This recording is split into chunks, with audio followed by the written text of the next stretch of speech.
Welcome to the March 21st, 2024 State Charter School Board meeting.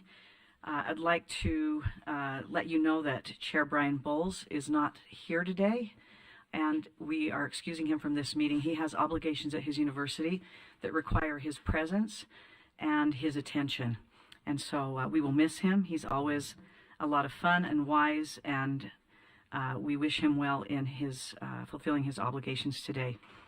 We have all of our other members here in present at the meeting in person, and we would like to welcome all of you who are joining online. Please note that Dr. Kremer, our director, is joining online today. We welcome him and glad that he could join us in whatever fashion. We also have a new staff member that I'd like to just welcome especially today, and that's Amy Pace, who is our Strategic Growth and Innovation Specialist. And she was, her position and her fulfilling of it was announced in a previous meeting, but this is, to my knowledge, your first meeting with us. Would you like to just give a brief introduction of yourself? We're so excited that you're here and that you're part of our team. Yeah, I am so excited to be here. A longtime Utah educator. I currently live in Loa, Utah with my 6th grade son.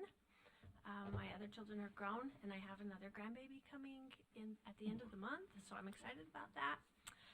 My partner and his children live in Spanish Fork. He's a firefighter for Provo City. Like I said, 24 years in education. I'm very involved in the science community here in Utah. I serve on the board of the Utah Science Teachers Association, and I'm also on the State Science Advisory Board for USBE. So I'm just excited to learn from you guys and learn from my new team, and I appreciate the opportunity to be here. Thank you. Thank you. We are so excited to have you, Amy.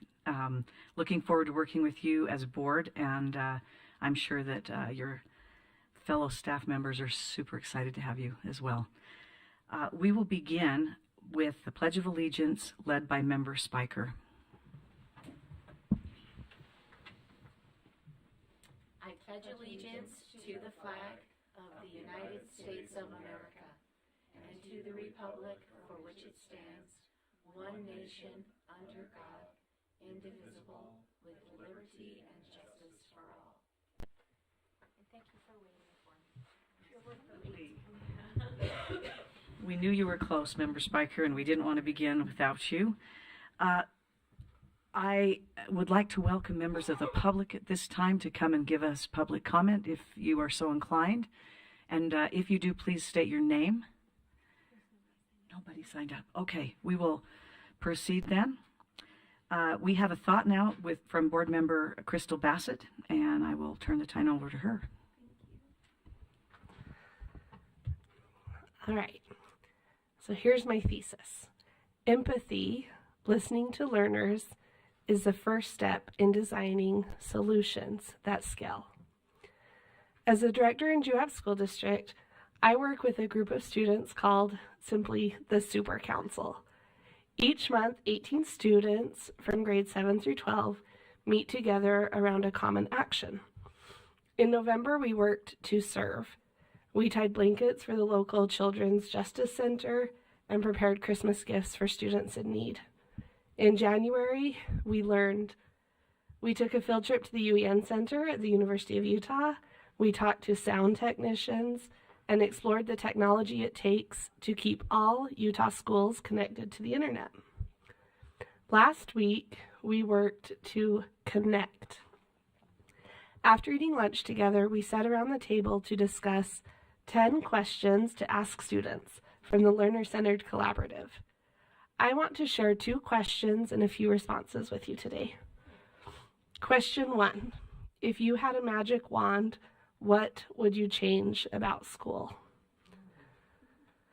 Super Council students talked about needing more parking, wanting paper towels in the bathroom, and the desire for reimagined classrooms.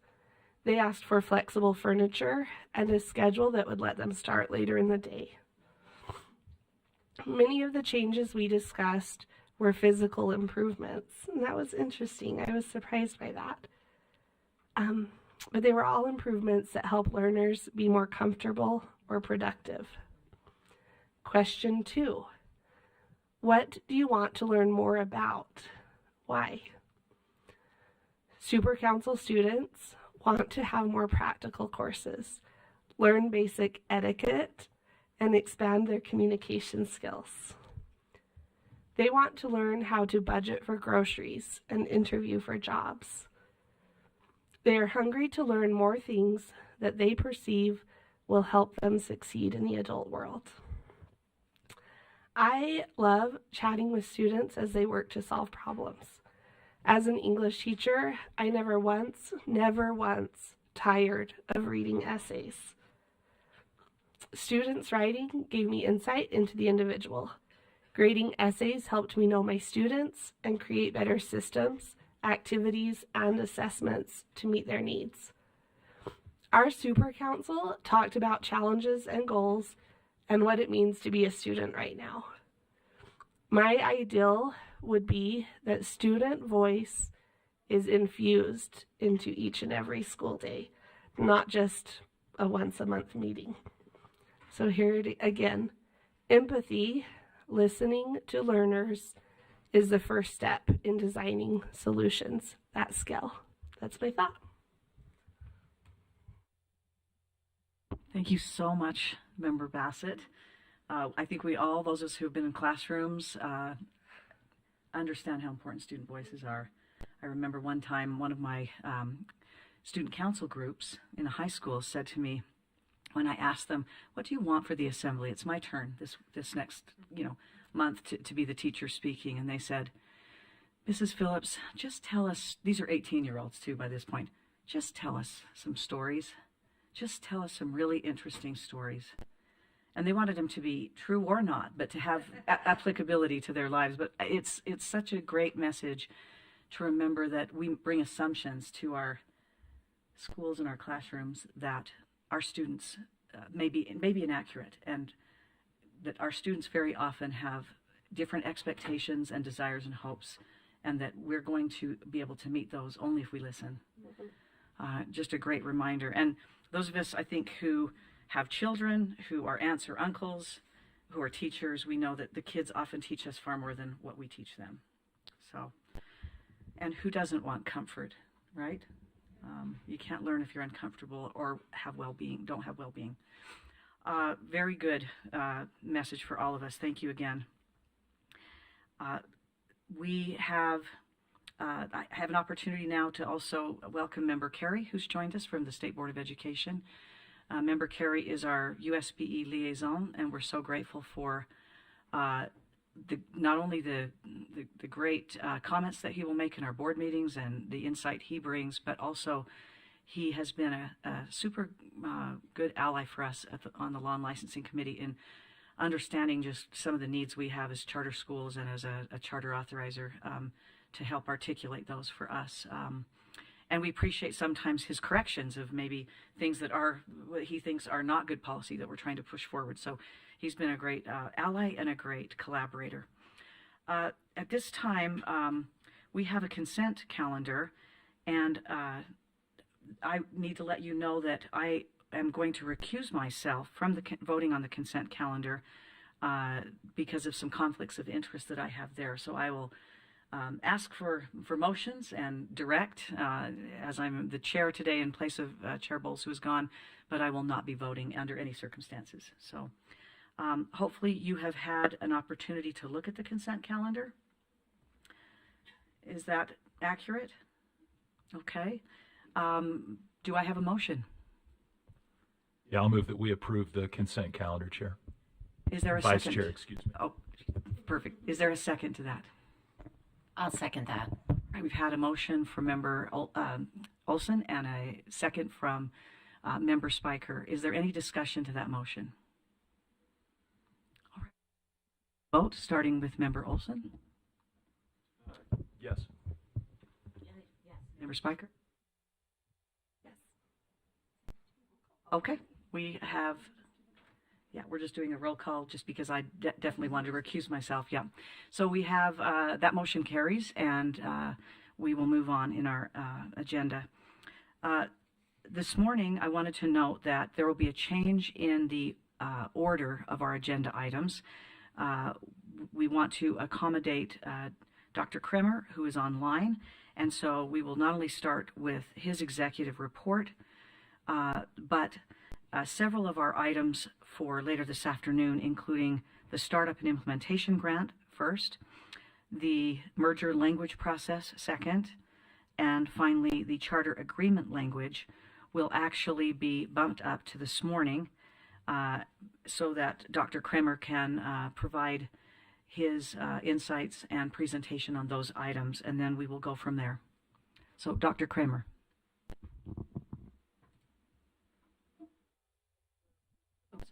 We're not hearing you. Are you, does it appear that you're off mute? Give us a second to see if we can't solve that.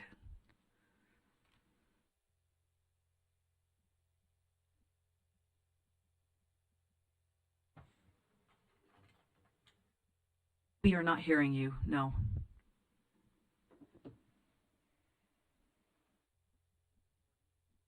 See, Marie, what do you think? Okay. Do you think it's Dr. Kremer's indicating that it looks like he's off mute on his side? Okay, give us 1 second. 1 second, Dr. Kremer. We're going to see if the audio technology guru can help us out here.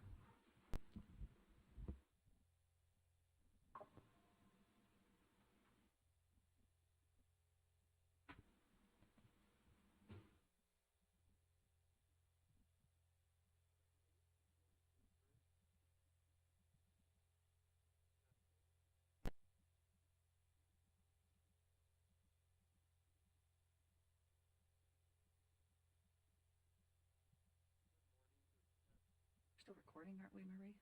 I believe so. Let me mention that the two items on the agenda that will be moved to the afternoon to make room for these other agenda items in the morning will be the COVID online programs update, which Associate Director Marie Stephenson will provide, as well as the readiness to open review number 1. So that constitutes the change in our agenda today for board members, if you're following that agenda. Testing. 1, 2, 3. We can hear you. Thank you so much. Thanks to the audio professionals for helping us out. Go ahead, Dr. Kremer. Thank you very much. And I hear a little echo. Do you, or is it okay? We can just hear your voice. Okay, very good.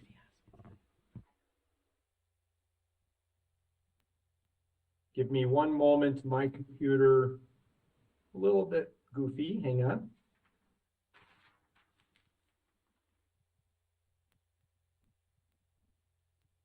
Okay, thank you again. I would have loved to have been there in person with all of you, but I certainly appreciate technology and how I can still be part of the presentation and get the board report and some other relevant information in your agenda today. First, just an executive director report, and I believe that Marie, that you have a PowerPoint that could guide some of the executive director report. Is that right? Yes, I'm forwarding the slides. Are you able to see those, Dr. Kremer? No, but I can pull them up on my end here and use them. So I don't see them, but I'll use what I have. So thank you.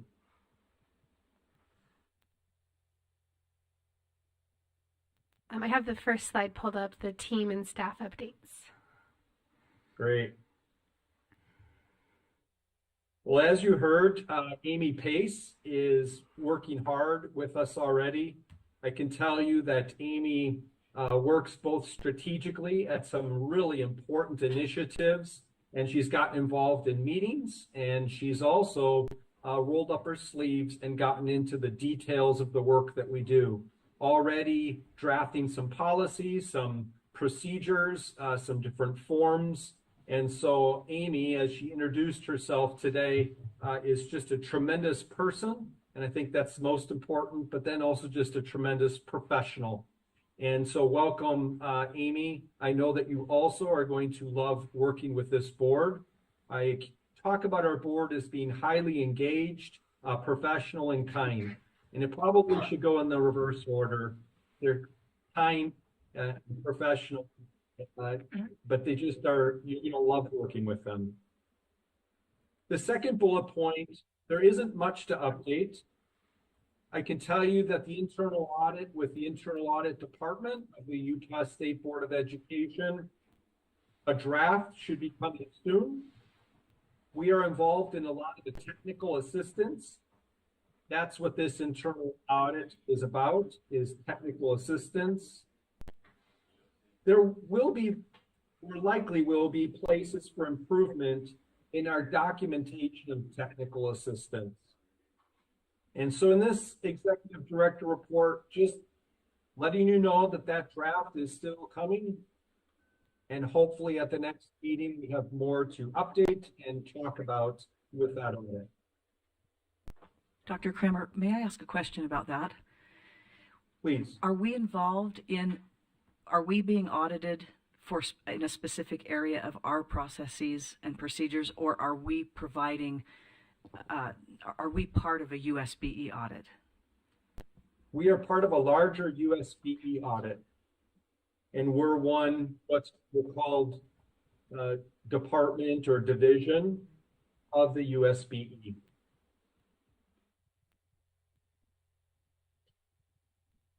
So carrying on with the updates, our school fiscal year spending, we look like we are going to spend more than we did last year, which is good. We're using the resources that we have available. I do still anticipate that there will be a carry forward amount from 24 to 25, but that amount will be less than what we had in the previous year.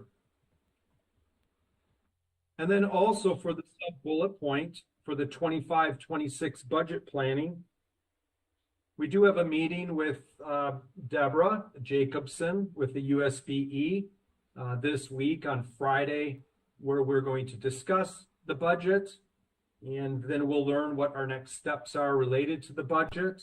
In finance committee, you've been very involved in other parts, and I anticipate that you'll be involved in the budget for, it would be for fiscal year 25.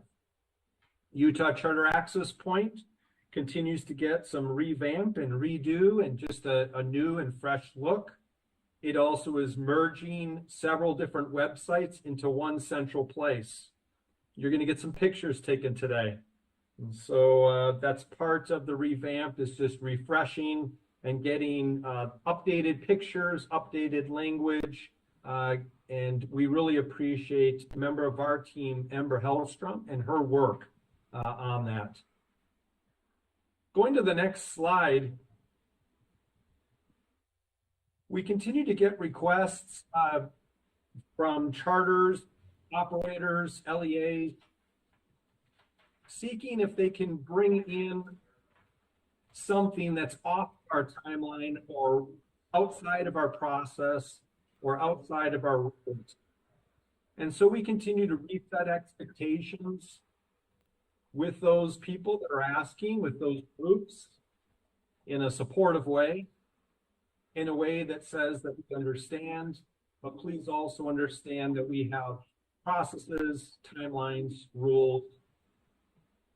We also discuss with them, so that you're aware, that we understand there may be emergency or urgent times that we need to bring something to our board's attention. And anything that involves student safety, academics, those very well could be considered emergency situations where we would certainly go outside of our expectations, processes, timelines, and rules. We've been offering some tangible support to our LEAs and charters that we authorize. One of those tangible mechanisms of support is that we've introduced a letter of awareness, and that provides supportive oversight. A letter of awareness does three things. It brings to awareness an issue that needs to be discussed, and so we outline what that issue might be with a school as staff. And then we have empathy for that issue. We know how demanding this work is, how many different hats, so to say, that operators have when they're managing schools. So we offer up that empathy that was discussed so wonderfully by Member Bassett earlier, as she talked about empathy too. And then lastly, it's a call to action. And that call to action is for us to talk. And in all cases, the letters of awareness have allowed us to engage with the schools. I'm going to turn it over to Marie to talk about supportive authorizer with the next 2 bullet points, and then I'll come back again. Thank you, Dr. Kramer. Additionally, the support team and our staff is seeking to be a supportive authorizer. We've been watching what is happening with the Utah Fits All Scholarship and trying to help our schools navigate this new piece of education that's going to be entering the arena this fall. And so we've engaged with the Utah Fits All Scholarship team, the ACE group that is going to be administering it, and we were actually able to have them come and do a presentation to charter school directors in February, so between our last board meeting and this, where they were able to talk to schools about what it would look like to become a provider as well, and that is something that all public schools are able to do, and what that means to them and how that process would roll out.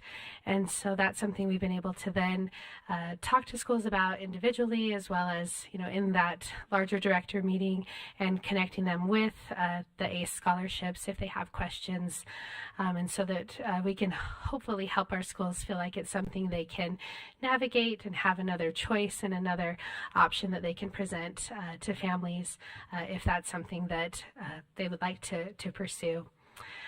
We also have been picking up with our comprehensive review visits, and that's something that Brendan McGinn on our team has been leading out with, and he's been leading really wonderful, supportive, comprehensive review visits. And those review visits have been framed within a SWOT analysis. So being able to go into a school and talk about the strengths we see, the opportunities we see, if there are any threats or weaknesses that, how can we then help address these together? And all of those visits have been really productive, really exciting, and the comprehensive reviews are going really well, and looking at when he'll be coming and sharing to the board, or what that'll look like next, is something we're also exploring as a team. And so things are continuing to move along really well there as we are looking at those supportive authorizer pieces of our work. Back to you, Dr. Kramer. Thank you, Marie. We're just so excited about the work that we do. All members are passionate, and when we can do the support of authorizing and to do our work in such a way is great. Marie, as she oversees the support team, and Brendan, as he stepped into some additional leadership there, have done an outstanding job. All of our teammates have rocks, we call them, or goals, including myself, and we work together. We have check-in meetings regarding those goals, and we're meeting a lot of the different goals early. I would say a lot of the meetings that I've had, or the things that I'm working on, or Marie is working on, that we're ahead of schedule, and so that feels really good. The presentation at the Middle School Career Day is a chance for me to turn this back over to Marie, because she had a really wonderful professional development opportunity. We wanted to share it with you. And I hope you'll allow me just a few quick minutes. I wanted to share just a few pieces of that presentation. It was so exciting to get to go to a district to talk about what we do here as a charter school authorizer. I'm not going to have you sit through the full presentation, but it was really fun to get to have an auditorium full of middle school students and talk to them about what we do. And so I'll quickly go through. We did talk about, what it looks like for Jordan School District, their public education structure, and then what that looks like for a charter school, and, showing them that it is all public education. I went through some timelines that led me here and kind of helping them to realize that sometimes the job you end up with might not even exist when you're in 7th grade. And so that was kind of fun for them to think about too. But the part that I really enjoyed was getting to tell them about why I love my job and what I get to do all day. And working with my own 7th grader and talking about how should I present this? What's going to be fun for them? She said, "You have to use pictures, Mom." So going through and trying to find some pictures that I could tell these students about. I told them how sometimes we get to travel and go to conferences, and got to talk about NACSA and how fun that is. I talked about how sometimes we work in the office and we go on walks as a team. And one time I was approached by a homeless person and they gave me a rose, and it was kind of a funny story that they could all laugh at. I talked about how sometimes we work from home, and we made a music video back during COVID, and how that was kind of a silly thing we did for a couple years there. We talked about visiting schools, and this one we laughed about how one time when I showed up to visit, the board chair and I ended up matching each other or just opposite, and how it was fun to get to see both the boards and the schools and the students and the school leaders. And so it's really fun to have all of those connections within our school communities. I talked about getting to do things that help me grow, and how sometimes there are scary things we do, like presenting at the legislature, but that it can also be a good thing to do those things that feel a little bit scary to us. I also got to talk to them about how fun it is to get to advocate at the state capitol and spending time with lots of charter students. And I loved when I put this picture up, there was a collective whoa from the whole auditorium full of kids. And just how fun it was for them to realize how many students, and this is only a small portion of them, are attending public charter schools. And then I got to end with this one and talk about how I get to work with really great people, and just getting to highlight the great things that our board does, the great things that our schools do. And ended, of course, threw out some candy, thought it was a good presentation, patted myself on the back. But the thing that was fun was it was the end of the day. And so as I made my way then through the busy middle school hallway, I was so surprised as a couple of kids came up to me afterwards and said, "I think I want to be a charter authorizer when I grow up." And so I just had to share that with Dr. Kramer, and he said, "Let's make sure we share that with our team and our board too, because, hopefully we are helping to raise then the next generation of charter authorizers." So it was a really fun, really rewarding day.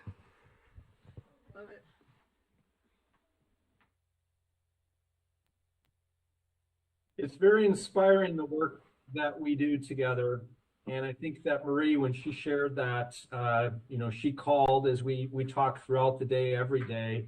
But this was a random call where she was just so excited and just talked about how the next generation of charter school leaders, that they're coming. And it was inspiring for us to be involved in something like that. So thank you for sharing that, Marie.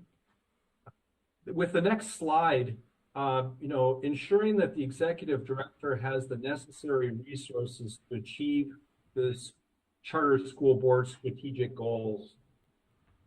Coming out of the legislative session, it's super important that we acknowledge the hard work of Royce Montessel over at the Utah Association of Public Charter Schools, of Kim Frank and her team at the Utah Charter Network. We can't be down at the Capitol all the time. We try to get there. Certainly Vice Chair Phillips tries to get there, but having the resource of these two organizations in our state to support the great work, not just what we do as authorizers, but certainly of our charter schools. And so I wanted to acknowledge them because that was an exhausting session. They all are, but this one was particularly exhausting. And we appreciate your support. There are other resources that we enjoy. And so we do appreciate that the legislature did continue to fund at a good level the work that we do as an authorizer. And I know Cindy Phillips, Vice Chair Phillips, will talk more about some of that at a later agenda item. But there's gratitude for what we do have. And we work to be a good steward of those resources. We're using some of the money right now for a comprehensive communication strategy. And that's something that you can look forward to in the next couple of months. The second bullet point here, we monitor the fidelity to charter agreements. We've been doing a lot of work talking with schools about their financial health, particularly if they fall short on a metric. And that's where that letter of awareness that I was talking about earlier comes into play, where we send out a letter, we bring up the issue, we provide empathy, and then we discuss how to help and support them get into a stronger, whether it's financial position or whether it's governance or other things. But you should know as a board that we are routinely making those calls and having those critical conversations with schools. Some next steps and priorities with the next slide. Our team has now taken a StrengthsFinder assessment, and we started to share out what our strengths are. This is an initiative that'll be at least 3 years, where we apply our strengths both as we work together as a team and use those strengths to serve Utah and charter schools in Utah. Traction is a systematic way for us to do our work together.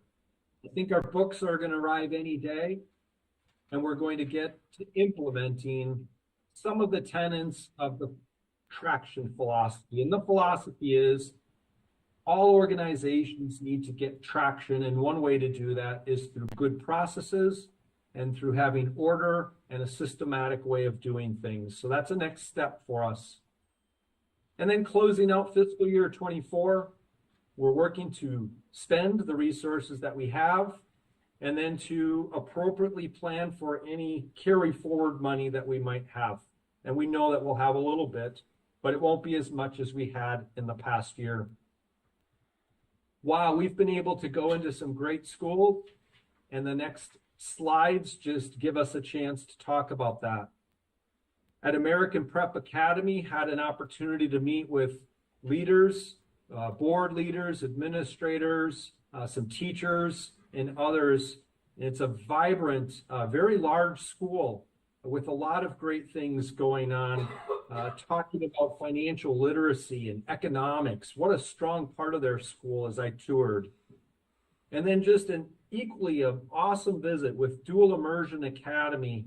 And at that academy, just learning about how the students are learning English or how they learn their subject matter in their native language and the balance between those two things. As this Dual Immersion Academy is alive and well, just does a great job. It was very endearing to walk through the halls, to meet some of the students and the good people that do the work there. Marie, if you could kind of wrap up the executive director's report with our last 2 visits and just giving a brief overview of those, that'd be great. Thank you, Dr. Kramer. The last 2 visits that we had this month were Atlas Academy and City Academy. Those were also great visits. For those ones, something that I think was exciting was that those schools had some concerns that we were addressing, and we were able to have really open, honest conversations as a supportive authorizer. And they were able to talk about things that they're doing, places that we can help support them, and it was productive conversation. Something that was fun at Atlas Academy that I didn't realize, and we tried to capture in this picture, is that they have a huge indoor turf, like an indoor field, and it just goes on like it felt like forever almost. Just it's quite a large space there, and so it's fun to see the students constantly moving and doing different activities, in addition to their studies. And then City Academy, they were having a day where the students were able to engage in different projects that were interesting to them and that they could explore a little bit deeper. And so lots of authentic learning happening that day, and just another set of great schools that we're proud to authorize. That concludes the executive director's report. If there's questions, it's hard to know if there's a question or if I should pause as I go through it remotely. So, but that is the end of that. Thank you so much, Dr. Kramer. We're very pleased to hear this report from you and Associate Director Stephenson. Board members, do you have any questions for either of these two leaders of ours? Okay, thank you very much. We will move to our next agenda item, which is the Startup and Implementation Grant. Again, originally scheduled for the afternoon, but moved to this morning. Dr. Kramer. Thank you.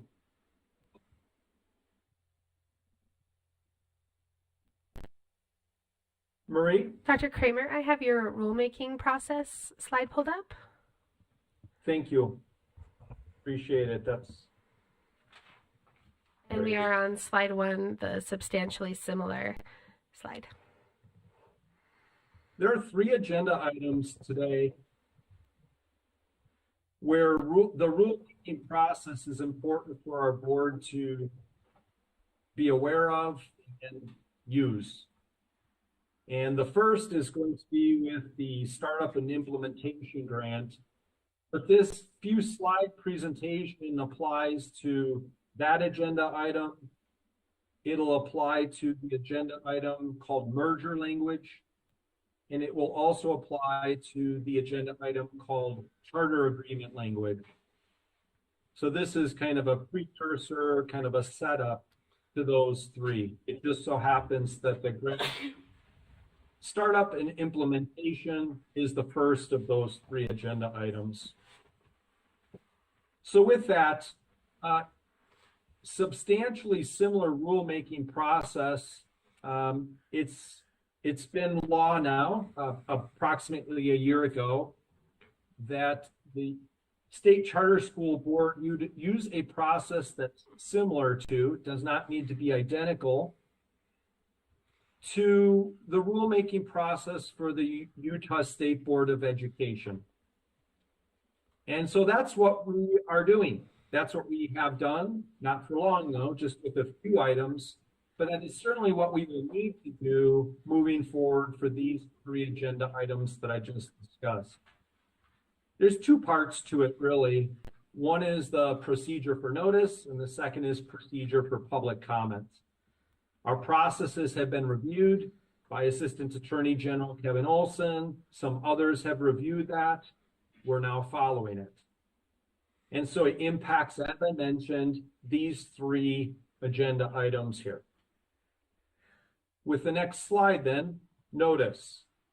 The State Charter School Board will publish on its website the proposal, any proposed language concerning the proposal, and any analysis or justification for the proposal. Staff produces an analysis of the proposed process for proposals offered to the State Charter School Board or staff, and this will also need to be published on its website. I'm giving you the highlights of this.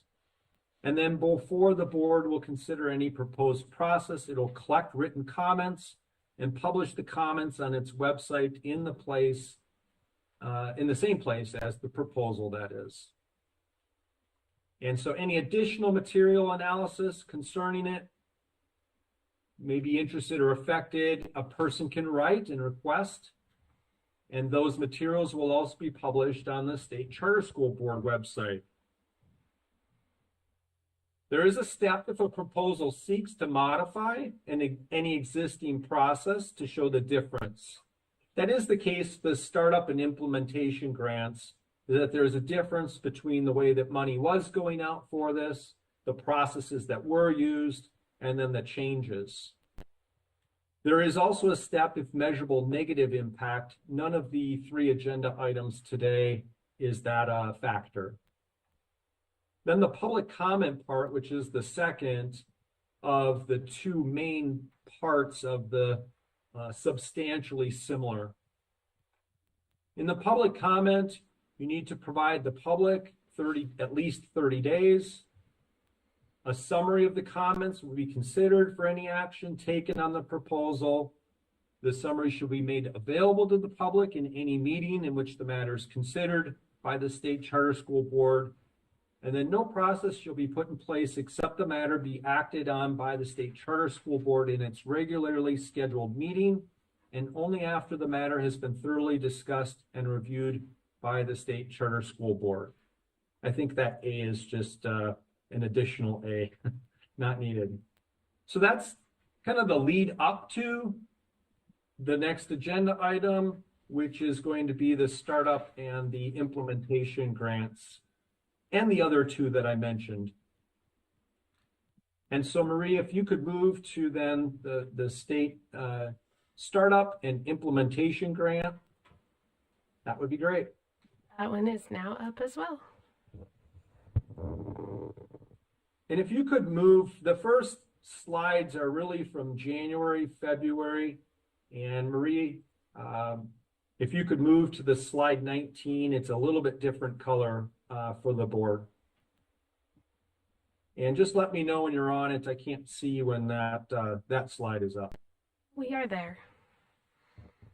Great. So this has been an agenda item starting in January 2024.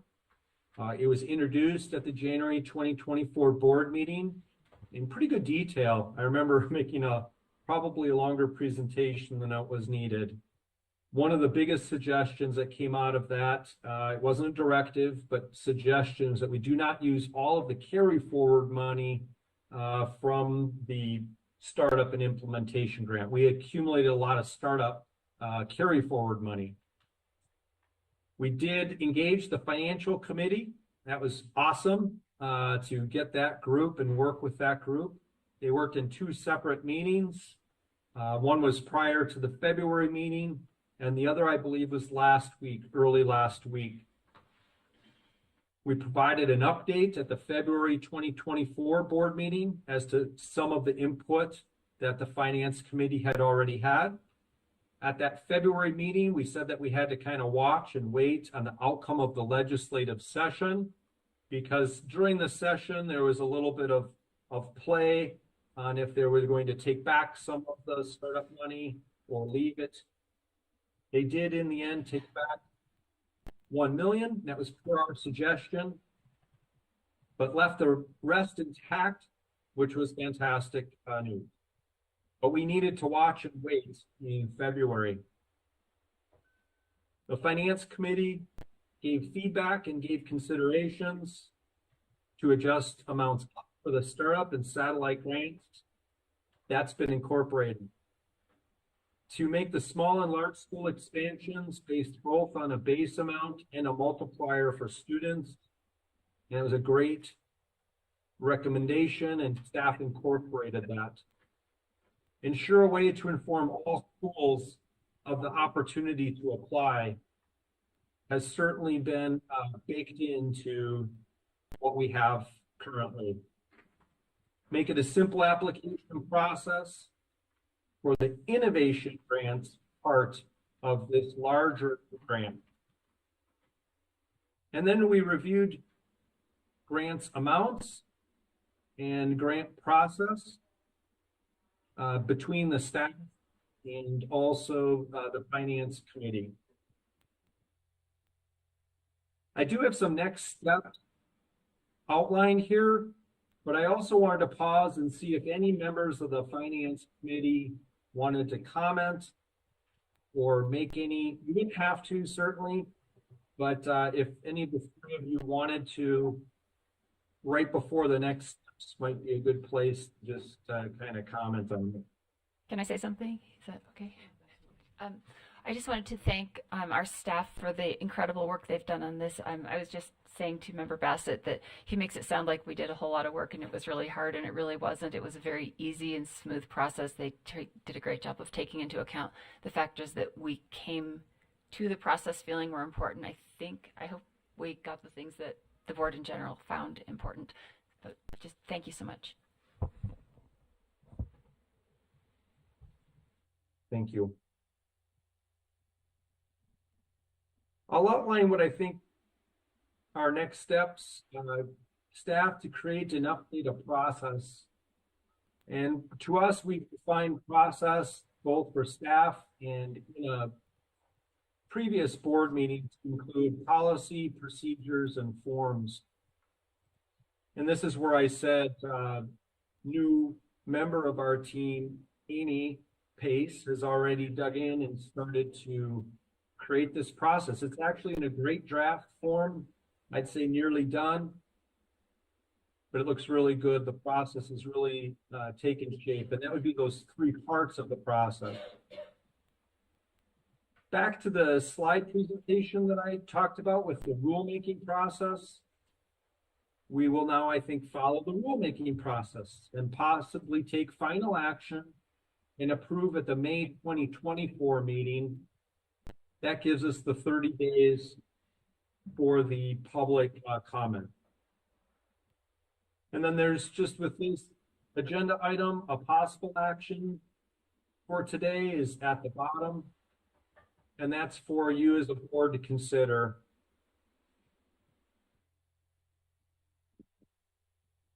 Thank you, Dr. Kramer. I do have a question, and I'm going to open that up to board members as well. I love what you've done. I think that it absolutely reflects the directives or suggestions from our previous discussions, and it also follows statute about the need for the similarity of our processes in this regard to that of the USBE.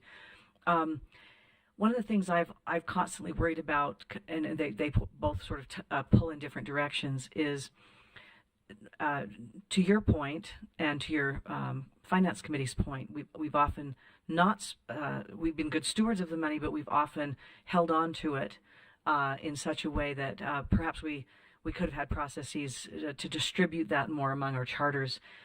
We've part of the reason we've had such a big carryover is because for a time there was a little bit of a dearth of applications that we felt inclined to approve, but there were other reasons too that we sort of weren't maybe looking for creative or appropriate ways to distribute these monies.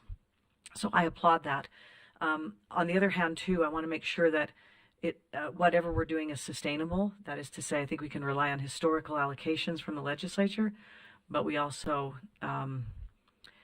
need to consider always keeping a little bit of a buffer, as you suggested, so that if something should come along unexpectedly, that is within our authority to affect, or we should desire to do that as a board, having the resources to do that is appropriate. And, you know, the legislature gives us that money so we can spend it. It's their anticipated, they're anticipating our need to do that for this sector of public education. So I think in some ways we're good stewards of the money, but that isn't always, being good stewards doesn't always mean saving it, right? And so I applaud this kind of looser pockets, if you will, looser purse. And then just want to just put in a plug there for sustainability. Board members, do you have questions or comments about this at all? Okay, thank you. Is there a motion that someone would like to make by way of a directive? I will make a motion that the board direct staff to initiate the rulemaking process based on the work of the staff and finance committees. Thank you. That is Member Cisneros making that motion. Is there a second to that motion? I will second that. Okay, Member Bassett seconding that motion. Is there discussion to the motion? All right. All those in favor? Any opposed?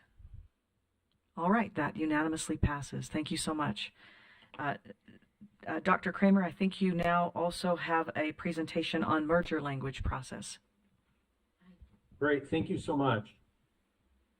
No PowerPoint this one. I'd like to make some points and get it started.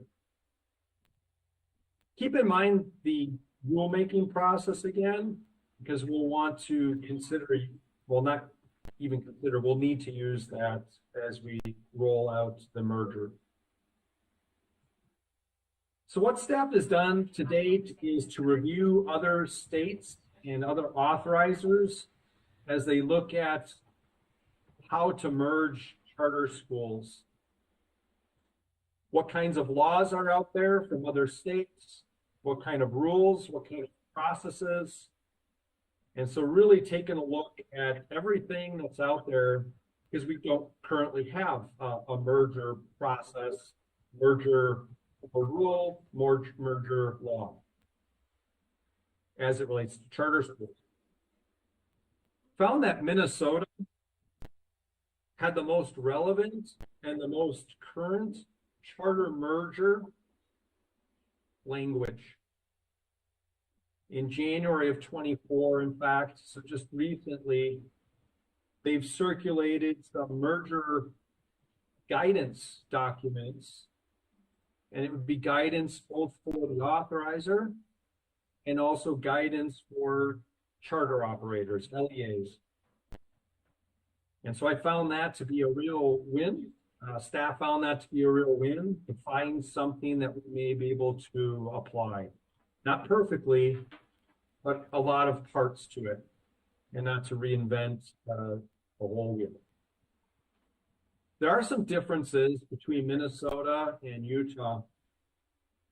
One of the differences is that in Minnesota, that there is in fact charter law that describes the merger process. And one of the things there is that it said that the merger needed to take place on July 1st of a fiscal year. There were similarities between Minnesota and Utah. And the similarities, although there isn't charter law that relates to the merger of charter organizations, there is law that relates to the merger of companies, and specifically nonprofit companies. And so Minnesota charter law picked up on that and deferred about 99% or 90% of the process and of the following the law of, it would be nonprofit mergers. And so myself and staff, as we look at this, think that this is the real place to glean from and get guidance from. In fact, may have to follow, right? Because if charter schools are nonprofit, and that's stated in charter law, and because of the very fact that they are nonprofits and that there's law related to the merger of nonprofits, that it makes good sense that our charter school mergers process must include, like Minnesota does, the laws that are applicable to, then it would be nonprofit merging. There are a couple of exceptions that we could look at, and one would be the fiscal year. Like Minnesota law, perhaps our process could take a look at a merger needs to take place on July 1st of the fiscal year. We do know that Utah charter law talks about Utah charter schools following a fiscal year that is July 1st to June 30th. So it makes good sense. So really where we're at with this is that I believe that we're ready for another committee to become engaged in this work. Our finance committee got engaged with the work that you just heard about. We have an authorization committee, and they've done great work in the past. We haven't had them doing a whole lot, and they haven't engaged all, but I think this would be a perfect opportunity to re-engage the authorization committee, to take a look at the same thing that staff's been looking at, to take a look at the guidelines that Minnesota has put out. That's simple, it's straightforward. It follows the laws of merging nonprofit organizations, albeit not charter schools. And they start to consider things like adding the fiscal year requirement, because that's how charter schools work, is with the fiscal year, and merging on a fiscal day like July 1st might make sense. So I think if we could get that committee re-engaged, consider this the introduction so that the full board knows what the committee is working on, initiate some of the same rulemaking processes that were just outlined, that I think we could very nicely have a merger process in place, not by April, but by May, maybe at the latest June, depending on some of that public feedback, comments, and other things like that. So that's my report, kind of the information sharing on the merger process. And I think more than anything, it just introduces the topic and sets in motion the potential for a committee to engage on it. Thank you so much, Dr. Kramer. I'd like to make a comment, but a question on that committee.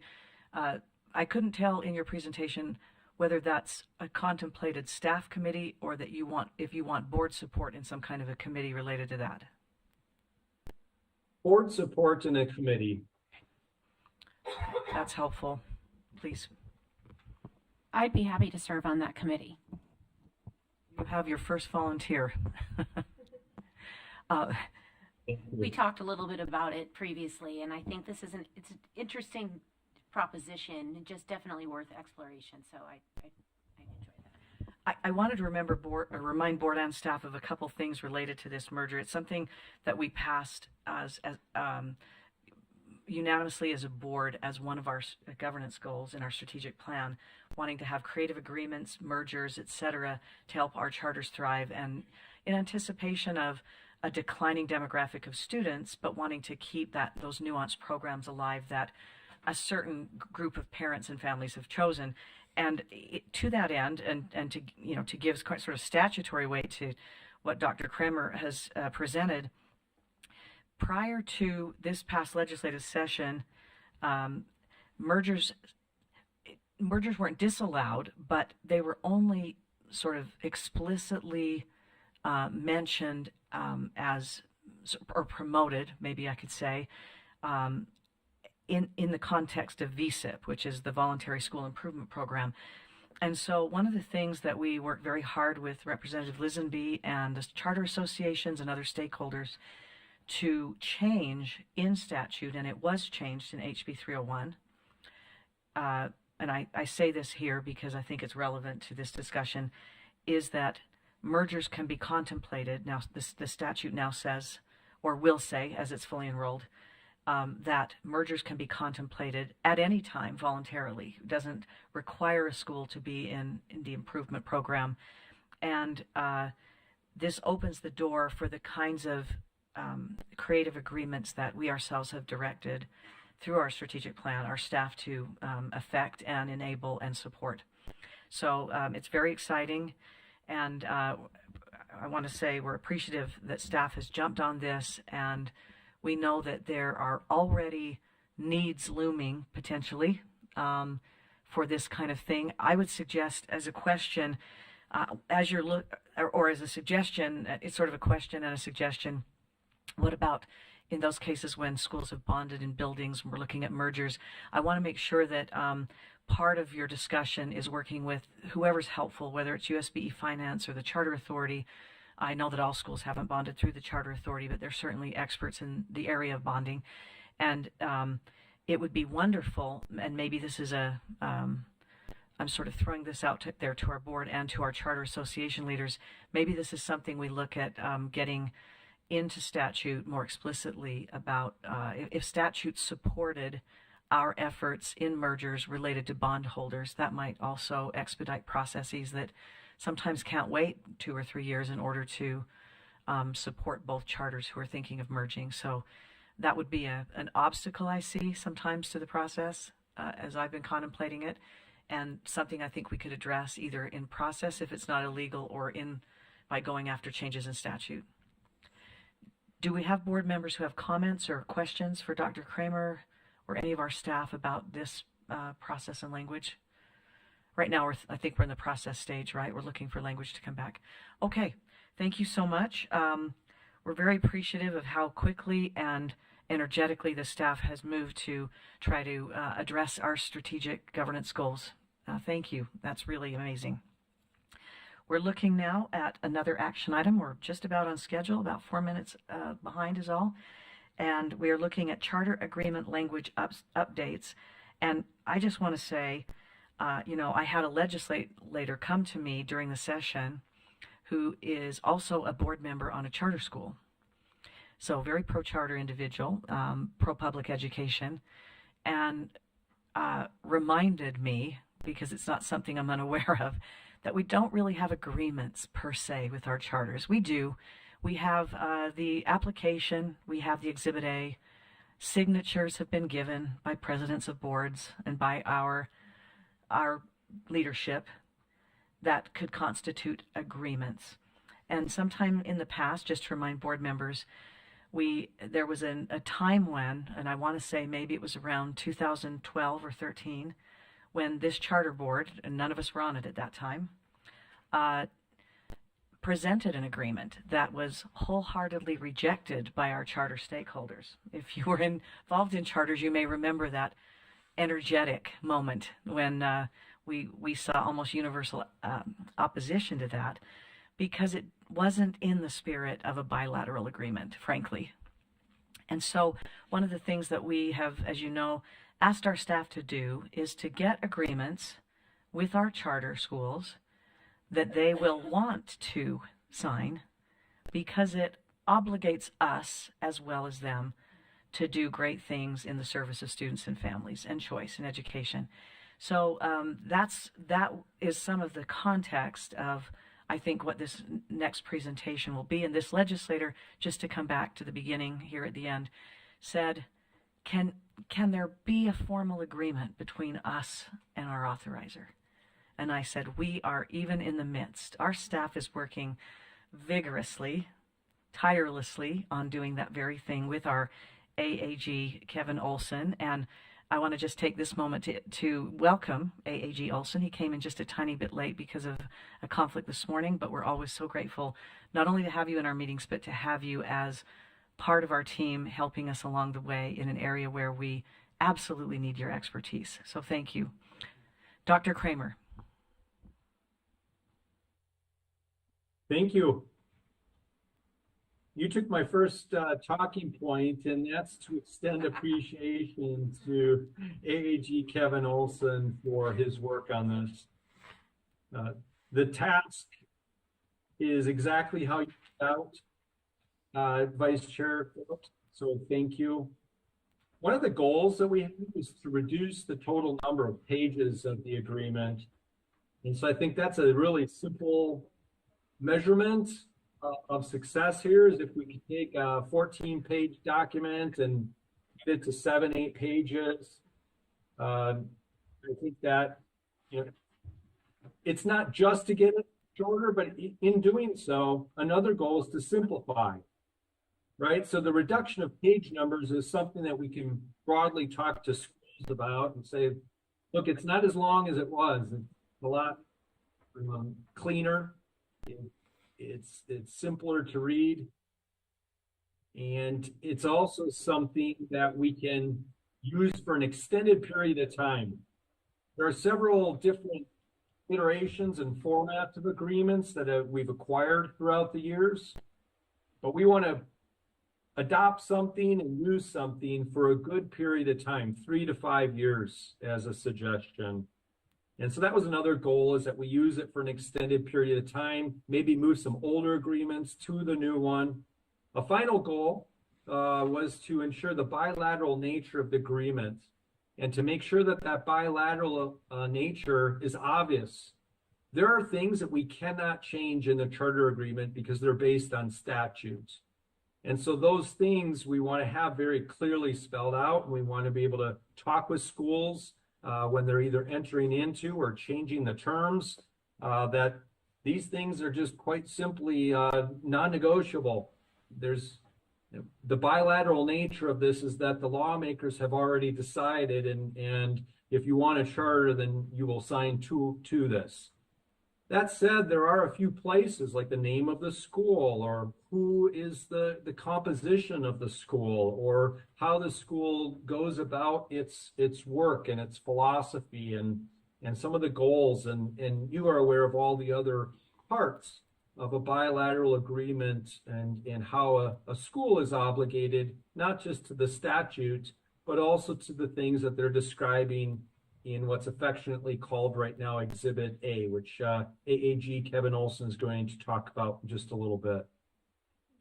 But it also just spells out how we're a supportive authorizer and how we are by the agreement, must also do things to support the school in its achievement of its goals.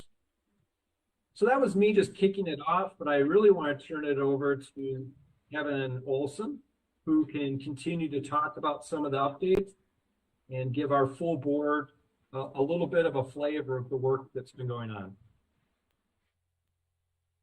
Thank you. Yeah, we've been trying to look at the agreement that you're currently using, and not that there's anything wrong with that agreement, other than we're just looking for ways to streamline it and to try to make it more user-friendly, I guess you could say. And one of the ways is to remove footnotes. There's a lot of footnotes in the agreement. I think there's probably a good reason to put that in. I think it's helpful to be able to reference the statutes and that kind of thing, but it's not really needed to be part of the agreement. And then there's some places where statutes are quoted. I don't know that we need to do that either, which helps to reduce some of the pages, as Dr. Kremer mentioned. And as far as language goes, I mean, there's ways to not have so much legalese, but unfortunately, you still need that. But we're trying to look at that and see how that might be easier to read. There's different ways to structure agreements. We're looking at how that might be looked at so it doesn't look so I don't want to say difficult to read, but there's the formatting is sometimes can be helpful, and we're exploring some of that. Exhibit A has been referenced. I had wondered if one thing that's bothered me with the agreement the way it is, Exhibit A is part of the agreement. Typically in agreements, I mean, you can make Exhibits A or attachments is what I would prefer to see it in this case, but you can make those to be made part of the agreement, but usually you're attaching documents and you're making reference to that document. But the way you're using Exhibit A, those terms really ought to be part of the agreement. But what's difficult here is that that's what you use as a board to make your references to.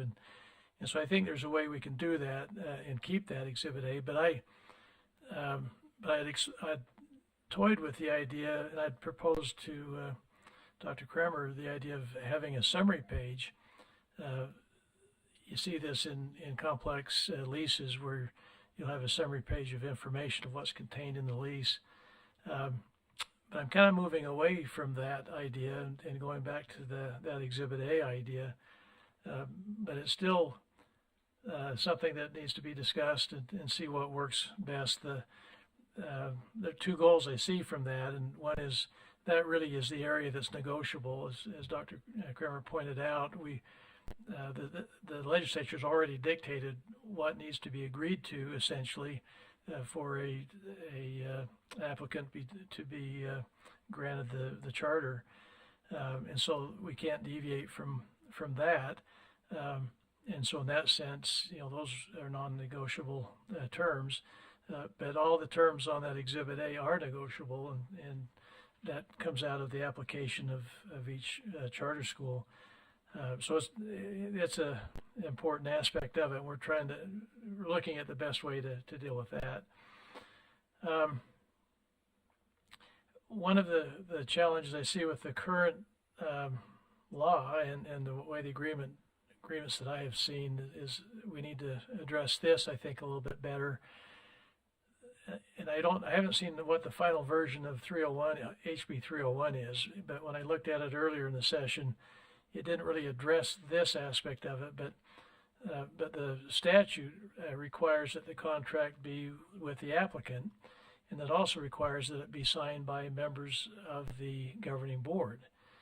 And I see a lot of the agreements signed by the governing board, which the governing board itself isn't a legal entity.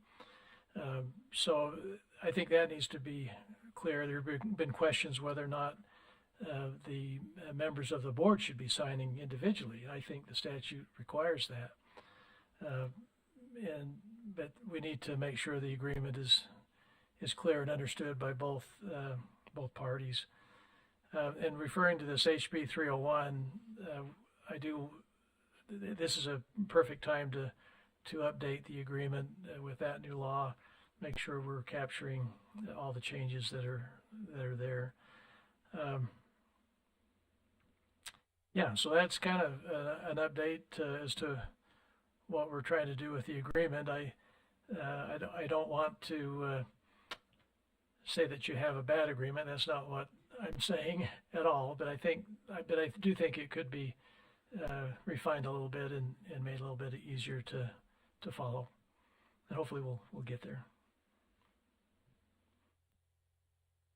Yeah, so you can see why we're so appreciative to have AAG Olson as a resource for us. And that is something that Marie and I use quite often, not just to react to things that are going on, to be proactive. And so he's led us through several staff and discussions about some of these items that were just brought up. Marie and I, as we consider this, really endorse a current draft that AAG Olson has produced. And so we think we've done enough kind of like staff work to this point, along with AAG Olson, and we're ready for another group to engage. And again, this would be the authorization committee. So a second task for the authorization committee would be to engage in this draft. If you don't like the draft, that's okay. We can look at some of the other iterations and drafting that Kevin had, AAG Olson had. But again, this is the opportunity for the authorization committee so that they can review the current draft, give feedback, and present it to the full board. And then also, of course, follow the rulemaking process as it was outlined before these three agenda items. So that's where I see that we're at, is a nice handoff to a committee.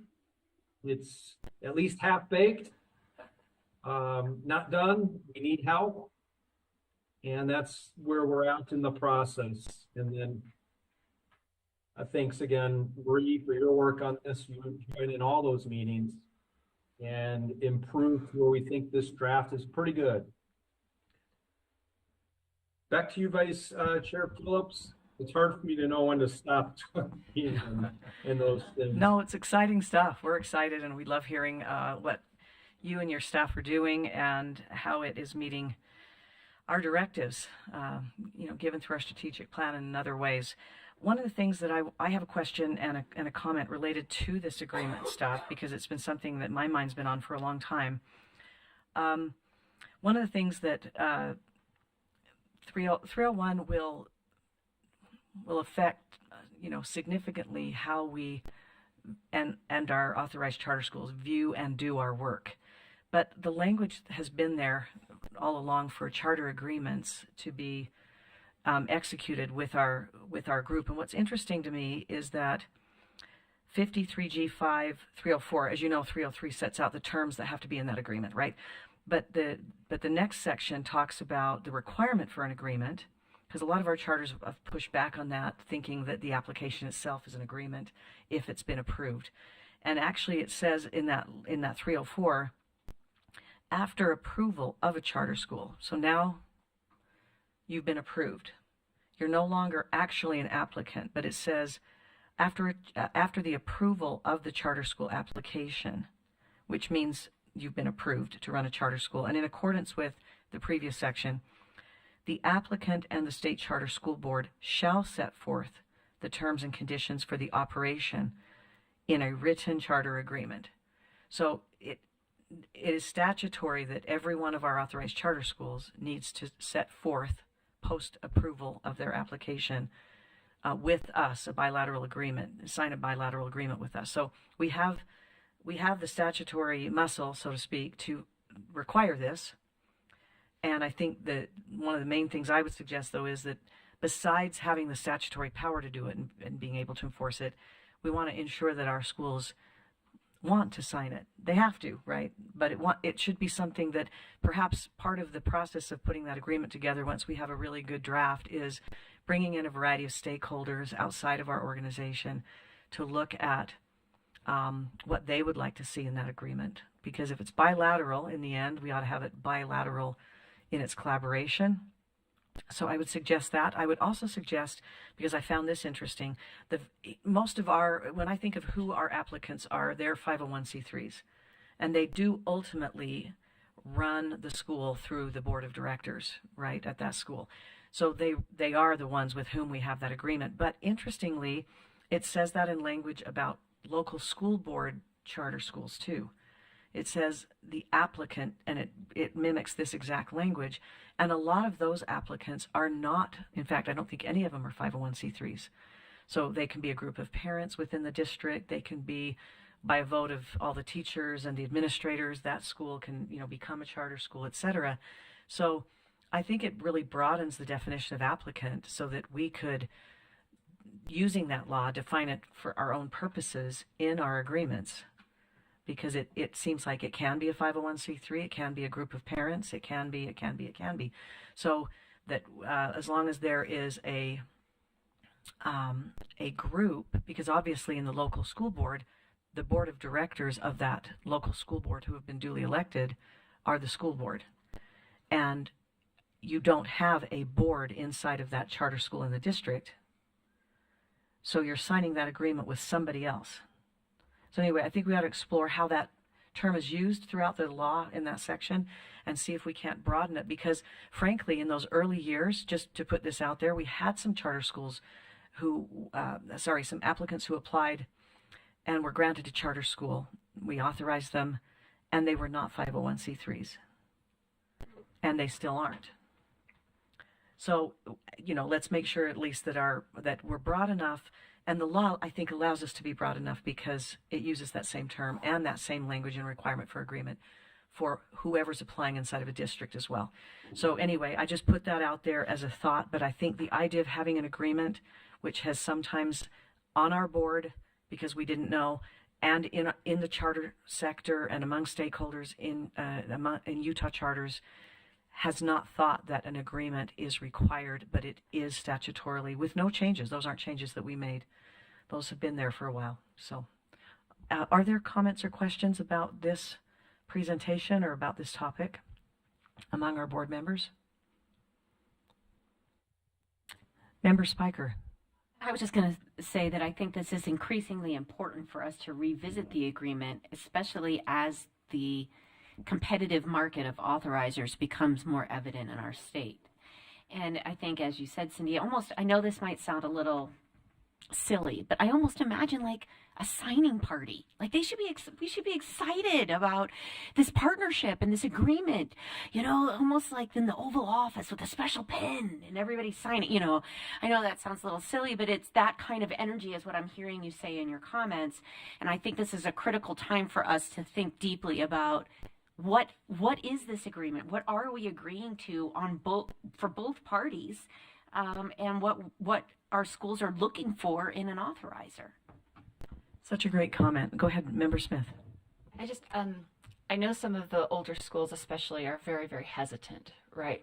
And I think I think this is really an opportunity for us as a board, because what bred that hesitancy was a combative relationship with previous boards.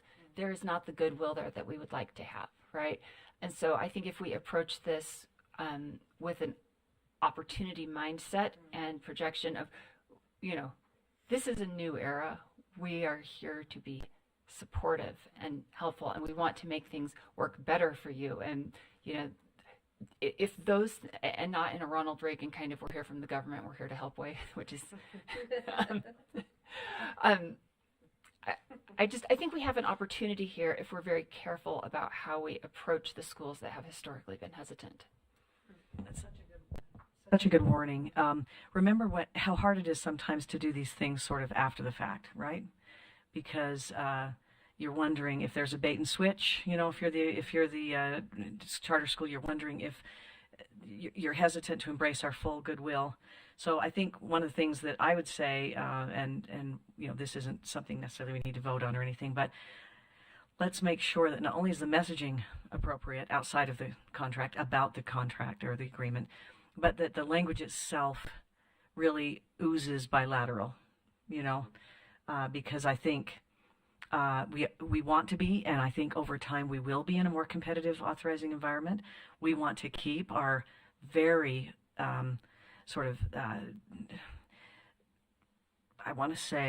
diverse portfolio, and we want our schools to really feel that we are a great authorizer for them with which they can be connected.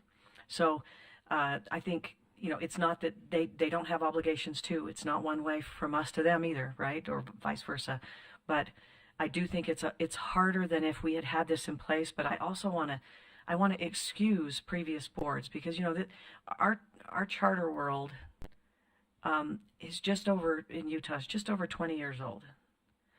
And hindsight is always, 2020, as they say. So the point is, we didn't know what we needed and what we didn't know, and we thought what we had was what we needed, And I do just want to say that as the spouse of someone who sat on the very first ever state charter school board, there was never malice intended, right? It was, everyone was, trying to figure out what was what, right? So definitely, it's not like any board or people who sat on those boards were in a position of trying to force things on schools that they didn't want, or that was never the intent. So, good point, and we appreciated Eric Smith for his service on our board and in a previous iteration, and I think that's one of the keys too. Is we now know what we need, statutorily and otherwise. And we also have a better sense and should continue to try to understand better what our schools need, so that's inside of that agreement. So hopefully, Director Kremer, Associate Director Marie Stephenson, and wonderful staff members, kind of where our mind is from this discussion. And we appreciate, again, AAG Olson's tireless work on this project, and I know it'll continue. So thank you very much. Let's go ahead and move to, it looks like one of our financial experts on our staff, Smriti Dakal, has a presentation or a discussion that she'd like to lead on the status of bond work. Is that correct? Okay, we'll go ahead and move to that point. Thank you so much for your work. Thank you. I'm just trying to connect. I thought I had it. Desktop, share. I'm sharing. Okay. You need a minute to do the technical stuff? We could take a quick break. Got it? Okay. It's ready. Yeah. Very good.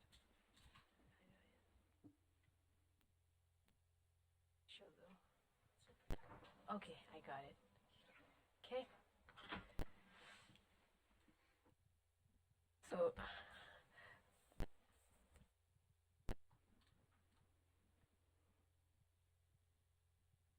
just wondering, Dr. Kremer, would you like to just introduce a little bit, or just want me to jump right into the presentation? Well, I just want to say thank you, Smriti, for your work and engagement on this. Quickly becoming our expert in this area, somebody that we can refer to. And as we've discussed, it's not going to be all of your job or even half of what you do, but any part of your knowledge and skills that you're devoting to this is good for our schools that are bonded. And so thanks for putting together this presentation, and everyone should know Smree is just another one of our hard workers on our team. Thank you. So moving on with the presentation here today, I'm just going to talk about bond overview, related to charter schools here that are authorized by SCSB in general. So moving on, the first slide just talks about bonding for charter schools, what it means, just providing a simple definition here. So for charter schools, bonding refers to the process by which they secure financing for their facilities. And essentially, charter schools use bonds to raise capital for constructing, renovating, or maintaining their school buildings and infrastructure. And these bonds allow charter schools to access capital and fund their facility development. The growth of tax-exempt bond financing for charter schools has been significant, with billions of dollars raised to support their facilities. Moving on, talking in regards to the uniqueness in the context of Utah charter schools. And per statute, Utah charter schools have access to tax-exempt bond market to finance their facilities, which creates a supportive financing environment.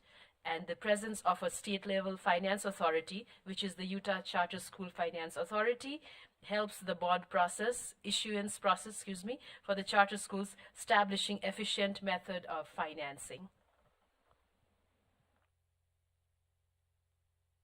Moving on to the next slide, that focuses explaining in the role of Utah State Charter School Finance Authority. Basically, this authority was established in 2007 through Charter School Finance Act.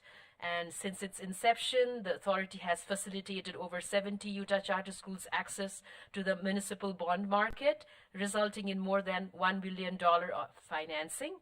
And majority of SCSB authorized schools have bonded through UCSFA as a conduit issuer. And also the last point here, HB 318, Charter School Facilities Financing Act. It notes that upon request, the State Board of Education shall provide staff support to the authority. So as far as SCSB is concerned, although we are not statutorily obligated to do so, our team is more than happy to support in any way throughout the bonding process for the schools that we authorize. Moving on to the next slide. So understanding the significance of bonding, the SCSB staff has established an internal analysis policy that places priority on SCSB authorized charter schools that have issued bonds. So as part of this policy, we will proactively conduct an early and high priority analysis to assess whether bond covenants have been fulfilled by the SCSB authorized bonded schools. And our goal is to identify early signs of financial distress effectively. So within our methodology, we will be obtaining audited financials from Utah State Auditor's website and performing keyword searches for terms such as going concern, pledge, coverage ratio, covenants, and days cash on hand. If any schools exhibit these keywords in their financials, we will calculate the debt service coverage ratio and compare it to the bond agreement covenant requirements that's noted in there, that we will find in the bond agreements. And if we find that a school is unable to fulfill its bond covenants, we promptly engage in conversations with the school, and when necessary, SCSB initiates supportive oversight. Example, NOC warning probation. So these discussions help us understand the context of the situation and provide essential support and assistance to navigate through any financial challenges. So also additionally, when necessary, we actively collaborate with various stakeholders, including UCSFA, USBE, and LEA itself, to gain insights regarding each individual school's bonding scenarios to better assist them. So in summary, the goal is to review the bond covenant of the schools that we authorize so that prompt action can be taken to prevent potential defaults or financial instability. So this helps allocate resources efficiently as the schools facing financial challenges can receive targeted support. And I have also listed my contact information here because I am the key point of contact person for SCSP. So, happy to take your questions and, just help schools as much as we can. And I guess. Thank you, Member Smith. Thank you so much, Marie DeCall. Thank you so much. This was very enlightening and helpful. I'm just curious to know what targeted support looks like in practical terms. Sure. So, give me examples of what that is. So, I can start, and Dr. Kramer, if you'd like to add, something, please join in. So basically, when we see that a school has not met, the debt service coverage ratio, we've reached out to schools, we've had those conversations where we try to understand the context surrounding, what happened, because a lot of times we see those information in their audited financials and we don't know what's going on. So we get that, context from the school, which helps us understand and provide, our suggestions and what could be the best path for the schools to take, just to make sure that this maybe does not occur in the next time, so that they have correct processes in place, policies in place, maybe they need some kind of trainings or, just having some policies there, making sure they are hiring the right individuals who are needed to do these jobs so that they don't face similar situations, that they have in, currently. So all kind of measures that, we have been talking to some of our schools. Yeah, those are great examples. And in addition to that, we've gotten to know the auditors in Utah that I know that we already know them, but more specifically, this administration and Smriti as a staff member work with the auditors to understand their work. We also provide technical assistance as it relates to accounting, whether it's deferred revenue, which is a topic of conversation with the employee retention credit came in. So some technical assistance. We like to ask the right questions, and in asking the right question, learn. Sometimes we're learning together.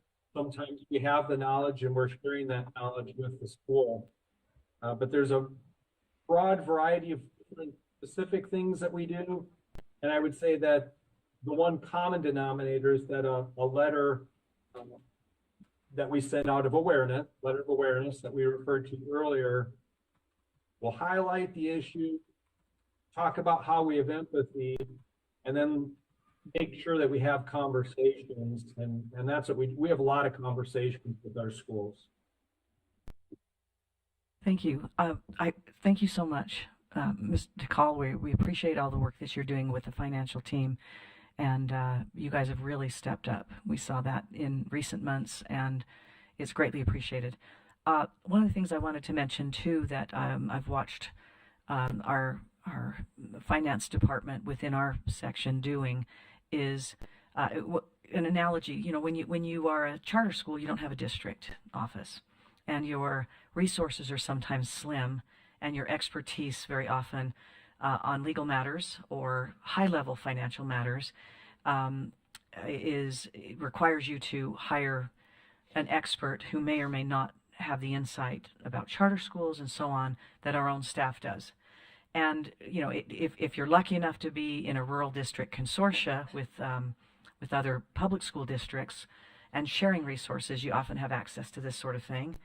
But in reality, our charter schools are not experts in these things. They don't know maybe some of the legal steps required if something should go amiss. And they don't know what their options are in trying to correct problems. And so to have essentially, I don't want to say a district staff, but in essence, people on their side who, yes, may censure, but will provide that expertise on options and also on required actions. It's such a relief, and I've seen that up close and personal with our staff, providing relief to schools who want to do the right thing, who've been trying to do the right thing, but don't know what the right thing is. So Thank you. Thank you for that. I think that's what supportive oversight is. It's not being afraid to say, you've gone, off the path you need to be on here, but here's how to get back on it. And we can show you the steps to take. It's very needed for the very reason that we don't have economies of scale, and we do not have access to resources except very expensive, which is often the very last thing we need to do when a charter school is having financial instability or stress. So thank you very much. Are there comments or questions for Ms. DeCall on this presentation or other staff members? Okay, thank you very much. We have a really exciting agenda item as well. All of these have been so great. What I love about each and every one is we've asked our staff to address these things in a meaningful, comprehensive way, and it is being done with a thoroughness and expertise and speed, which I'm very impressed by, and frankly wasn't even required. I mean, I would have been happy to see these steps come along, in good chunks. But this is amazing work that you're doing as a group, and it's very, very wonderful. As I think for our board, I think I speak for our board when I say thank you, and we appreciate the speed with which you've addressed our governance goals and taken the measures that you can to begin to achieve those. And here's another one, yet another one. Our proposal to present at NACSA, and this is something that we highlighted in our strategic plan, and maybe most importantly in our strategic plan discussion, where we said we want to be known as a great authorizer. We want to be known as a great state for charter schools. And this presentation will be given by Member Spiker, who has been kind of in the weeds, both in her enthusiasm and in her ideas on how we might go about doing this. So thank you, Member Spiker. Thank you. And I have just a brief report. We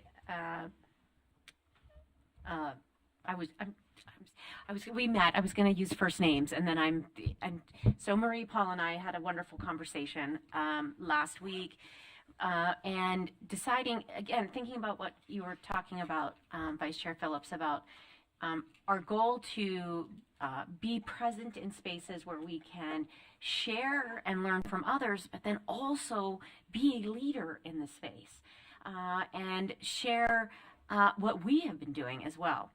So as of this point, the call for proposals is not open yet. I looked again this morning. I feel like a kid at Christmas, like waiting every day for this email to show up in my inbox. But we are excited about submitting this, and we will keep the board we'll keep you abreast as that comes about.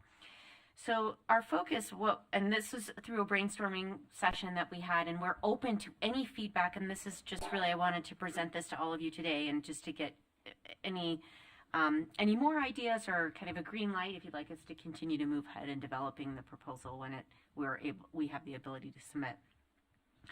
So really focusing on innovation, what we're trying to do to be forward facing. I think even just what we heard in the last few hours about what we're trying to do on an innovative, just on an innovative stage.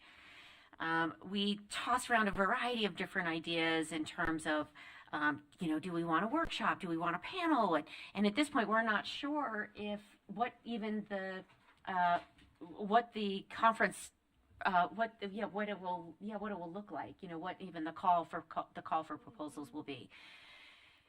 With that, though, we decided that we really want to focus on this idea of innovation and how we're doing this on multiple levels. And so with this, we thought about really what we're trying to do is bring multiple aspects of the work that we're doing on a staff level, on a board level, with our schools, our stakeholders, and how they're all coming together in a junction really to propel us forward with innovation. So our proposed title, and I'll share that in a minute, is really encompasses that. And thinking about that, we would hope that we would have a session, potentially, and again, we're not sure what this might look like because we don't know what the call will be, but that we're offering insights on how we're trying to innovate on a staff level. So even just having Paul and Marie working side by side in the kind of relationship, our new position that's really focused on innovative ideas. We're so excited about that. So being able to share that kind of work on a staff level. What's happening in our schools that is really innovative that we could potentially highlight? What do we see that are schools that are really trying to push that innovative lens or that button, so to say? And then also in our stakeholders. And I think as we were just talking about a merger agreement, I mean, that in itself is extremely innovative. How we've been trying to work with our legislators, our professional organizations, the ways that we're trying to be innovative in spaces that we don't see happening in other states that we really want to highlight. So the title would be Junctions of Innovation, Revolutionizing Charter Education. That's kind of what we tossed around and had some fun with AI doing that as well, because we had to just bring a little innovation to that as too. But again, we'd love to just hear your first initial thoughts. What do you think about that? We're open for lots of ideas. But we don't. I guess we had asked, because I've never been to this conference, and so I asked Marie her opinion just about what do you see when you're in this conference, and listening to all of your reports for those of you that have been before. It's good. It's a lot of challenge and opportunity. We didn't want to go on the challenge way. I mean, yes, but we want to focus on innovation, and we are forward facing, and that's what we're here to do, and that's the kind of environment we're trying to create. So that's really the essence of the presentation. Just a quick comment I have as an addition to the list of areas you're looking at for innovation. Now with HB 301 passed and enrolling, there's some that was a bill that was, among other things, responsive to the legislative audit of a few years ago that really kind of chastised, and then we were dragged in by the Administrative Rules Committee and chastised both the Board of Ed and the SCSB. We were both kind of in the hot seat. There will be staff from the USBE and leadership from the USBE that do remember this. We were tasked with clarifying our relationship, with separating responsibilities, with understanding clearly where they overlap, and sort of a litany of other things. And one of the things that, now that has passed, that state board leadership is very willing to engage with us now that we have guidance in a true MOU that we've even talked about would sit in the space of board rule, so that it could be modified as needed with statutory changes and other things, but that it would have to go through a process to have that done, and it would be something that we would work collaboratively with the USBE on. And I'm hoping Member Carey would even sort of join that group as the charter liaison. But what I was hoping is that we would have something to show other people. There are all kinds of either rocky or muddy or ineffective relationships that charter authorizers in states have with their state education agencies. They're horrible most of the time. Every now, I haven't found a really good one that I think, there it is, right? I mean, we've been looking too. Sometimes there's something that's working well, but it's very, very different from what we're doing in Utah, so it doesn't really apply.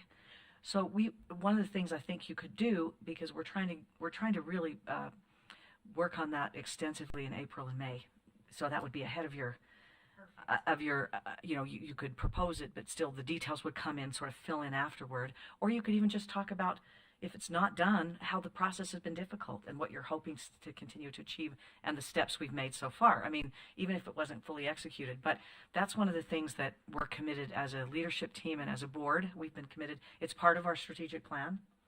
And we have leadership at the USBE that wants to get that done well too. So I think that's innovative. I think we're going to have something that other people don't have. I love that. And I love the idea of having something tangible to share. I think many of us have been to workshops or conferences where you walk out and you're like, okay, what did I gain from that? And so I would love for folks to walk out of our session, one, feeling inspired and excited, but then also having something tangible that we could share that actually is a demonstration of the junction of innovation coming together and what that looks like. So I love that. I made a note of that. Thank you. Member Smith. I want to say what a great opportunity we have by having Dr. Kramer with us to look at Utah with an outsider's eye and say, hey, this is what I see happening here that's exciting and different. Yes, we have a great team that's been assembled, and that is helpful. Member Carey, did I see you pulling down a? Tell me going for it. Okay. Well, we want to hear now your that voice. You put me on the spot. Okay. So I just want to say I really appreciate today's meeting, and we just had, I think, before the Law and Licensing Committee, a proposal to provide you with funding so you can meet in a facility or premises outside of this building. And it was a back and forth.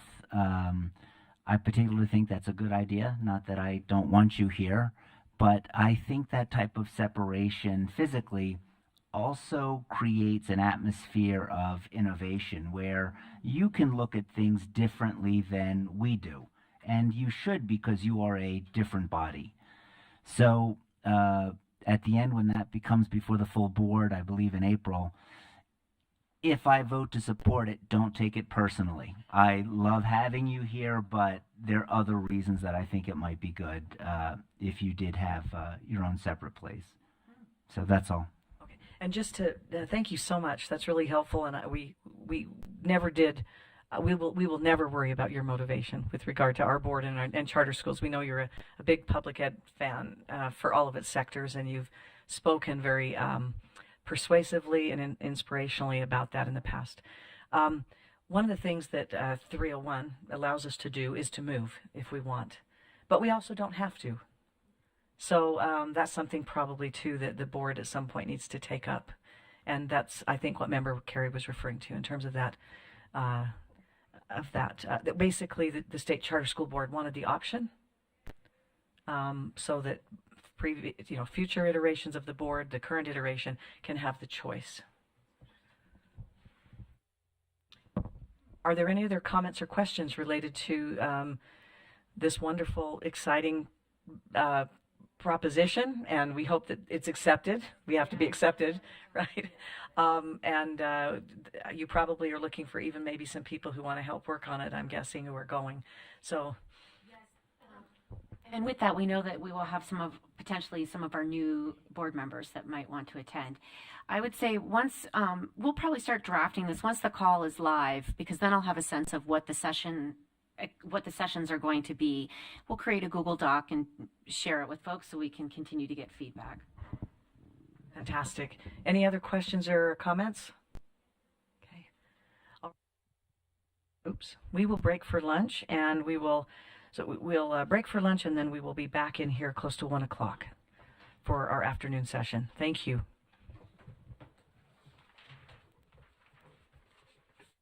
Ms. Stephenson, do you have instructions about pictures?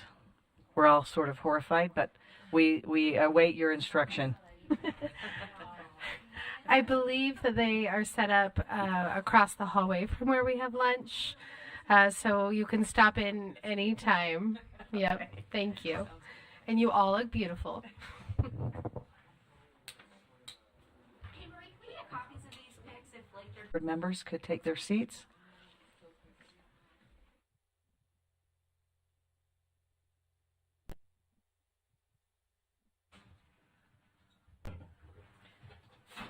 Welcome back to our State Charter School Board meeting on March 21st, 2024. We have all of our board members present with the exception of Chair Bowles, who is away for an obligation he has at his university today. Member Carey of the State Charter School, the State Board of Education, who is our liaison, had to leave early today for obligations for his actual job in his real life, and we just appreciate that he was able to be here with us this morning. We're going to proceed with our agenda. You'll recall that we have moved some of the later afternoon agenda items into the morning, and but we have not moved. Excuse me. We have not moved this very important agenda item that concerns the Salt Lake School for the Performing Arts.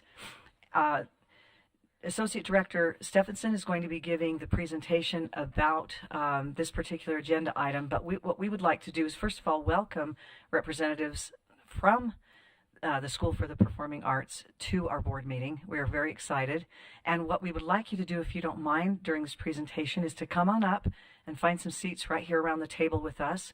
We may have some questions specifically of you, and we would also at some point, probably after the presentation from Ms. Stephenson, we would like you to introduce yourselves and be prepared to answer questions that board members may have, or to provide maybe some context and some nuanced understanding for us of this issue. So we welcome you to our board meeting. We're excited that you're here, and we appreciate the good work that you've been doing with your students and families. Associate Director Stephenson, would you like to begin? Thank you. We don't have a formal presentation, but I do have notes that Dr. Kramer was able to send over that I'll be able to talk about as we've been meeting with the school and having conversations with them. So Salt Lake School for the Performing Arts Academy is actually located just a few blocks from here. And it's in a beautiful building, and they've been there just about a year now. They serve grades 9 through 12, and their demographic information based on the 22-23 information from the Utah State Board of Education. They primarily serve a Caucasian student body. 79% of their students identify that way. And then we have 13% of the students as economically disadvantaged, 11% of their students are students with disabilities, and then we also have 5% are multiracial and 14% Hispanic students attending that school. Again, according to the 22-23 school year data, we also have teachers that have a lot of experience. At that point, we have 79% of their teachers with 7 or more years of experience, and 14% coming in with 4 to 6 years of experience, and 7% with 0 to 3 years of experience. Their teacher retention rate during that school year was 67%. And they did have 50% of their teachers with temporary credentials. So in addition to that demographic information that hopefully helps set the stage, the reason that they're here today is to talk about a possible transfer to the State Charter School Board as an authorizer. Up to this point, they have been authorized by Salt Lake School District, and Salt Lake School District has notified them that they are terminating them as their authorizer. The official letter was sent from the district on March 8th. And a copy of that letter was included in your board packet materials. The reasons that Salt Lake District cited for no longer being the authorizer of this school, they cited enrollment concerns, lease space issues, and fiscal management concerns. So again, Salt Lake School for the Performing Arts has been engaged with staff of the State Charter School Board, becoming their authorizer and talking about what that process is and what that would look like. We've been able to draw from statute and board rule and walk them through all of the different steps that are outlined in statute and in board rule and that would need to occur if that is something that our board wishes to pursue. With that, we've requested materials from them, and that process is all laid out in board rule. You have access to all of those materials that we've requested, and those are those board materials for you as well. We have received most of them. Some are still in draft form and haven't been completed, despite having been requested, but they have been sent over. We've also requested some additional financial information due to the nature of those concerns, and some additional special education information, which we received yesterday due to some concerns that the State Board of Education has also expressed with special education. The biggest issue that they're facing is not having an authorizer at the end of the school year causes an emergency for their students. Another issue that they're facing is that financial forecast. They are forecast to have a $950,000 loss in fiscal year 24. With that, they state that they will need to raise $500,000 between now and the end of June so June 30th, 2024. And they will also need their enrollment to increase for next year. Because of those shortfalls, they've submitted a business plan that includes that above information, so the $950,000 loss and the goal to raise $500,000, and that they have some other ways that they are trying to survive and hopefully thrive. So essentially that emergency, again, is really related to that financial position and to the lack of authorization. So due to the emergency nature here, and because they are already an authorized charter, and looking at all of these different pieces, it is noted that we can move outside of our traditional timelines. And so there are a few options that exist that the board will hopefully entertain today. So option number one would be to not pursue becoming their authorizer, and then Salt Lake District would continue to work with the school to terminate that agreement and end that at the end of June. The second option would be to become a new supportive authorizer for this school and to put steps in place to help them survive and thrive and hopefully be able to meet their goals as they've outlined. And then a third option would be to become a new supportive authorizer, but with that help them to dissolve in a way that is respectful to their teachers, their families, and their staff. So at this point, the only action we have is or the only decision today is to continue, if we want to continue pursuing becoming their authorizer. So it's not a decision today if we are or are not, just are we continuing to pursue that.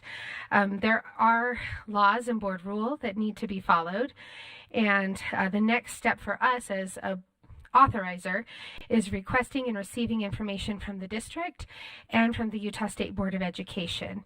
And so if we want to continue pursuing that, then that would be the next step that staff would take, would be requesting that information from Salt Lake District and from the Utah State Board of Education, and then bringing that back to you for our next board meeting for that continued discussion. I'm sure there are probably questions there that staff can answer. We do have the school here as well, and I do have these notes here that I can reference as well. Thank you so much, Associate Director Stephenson. I think at this point we ought to have each of the representatives from the School of the Performing Arts who are here to introduce themselves, maybe starting here. And one thing about these really high-tech, they actually are very high-tech. In other words, I'm saying they're too high-tech for this old lady to use very well. Would be just note that when you pull them down and start talking, that's when they turn on. So if you could do that, and you kind of have to get a little bit closer, we can't hear you. Maybe we could start here and go around. I'm Emily Anderson, and I am the Assistant Vice Principal at SPA. Hello, my name is Angela Pontius, and I'm the Director at SPA. My name is Jody Osofsky, and I am a parent of a student at SPA and a board member. My name is Tina Gilman. I am also a board member and parent of a student. Hi there, Carrie Plaster. I'm a board member and parent as well, and that's my part-time job is being on the board. My full-time job is I'm a chief HR officer here in Salt Lake. Hi, everybody. My name is Doug Keefe. I'm the board chair at SPA and a former parent. My daughter went there 4 years ago. Thank you so much. I wonder if we might hear from the board chair and the director about your perception of the need to seek another authorizer, besides the obvious that you've been told by your people. But I guess I should say, tell us what your parents have requested, what the board's will is, and you're in financial straits, you're struggling as a school, your authorizers sort of kicked you to the curb, but you want to continue as a school. We can feel that. So talk to us about why. Maybe we could hear from the board chair and the director first on that.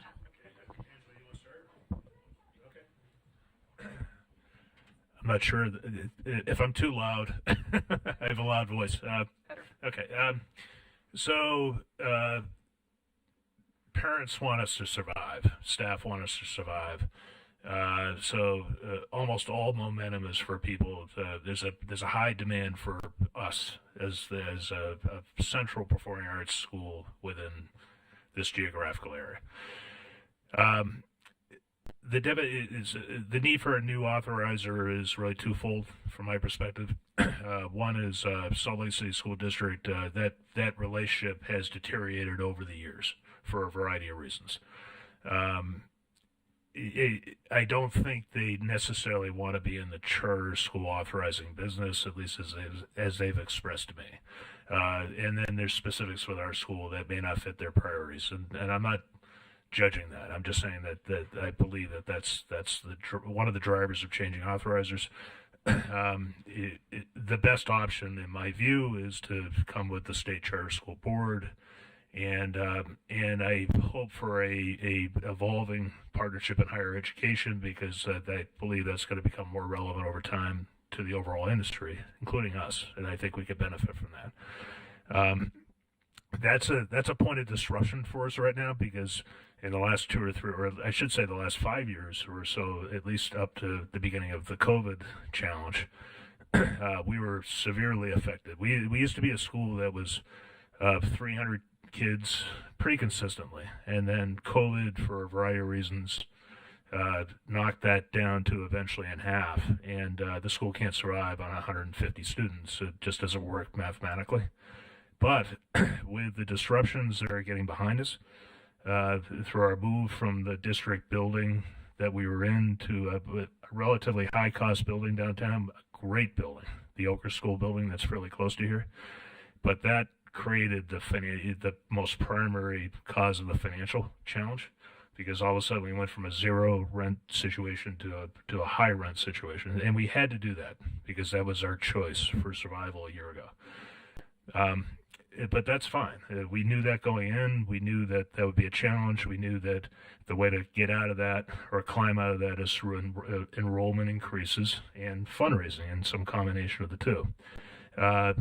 Enrollment increases we absolutely are 100% confident that will occur, because we're stabilizing, because we're in a better location downtown, because that's facilitating partnerships with anybody that matters in the artistic industry, I should say. But basically, we're getting national attention. We're creating partnerships and restoring our relevance in the area. So all of that says that we believe that enrollment's going to come, but that takes time, and then it takes time for that to turn into revenue for the school. So that's all in the plan that we drafted. And so we're very confident that there's a need for the school, there's a desire for the school, there's a complementary role for this school within the district, Salt Lake City School District area, and also all surrounding areas around it. And some of that's laid out in the business plan. So all of that gives us faith, but it's driven by stabilize the charter authorizing situation. So that's not a doubt with people. And then secondly, get on the path for student enrollment and fundraise our way to make sure that we're surviving while we do that. Angela? Thank you so much. I think Doug did a really great job of summarizing a lot about who SPA is and where we are currently. I would just like to say that SPA is a very unique place for students who are looking to enhance their high school experience through the performing arts, and we're able to support them in that way. To address your question regarding authorization, SPA has always been connected to the Salt Lake City School District. I was a teacher at Highland High School a few years ago and knew of SPA in that way. And now being in this seat, I am seeing it from a different perspective in that the district, while supporting us with programs like Power School and Canvas and things like that, there has not been a lot of additional support that is needed in running a charter school. And so I think that is my biggest ask when looking for the state charter school board to be our authorizer, is that you would be able to give us some of that additional support that we need to be successful and help these kids get across that finish line. Thank you. That's very helpful. Board members, do you have questions of these individuals before we maybe have our own discussion? Questions you have that maybe came up in Associate Director Stephenson's report, or that you have maybe have been generated by these comments from these leaders? Member Smith. I have so many questions, but I think Member Cisneros. Oh, Member Cisneros. We're probably going to mirror each other, so do you want to start? They have a tendency to do that every month. Okay. I'm really glad you guys are here. I'm delighted that you would look to us to help you. That makes us feel really, it's like a vote of confidence in us, and I appreciate that. So my first and easiest question probably is, why come to us as a new authorizer, and have you considered other possible authorizers?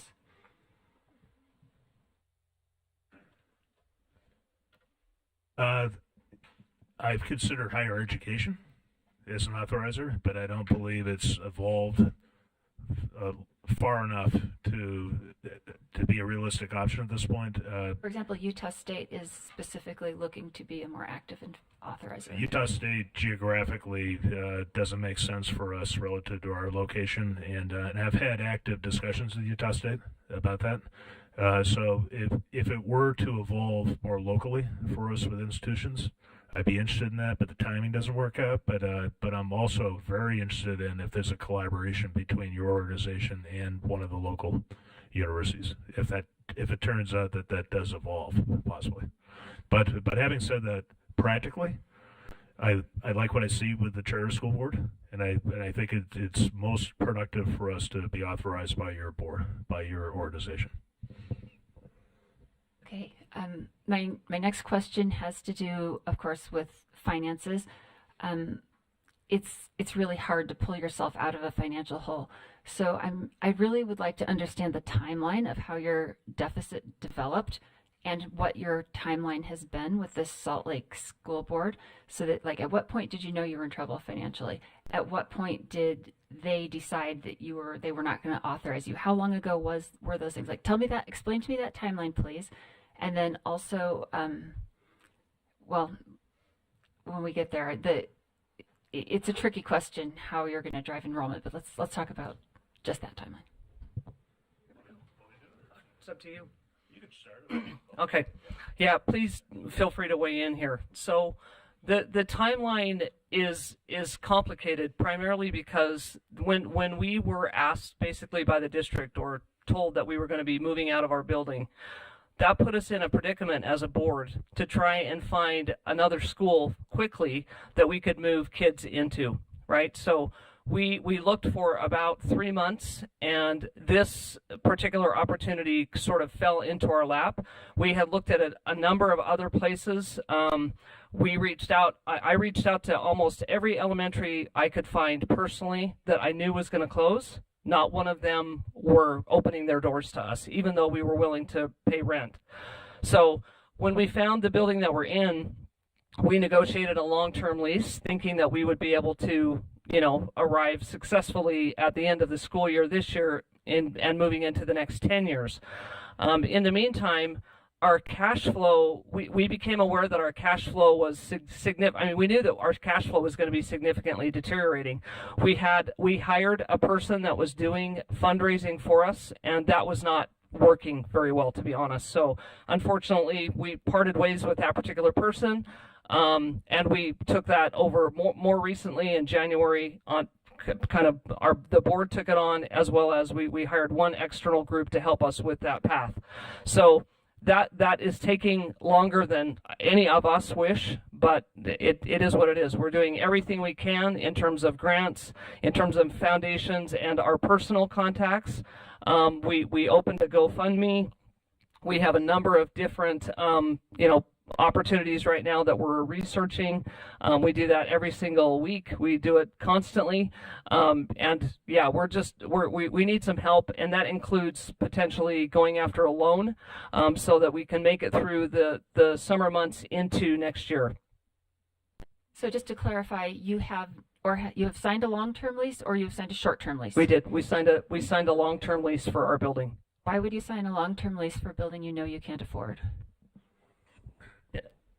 we first of all, they wouldn't sign a short-term lease, and second of all, affording has to do with fundraising at the beginning, but also restoring enrollment, which we're very confident will restore it over time. So all those added up to that was our option at this point, and we actually got a better rate on the lease by signing it longer term than shorter term. That seems odd to me, and I have trouble with that for a lot of reasons. But that's where we're at, and so okay. I'm questioning your ability to draw more students, given that Salt Lake is not expanding in terms of student count. And so what is your plan? Is your plan to try to draw students from Salt Lake schools, or where's your enrollment going to come from?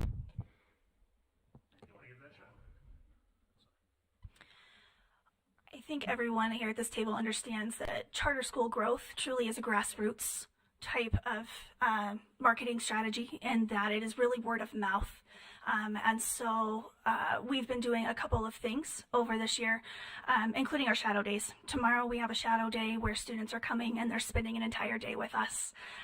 And to this day, we have almost 80 applications that have come in for enrollment for next year.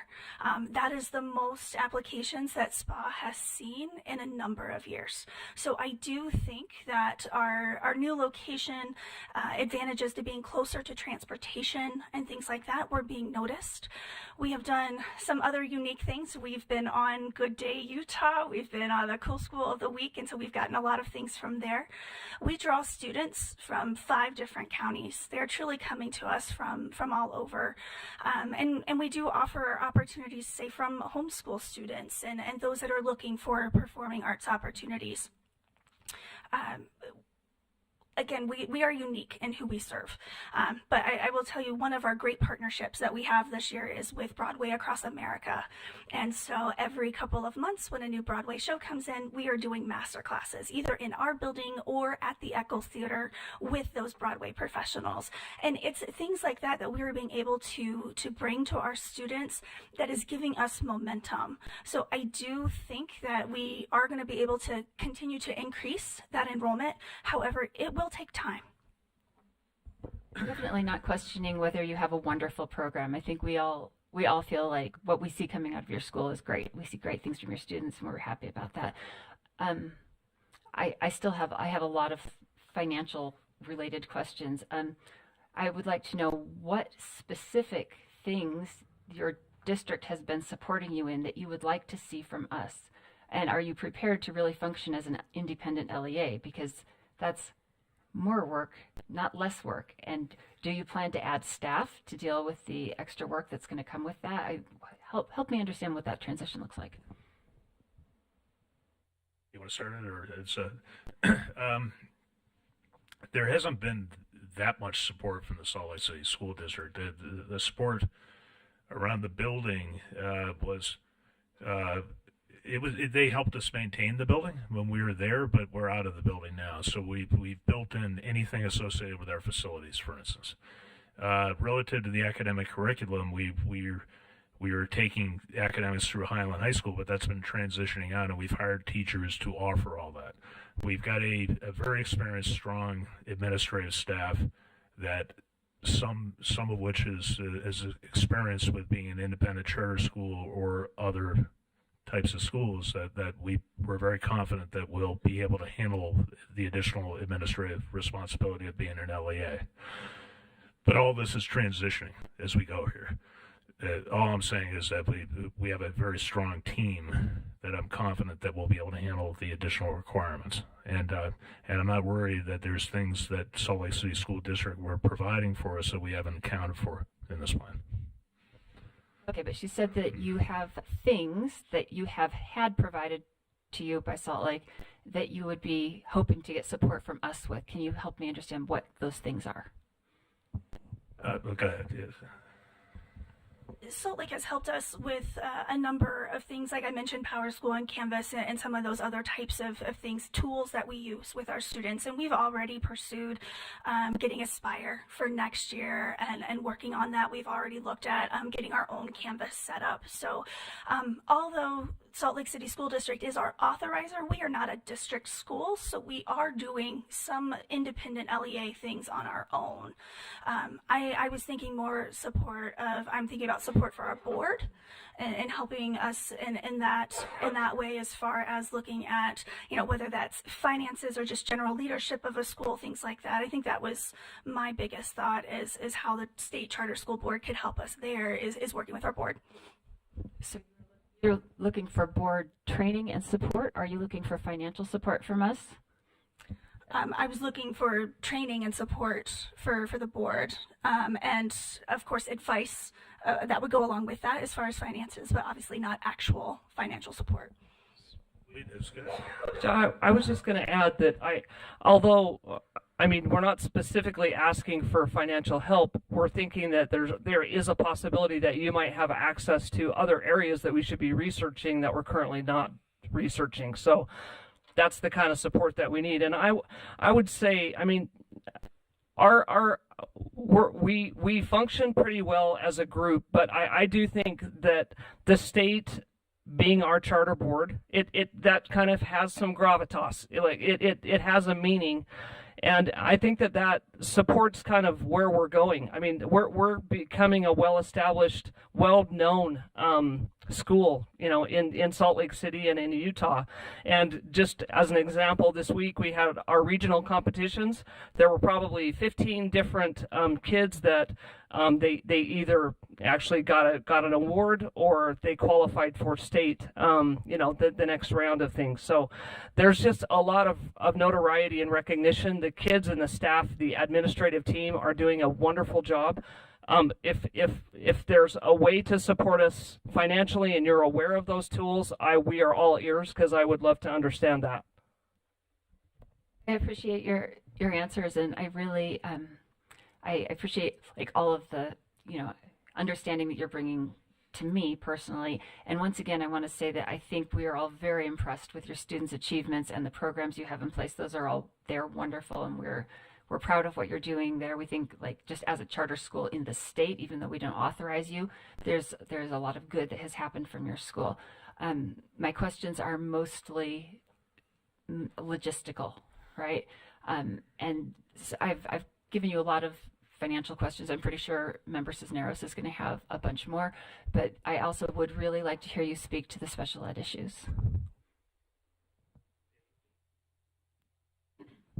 Yes, I guess when we submitted something to Marie yesterday with regard to special education, I guess I was unaware of any special ed issues. This is our first year in this building of having a special education program, as well as adding in English and math, with the plan of adding in another core subject next year, science, and then continuing on that path. And so I am unaware of any special education issues, other than we are beginning a program. Last year, special education resided at Highland and was provided through the Salt Lake City School District as part of a contract. So this is our first year in doing that in a couple of years. Associate Director Stephenson, I noticed you were coughing quite a bit, so if you're not ready to speak, that's all right. We don't want to put that on you, but if you are you aware of concerns about special education? It sounds like this is a sort of nascent program, and that metrics from last year, in any case, would have been related to Highland High School and not necessarily unique to SPA. Can you elaborate on that for us? I'm not sure exactly what the concerns are. USBE had just reached out and said to make sure that we check on that, and then that they would like to have a follow-up conversation if we decide to pursue authorization. Okay. It sounds like you have a program, you're working on it. You might need some training because it is new, but that it's not something where there has been, say, a targeted audit that has found a huge number of material findings or anything like that. Exactly. And I will say that it is a comp guidance program. And that comp guidance program would have been through Highland last year, and then with us this year. And so there are of course, specific requirements per comp guidance program.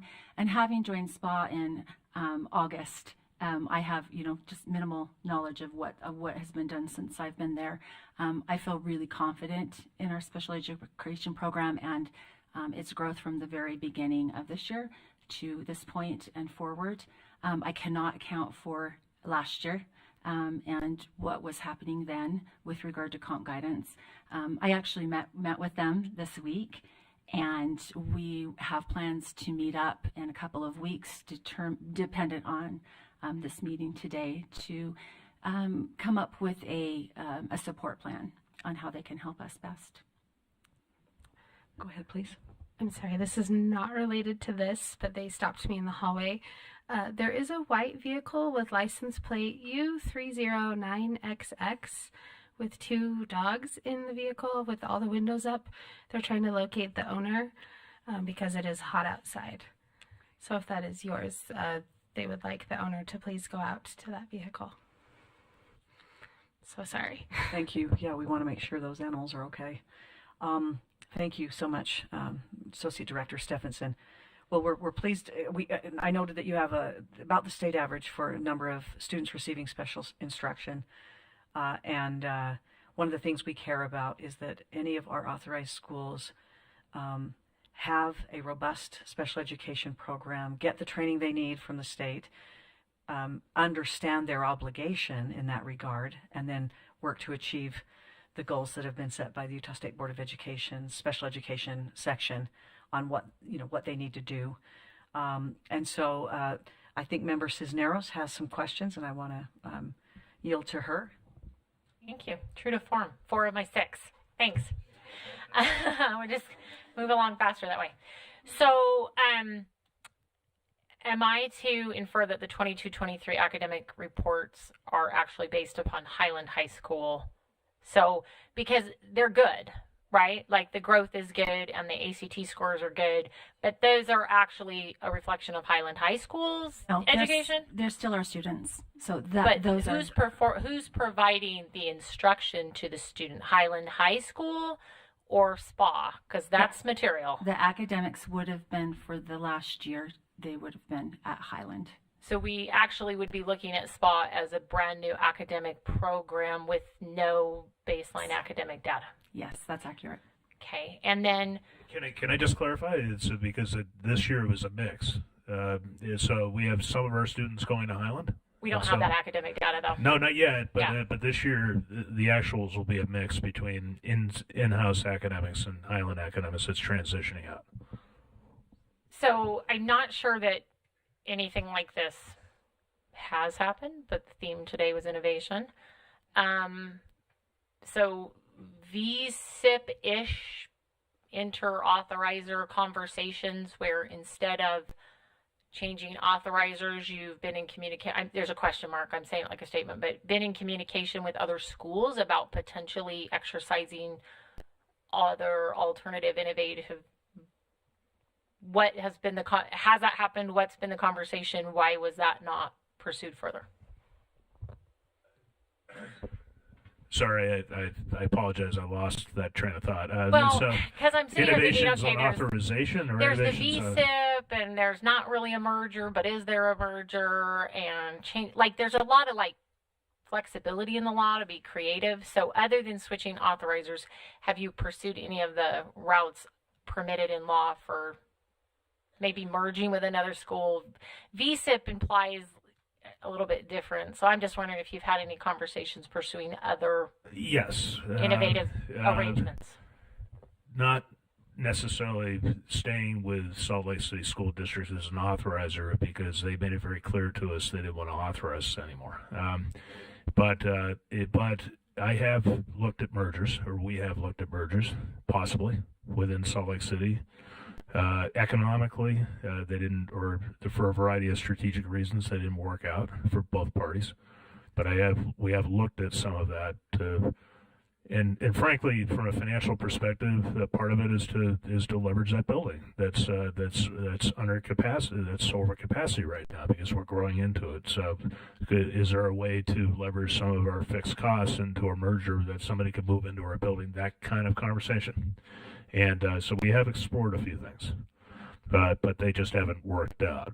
So, but relative to creative authorization, I wouldn't say that we've necessarily explored anything more than whatever can happen with higher education to partner with your organization, possibly to create a fairly creative oversight and authorization of us or others. All right, but outside of that, you've always been possibly the best option for us. That's not the district.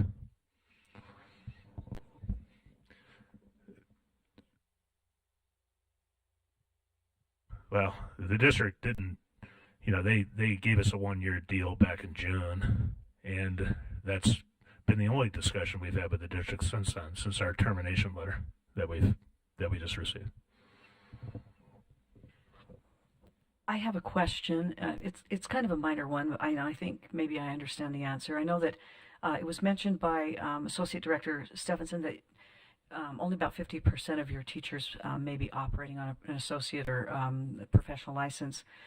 I know that sometimes with the arts, you have sort of practitioners and artists come in, and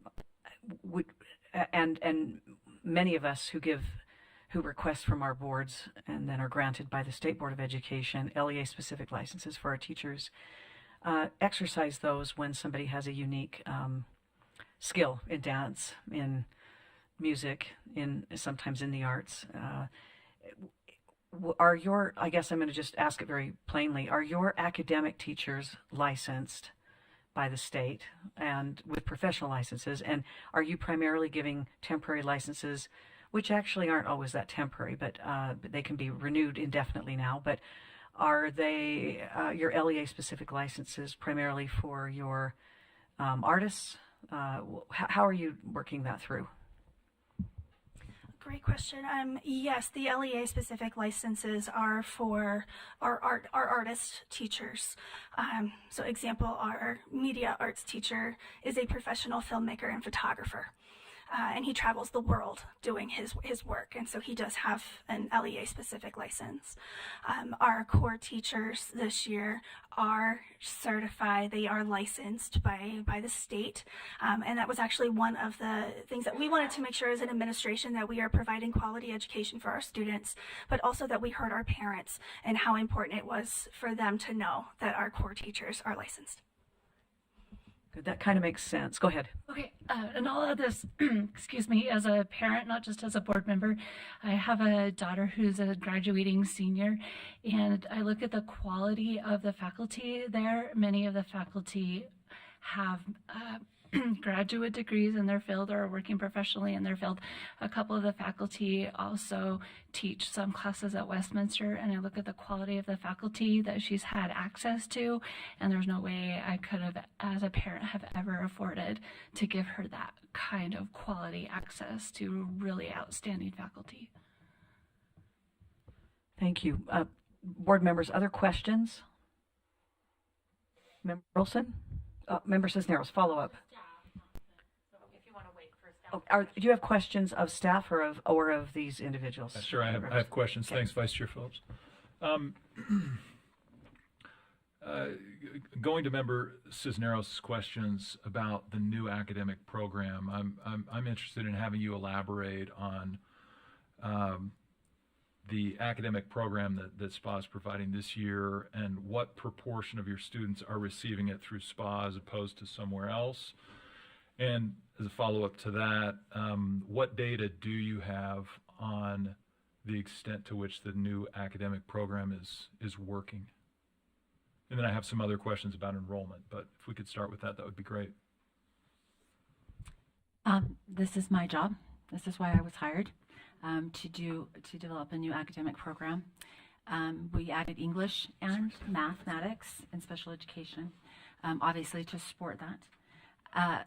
We And as I'm speaking to you, you just gave me like 3 things in that. Tell me the first one. One was, what data do I have? What data do you have? The proportion of students? Proportion of students that are taking that, because they have the option to take at SPA. I will tell you, we started out with probably 60 students taking classes at SPA, and then coming to, or 60 students going over to Highland and taking Highland academics, and then coming back to SPA for their performing arts classes. That is now down to about 38 students. Most of them have switched to SPA full time. And so we see, and we are seeing the trend is for students to actually make that switch for a variety of reasons. The data that we have, I mean, I would be happy to provide some data. We are a baseline program. We have some internal, testing that we're doing. We have grades. We're well above, our students passing a high passing rate, and so be happy to provide this to the board if they would like. But as a new program, we're really program building. I mean, we're keeping students in. I don't know if you know this about SPA, but SPA classes are extremely small. Our students are in class, they're in a math class of 15 kids, or in an English class with 8 kids, or in a support class for special education with 2 kids. And so it is very high hands-on. We had Scott Jones yesterday toured our building, and he remarked at how happy our students looked. And I know this is the emotion part, but that's our job, is to sell you on the feel-good pieces too, at how engaged our students were in their education, whether it be their performing arts classes or their academics classes that we are working to make arts aligned, and so hands-on. And so, yeah, if the board would love some data on that, I'd be happy to provide that. Can I just jump in as a parent? So I will tell you, my child, due to a divorce, has gone from Canyon School District to Salt Lake City School District to SPA this year. She's a freshman. And I have a child at the University of Utah now who went through Canyon School District, first grade through graduation. And I have never seen the teacher-student engagement, the emails that are sent to me as a parent that I'm CC'd on, that are coming to my kids, supporting them, and it's not just one teacher, it's all of them. I've been blown away. Thanks. I would just encourage staff to try to gather as much information as possible about how the academic program is going, since we're not going to have complete data. Whatever little data we can gather, I think would be really helpful. And then one other question, Vice Chair, if I may, just going back to Member Smith's questions about enrollment. You noted earlier that filling the enrollment is going to take time. Do you stand by the projections that are in your business plan of 200 anticipated for next year, 300 anticipated for the following year? That's one question. The next question would be going to your comment about 80 plus applications that you've gathered. What do you project from those applications tying into next year's enrollment? Have you started the enrollment? And again, are you looking at 200 for next year based on the applications you've gathered so far, or some other number? I think 200 is a great goal for us for next year. We're currently at 150 students with a graduating class of 34. So putting all the students that would be moving up, grades 10 to 12, plus those applications, and plus we know that we always get a couple of more over the summer. I think 200 is a good goal. But looking at our numbers as they are today, it does leave us short of 200, absolutely. Looking at the business plan, 300 is the number that we need to hit to be financially solvent.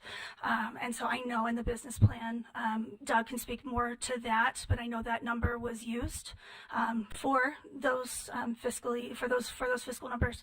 I do think that 100, an increase of 100 students the following year is high. When you say financially solvent, you mean you're operating in the red if you're short of 300? Correct. between now and whenever you hit 300. Is that correct? Yes, and there's no question 200 is a more doable number. There's still more marketing activities that the school is performing, and from now through the end of the year. So that 80 applications, we expect to go north of that, but 200's it's still an aggressive goal for 200. 300 is a very aggressive goal. However, it's a bet. It's a risk.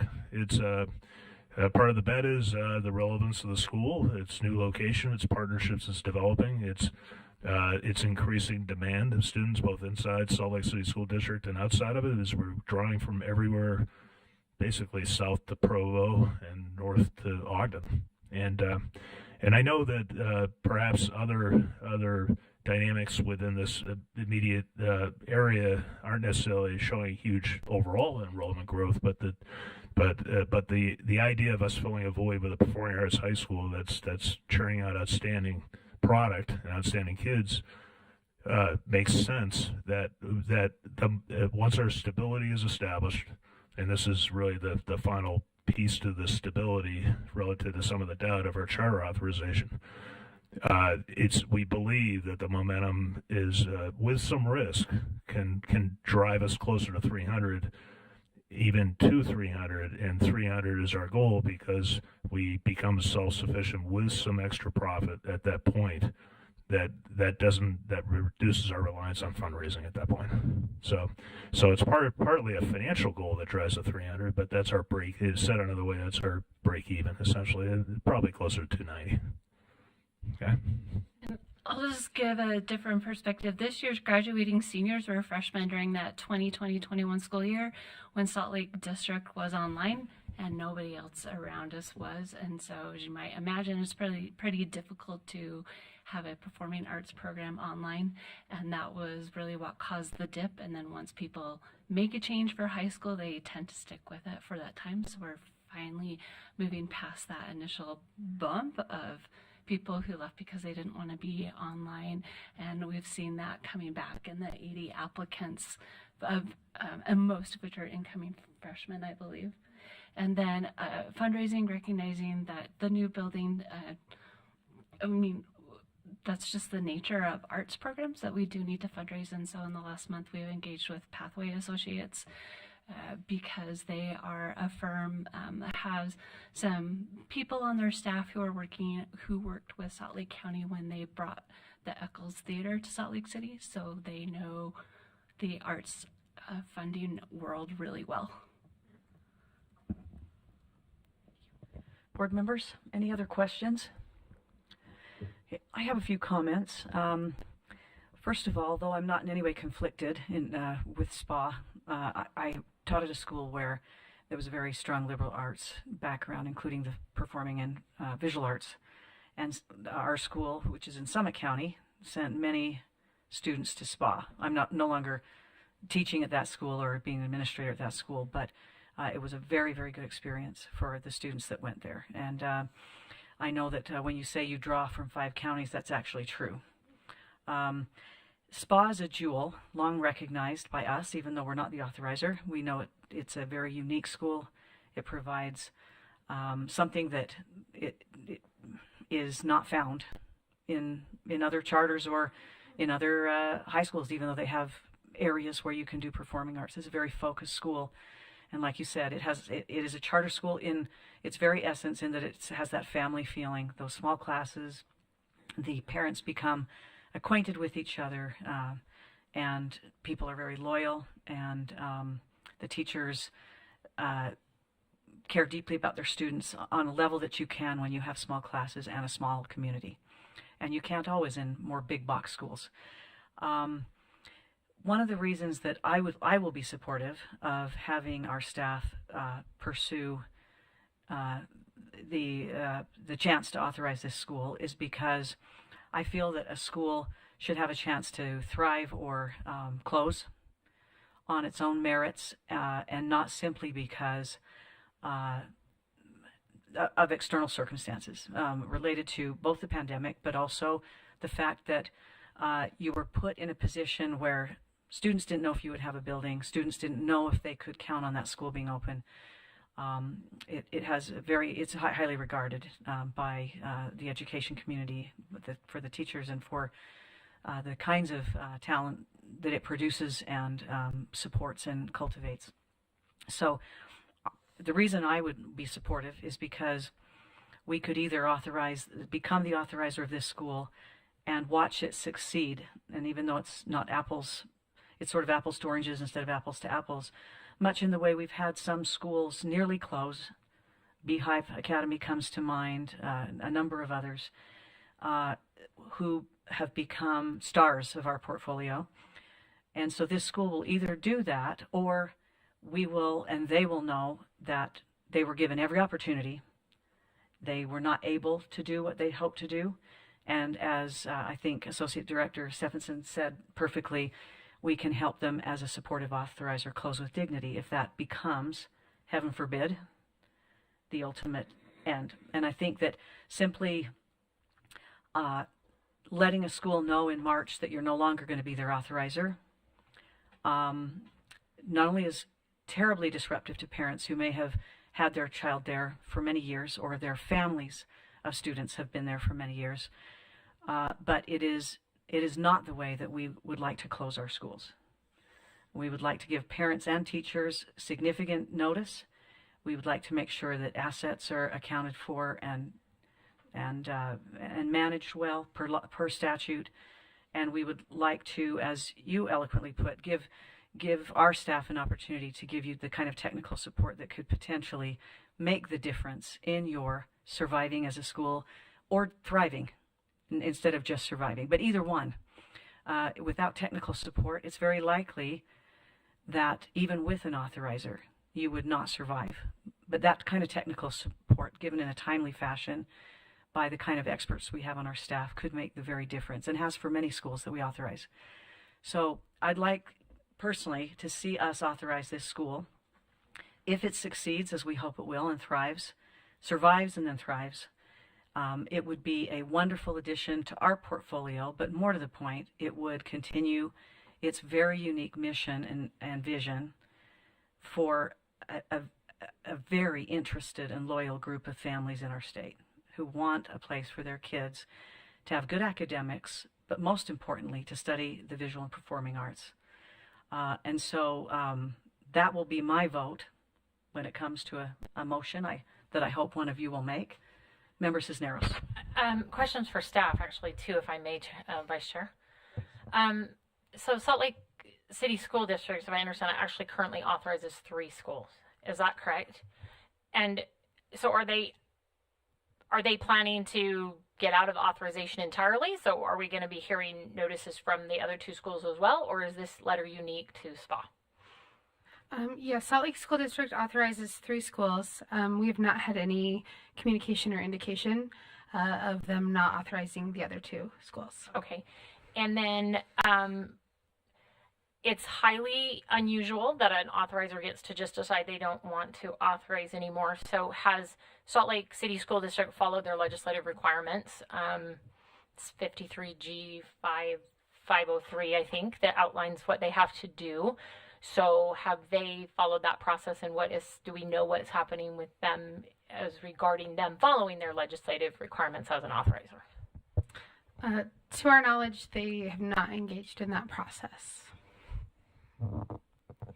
Would it be possible to make just a couple of comments, if you don't mind? First of all, I would like to acknowledge what you said.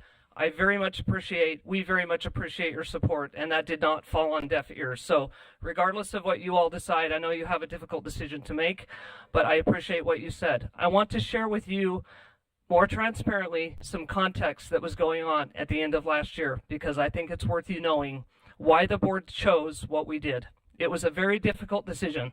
So we were faced with choose to close the school or keep going, right? We looked as quickly as we could for as long as we could. We all volunteer on the board. I'm just assume that all of you do as well. So in the meantime, having full-time jobs, we looked, we did what we could. We couldn't find one, and we took a bet. Something else happened around this same time. We had a very serious incident that happened at the school where a father chose kill his son, and that had a very deleterious effect on the entire school. This is the same time frame that now we're faced with trying to decide, are we going to close the school now and potentially risk a whole lot of kids potentially committing suicide? I don't know about any of you. None of us were willing to take that bet. And I know I'm being passionate about this, but I have an 18-year-old. She is full of anxiety. She's a redheaded Scorpio. And believe me, I was considering whether or not she was on the edge of committing suicide. We had plenty of conversations about suicide during that time. We taught our teachers. The teachers had conversations with kids. This was a big deal. So I'm a business person through and through. It's what I do every single day. This was a big risk. I know it's a big financial risk. We are doing everything we can to fundraise for this school. Please support what we need. I'm begging you, please. Member Cisneros? So that couldn't be the worst possible lead-in for what my thoughts are going to be. So I apologize in advance. I've been a huge advocate and supporter for charter schools for 20 years. Anybody who knows me, I've been on the ground with this. I feel like some of my fundamental complaint or concerns that I have with is we're almost rescuing Salt Lake City School District from their obligations as an authorizer, and I'm not okay with that. They need to be held to task to follow the law and the charge that they have as an authorizer. My second concern is Salt Lake City School District is only saying no to one of their 3 schools, and I'm really questioning that. Why? What is behind that? If they just wanted to get out of authorizing, all 3 schools would be having that letter. Why is only one? Why are other authorizers, higher ed, who got into the arena to authorize, not interested? Why did the mergers with other schools not? If everything about the school was viable and sound and low risk, they wouldn't be sitting here asking us. They would already be with someone else. I think that some of the things that have been said, like, yes, of course, a class of 2 to 10 is going to be really hands-on and engaging, but that's not financially responsible. It's not financially viable. It's not the way it should be working. We don't have enough data about how they operate independently. And the only thing that keeps coming to my mind is Pioneer. You know the whole Pioneer thing, right, Cindy? That's right when you came in. And all I can think about is Pioneer. Dr. Tonks used to say almost every board meeting, are we just kicking the can? And so I'm just going to pick up her mantra, are we just kicking the can? But are we rescuing Salt Lake, who they have a statutory obligation to behave in a particular way? And the schools owed that. And I don't think it's at this juncture our responsibility to come in and salvage Salt Lake School District's responsibility to do what is right. Now, it's also not our job to slap their hand, but USBE should be. And if we come in and say, oh, we'll just pick it up and we'll clean it up, independent of the students, which I love students, please do not misunderstand what I'm saying. All the other authorizers, as they enter the arena, can basically thumb the law and say, no, well, the law doesn't really apply to us as an authorizer because we're not the state charter school board. If we had tried to behave in this way, we'd all be being called to task personally for not honoring our statutory obligation as an authorizer. I'm sorry that the school is caught in this. I'm more inclined to try to support requiring the legislative requirements to play out and have USBE hold Salt Lake City School District to task under the law. That's where I'm more inclined to. And again, I'm very sorry that the school is caught in, and not so much the school, independent students are caught in the middle of this. Go ahead. Member Cisneros, as almost always, I completely agree with everything you said. And I would like to reemphasize that we set a terrible precedent if we bail Salt Lake City schools out from fulfilling their statutory obligations. In addition to everything you have said, when I hear this board speaking, I don't hear responsible planning. I hear, we think maybe we can get to 200, that's a stretch goal, and that's not even enough to break even. Well, can we get to 300 the next year? Probably not. That seems like it's unrealistic, and that's our break even number. And again, when I was sitting here and hearing them talk, I was thinking, this sounds a lot like Pioneer, and this sounds a lot like a board that, while they are passionate and engaged and working very, very hard, it seems like the bad decisions that have been made in the past, there's not a plan to fix those. Like if you get yourself into a 10-year lease that you can't afford, and your plan to afford it is not realistic, I can't support that. I just can't.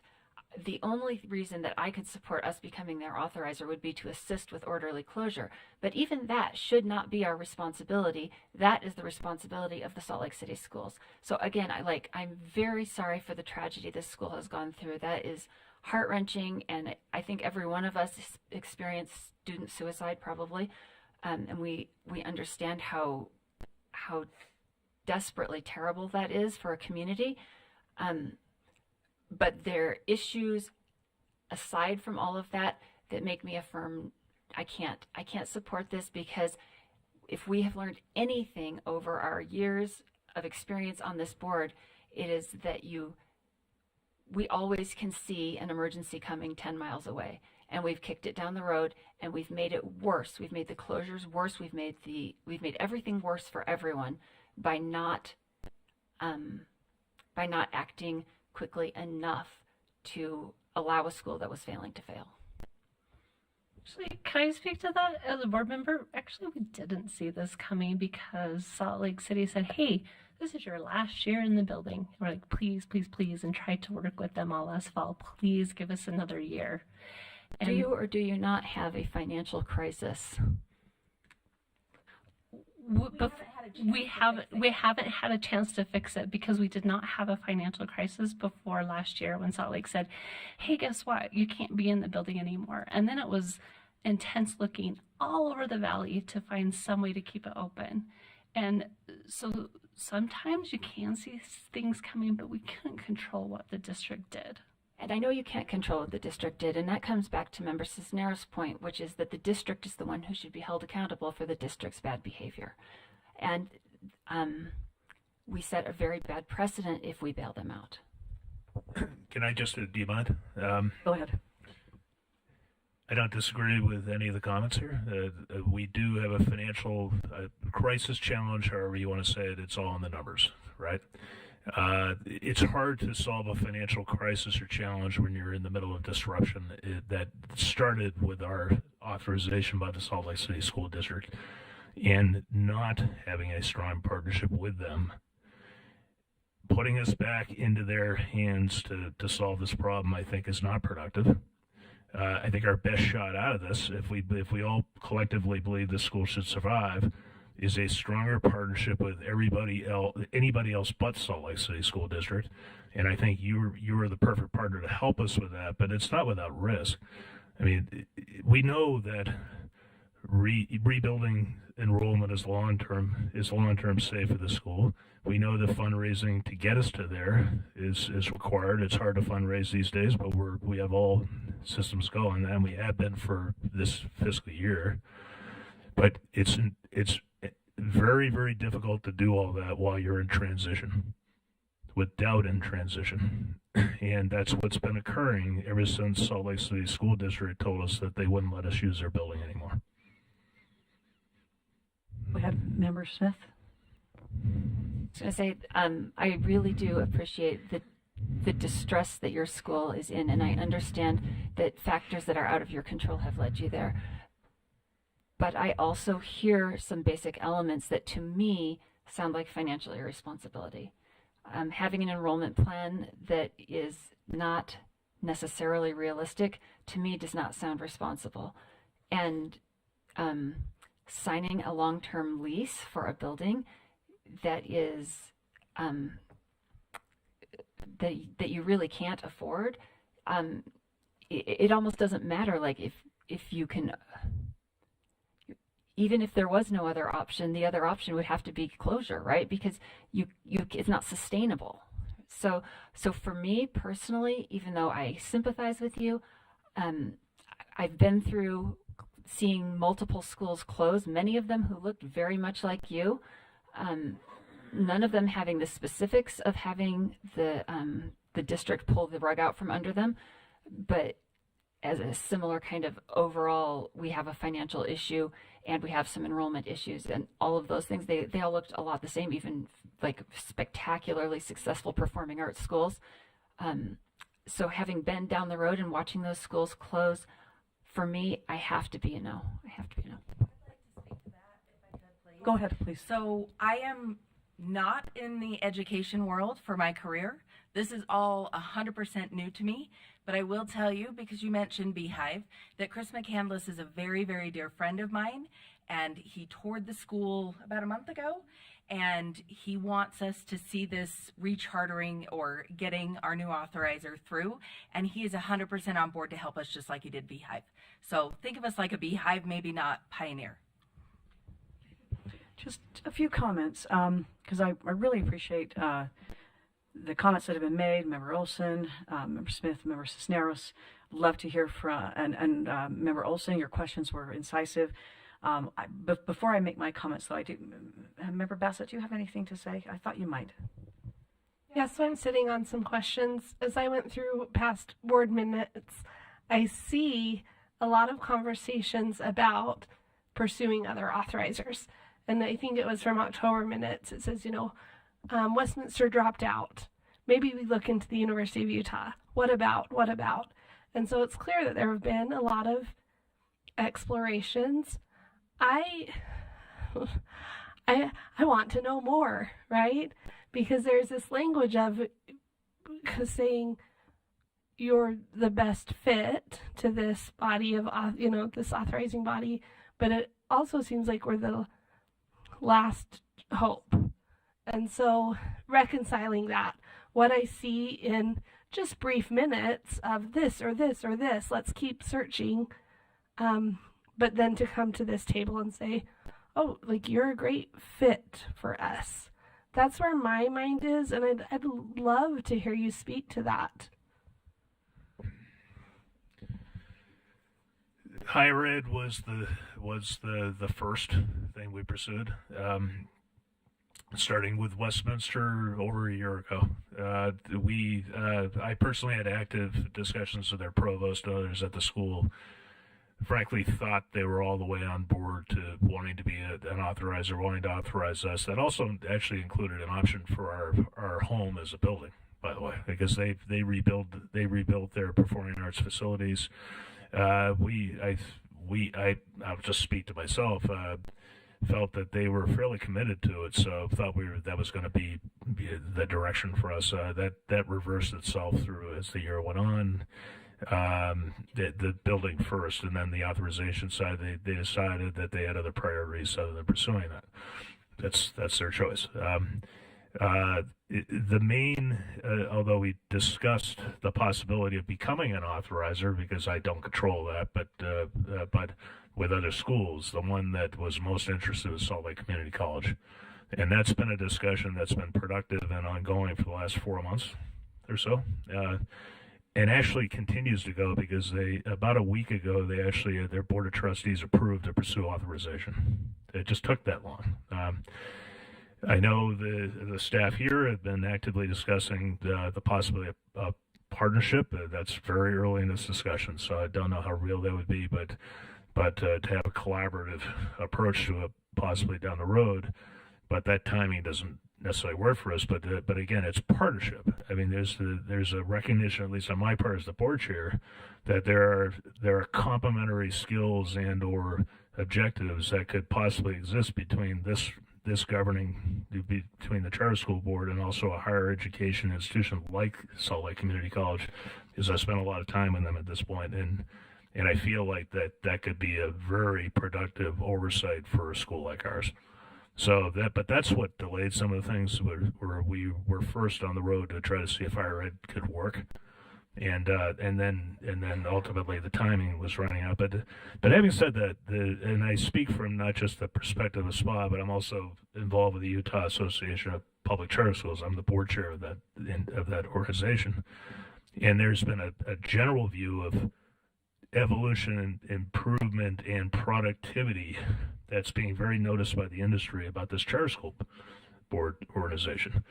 And so it's a good, I feel very favorable that we could fit into that very well and have a productive relationship. That's part of what's shifted over time. And so that's why I'm confident of it. Thank you. Thank you so much. It's been a great discussion. I have a few things to add. First, I do appreciate all the comments and questions that have made your comments as representatives of the school, and also board members and staff for all the sort of nuanced context and both concerns raised as well as sort of excitement about the possibility for us to authorize you. A couple things that I wanted to mention. I am concerned, of course, about the fundraising and the financing, but I also realize that your numbers are ambitious, but you also do a lot of fundraising in the arts. That's actually, as hard as it is to fundraise, that's an easier sector to fundraise in than some of the other fundraising that schools do, to be honest. There's a lively philanthropic group that makes it so that 300 as your break-even number is what is contemplated without fundraising, but you can operate on a much smaller student body with fundraising, and I think that that makes your numbers potentially, realistic over time and even in the short term.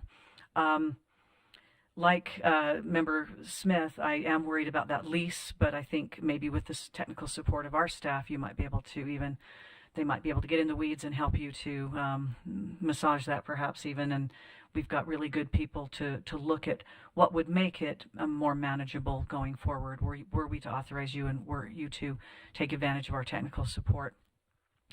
I also want to talk just briefly, since it's been brought up, about Pioneer, as Pioneer is kind of a negative example that we might be kicking the can or stepping into that same landmine. Actually, because we authorized Pioneer, and they actually took the step. We did not close that school. We actually helped them to take the right steps to make the motion in their own board meeting to close themselves. And then we were there to help them close with dignity. We had a very good relationship with them. We were sad because they were a little jewel of their own. To be fair, their academics were not as promising as yours, nor were their relationships with artists in the community and nationally recognized artists, though there were some who were in fact involved there. And so our relationship with them was essentially to notice them of concern, put them on warning, eventually probation, because of their finances primarily, and then actually to help them to close. They took that action themselves. We were just there to help the landing be a little bit softer. So that needs to be recognized too, is that some of the things that leave a bad taste in our mouth as a charter board, which that did, was in fact something that was very positive overall, which is a school that was not viable was able to close, and they were able to close with dignity. We were there, many of us, in the board meeting, along with the UAPCS representatives, members from this charter board. I was there personally, so that they felt supported in a very sad motion that had to be made. My thought here is that, is this school a risk? Yes. And by the way, statutorily speaking, the only thing that ultimately that the Salt Lake District is required to do statutorily is to, when they close, help them inventory, help them to ensure that anything that may have been bought with SPED funds has been appropriately distributed or returned or sold, so that SPED funds aren't lost, whatever is remaining, and a few other very minor things. Having helped to close a school, I know that statute like the back of my hand, and we are not Salt Lake District. They can close for reasons other than we can close for, frankly, in the statute. And they are required, if you do close, to help you do that. They are required to do that. But they aren't required to do what we might do with our schools and what we are required statutorily to do, which is to support, give technical support, help with deficiencies. The districts are under different kinds of statutory obligations, but we're all under, as authorizers, the statutory obligation to help our schools close when they do close, for whatever reason, closing themselves, being closed down by us. So I'm not sure we're doing anything. I'm not sure we can impose or help work with the USBE to impose more on the state, on the Salt Lake City district. Districts are different. They're kind of a different horse than we are, and so I'm not sure that by taking you on, we're exonerating them of their duties. Their duties would still be to help you close if you're closing, and you're authorized by them, and you don't get another authorizer. But what I see is that I think I'd like to say to my board members, there is a possibility that we would have to do it. Did I say the wrong thing on statute? I would like to clarify.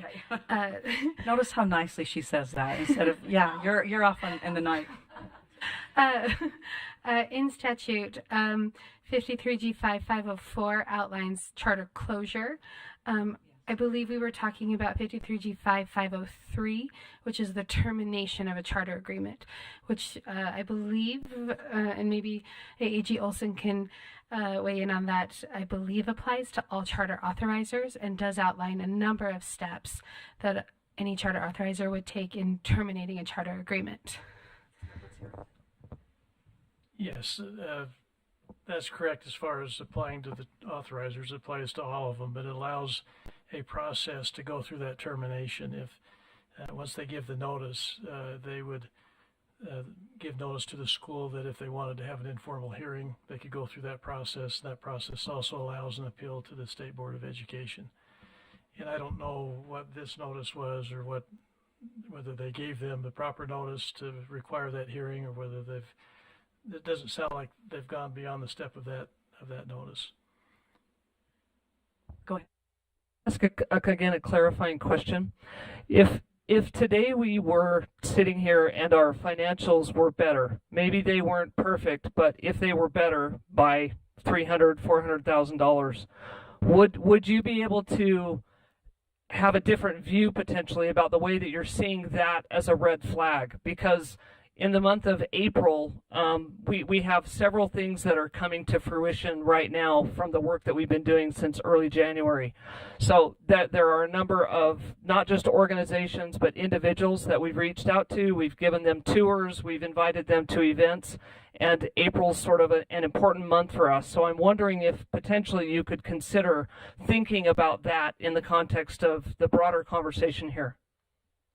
For me personally, if everything else were the same and we just saw a $300,000 cash position that were better, no, that would not satisfy my concerns, because I personally feel like it would be irresponsible to authorize a charter that relies on external fundraising for its funding. I know that it can be done. I know that it's easier I come to this as someone with an arts background myself. I know it's easier for art schools, and especially fine arts that deal with the intersection of fine arts and children. It's definitely easier to fundraise that way. But I think we as a board are not fulfilling our duties if we do authorize a school that relies on external fundraising. I also would need to see realistic planning, the realistic budget planning that worked on the basis of the funding that you will actually receive from the state. And I would really like to understand why the Salt Lake School District doesn't want to authorize you anymore, but they're keeping 2 others. Please. This is a question. Marie, who are the other 2 schools they authorize? Are they what they call the dependent charter schools? It's the Center for Science Education and Open Classroom. So I believe they differentiate in the Salt Lake City School District between being a dependent and an independent charter. Independent being run by people like us at a board level and providing most of our own services, whereas dependent charters, as I understand it, are much more interwoven with the Salt Lake, with the district. For instance, they are more directly provided services by the district people. I'm not sure, but their employees might be, or at least some of them might actually be employees of the district, and their board certainly is are district people, right? So that might be part of the reason why they're more comfortable having 2 other charter schools versus ours, which is much more independent. That's a good point. Go ahead, Member Sparker. Thank you all so much for this conversation, and just to echo so much of what's been said, for your passion. It's very clear how you feel about the school and the community that you've created. And to me, that's something that is very important. Even at lunch today, we were talking about that our students today are coming to our schools because they are craving connection. They are craving community. They want to be seen. And it is no doubt just, we haven't heard from students, but based on what you've said and from my colleagues here that I think that that's happening. My question is, Marie, again, today we're deciding if even we want to do more research, right? So we're not necessarily even voting on whether we want to authorize or take this school in as part of our portfolio. So my question is, what would be the timeline of that research? Because I've heard lots of questions and things that we would want to decide. Would this be, because this seems like this is an immediate need by the end of the school year. Does the staff have the capacity to do the research that's necessary to be able to give us the information that we need to make an educated decision? I guess I'll start there. I know you do, but just in terms of all your other projects, I don't mean intellectual capacity. You say jump. Do you we know what say I'm how saying? But just in high. terms of time and putting this on your plate where we didn't expect this to be on our plate, and knowing that this is such a quick turnaround, could you speak to that? Yeah, our next board meeting is scheduled for April 11th. I think we could be ready to present as long as Salt Lake District responded to our requests and the State Board of Education. As outlined in the board rule that talks about the transfer of a charter application, it does give some day, I guess, estimates there. So if you would like to continue to pursue that, then we would request information from the current authorizer. It does say within that board rule that they have 30 days to respond. And so I think we would ask them to try to respond sooner than that because time is obviously of the essence. And as long as they responded, soon enough, I think we could be ready for an April board meeting. Thank you for that. I can also appreciate Member Bassett, your question in terms of we wanted to be, when you got the letter, we were like, we got to call the state board, the state charter school board, and I can appreciate you reaching out to higher ed institutions as well. I think higher ed is also looking to innovate and thinking of ways to be creative and how they're networking with K-12 students.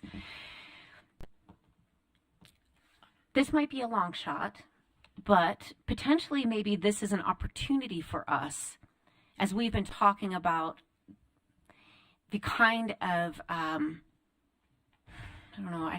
the word isn't coming to me, but the image that we would like to have as we're working with our charters. Maybe this is an opportunity. We're not necessarily saying, no, we want to find out more information. Now, we might say no next month, but I wonder if this is an opportunity for us to I am a sucker for compassion, and you all know that about me. And I'm so sorry of what happened to you last year. I can only imagine learning that you were going to lose your building, and what that means to your community, and then also having a tragedy like you experienced is so heavy, and being able to navigate all of that emotion in a time where you're trying to save your community. So I am on the fence. I feel like I want to know more. I also really resonate with the concerns of my colleagues because we're mindful of the risk. So I guess I'm always up for more information to make a decision, knowing that we're not making the final decision, even though I know it might. I don't want to make it feel like we're kicking the can. I just feel like the questions posed by everybody here, and I'd like to hear from the district. I as much as they would like to share. So those are just my thoughts, and I really have valued this conversation and all of your opinions and passion. Thank you so much, Member Spiker. Just a couple of things, and then I'd like to propose something, if I could. As I was contemplating the law you read related to closure, where I see a difference between charters and districts in law is unless there is a very substantiated health and safety risk to schools, we end up going through a very prescriptive process of noticing deficiencies, whether financial, governance, compliance. There's a lot of due process. We go back and forth. We give support. And when we do close a school, like district schools that are closed, that are charters, there always is the opportunity to appeal that decision to the State Board of Education. So we have to notice, we have to close, they do too, and there's always an opportunity for appeal. But the process we go through toward closure before the notice is not required of the district. And so what the district has done, they are allowed to do in law. And then they of course, if they close you, ultimately, then, and they're your authorizer still, they do have to help you close at that point. For us, we are a group, whether it's a success story like Beehive or other schools that have kind of been on the brink for whatever reason. In some ways, we put Beehive on the brink. But in other cases, the schools have been on the brink of closure, and they've moved back in. They've either come back into compliance, or we've helped them with the business plan. And it isn't so much kicking the can as it is our technical support, our know-how, our patience has paid off in the end for families and students. Other times, there has not been a success story. We've mentioned Pioneer, but in that case, we've still provided them technical support through the process. If they've closed, we've grieved with them about the closure of their school. We helped with assets. We helped their students find other schools, right? That's another thing that happens. We help their teachers. In conjunction with the associations, their teachers went to job fairs related to association events, and we were able to do all that because we had a good relationship. I don't look at it as any action we take as a board. If it's good process, if it's good policy, it can be positive, even if it ends in a sad story. I don't look at taking on a school that's a risk, but that also has a great mission, a unique mission, serving a loyal group of families that happens to be probably be in the situation it's in largely because I can't think of a charter that wouldn't be in your position that suddenly had to find a building they now had to pay for because your 150 students would be fine in a building you were gifted, right? And that you were, and so now you have to have a completely different business model, and you have to reach toward it, and you may or may not be successful. But I think I would at least like to see us give this school a chance. Now, that's not a decision we're making today. But I think there is if I've heard everybody right, and by the way, I will say that Chair Bowles did say, if this comes down to a point where it's 3-3 and you need me to have the deciding vote, I will join virtually and make that deciding vote. So we are not without recourse to at least make a decision on something today.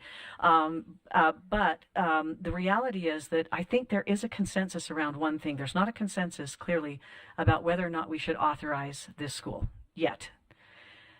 But I wonder if there is a consensus, board members, around the idea that we not only gather more information, both from the district, from this school, and even maybe something creative, potentially creative.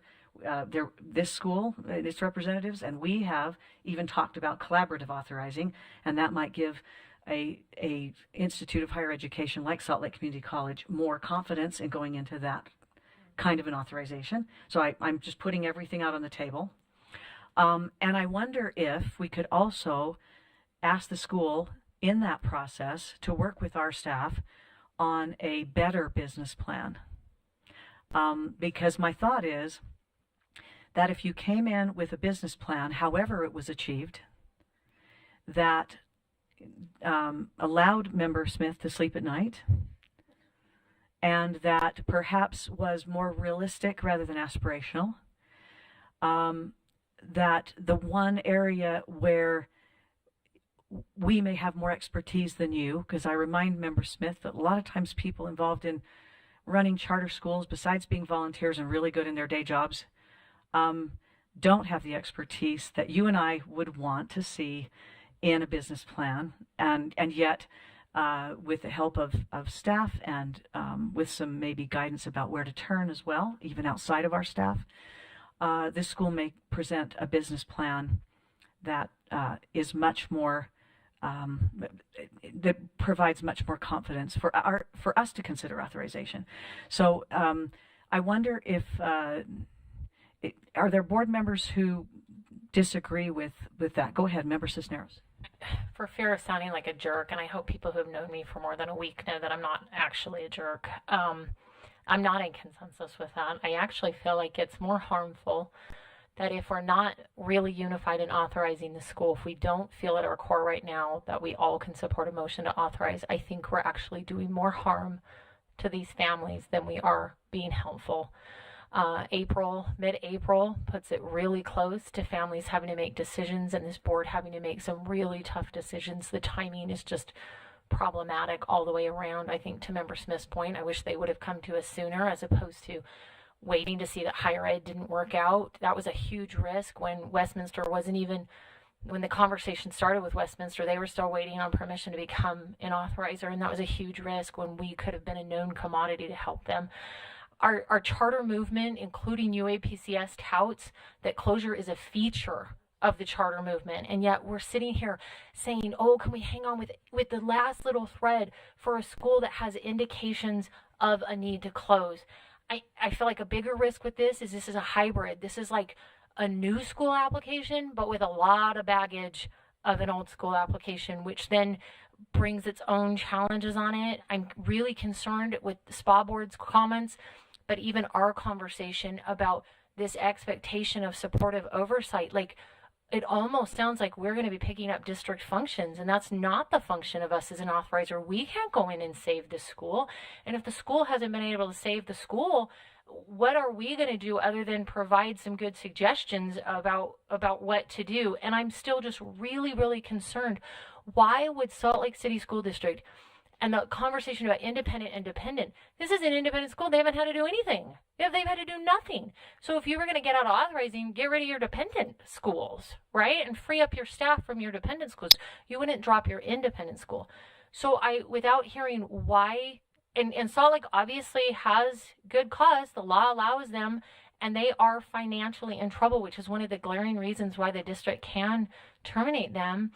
I feel like if we push it one more month, even to April 11th, and we're not in consensus, which we're not, about authorizing them, we're doing more harm to the schools than we are good. Sure. Thank you. Go ahead. Yeah, I haven't stated my opinion yet. I asked some questions, but I haven't yet opined. I share the same thoughts. What troubles me about all of this is the timing.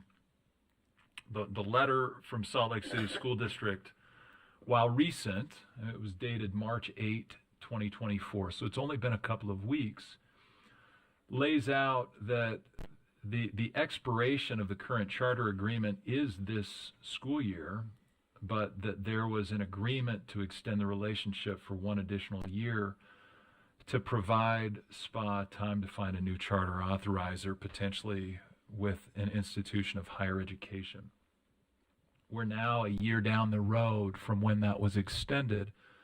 And I feel like it puts us behind the eight ball where we're having to make a rash and rush decision, which we're just simply not in a great position to do. And I fear that just bumping this out another month is just going to postpone the inevitable. And while I feel some bit of anger and frustration at the school district for the predicament that they've put the school in, ultimately, and I know this sounds tacky and insensitive, but it's not our problem. It's the school district's problem. And it's not for us as an authorizer to take upon ourselves that problem, which effectively will be authorizing a school that we would immediately have to put on some sort of notice of noncompliance, or some other sort of position of there being some sort of problem that would need to be remediated down the road. So I can't support just bumping this out another month, because I just fear that it's creating even more heartache for the families and parents and others and teachers involved in this school, giving them some sense of hope that we're going to be able to solve a problem that I think we're ill-equipped to be able to solve in the month of April. So that's my opinion on this. Thank you so much, Member Olson. Couple comments in response to that. I think that, first of all, there are some of us at least who would like more information, and I don't think 3 weeks. Remember, we're at toward the end of March now, and our board meeting is in 2 weeks into March, or April rather. I don't think that's going to make any difference as to whether families or teachers or whatever are going to, I don't think that we're kicking it down the can when it's just 3 weeks. And I think there are some things that we could learn that would probably allow us to make either the decision that some of you are leaning toward, I think, or perhaps another decision. So I'm not sure that that 3 weeks, I think we could give the school 3 weeks and give our staff 3 weeks to actually answer some of the questions. I know that Member Spiker has, I have certainly, perhaps even Member Bassett and some of the questions that were asked. The other thing is, I don't think, to your point, Member Olson, that it's not our problem. The reality is that it is, because in this state, people think, apart from the heartstrings and the support that some of us may feel towards SPA, right? In this state, it's generally considered that we authorize all the charter schools, whether we do or not.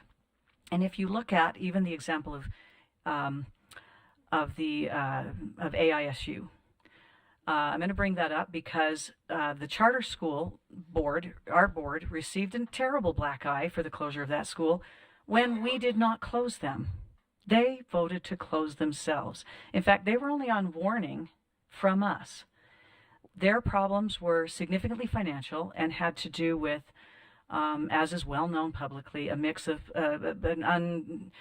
not exactly unsavory, but an unknown sort of mix of public and private monies, as well as trouble with perhaps how they had reported.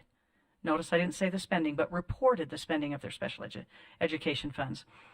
But the fallout from that was significant for families, for students, and for us, though we had not in any way promoted the closing of that school. In fact, they were on warning and we were giving them substantial help related to their business plan. So my point is that whenever a charter school closes, it does have significant backlash, and in fact took us about 2 years to manage the fallout from that at the state legislature.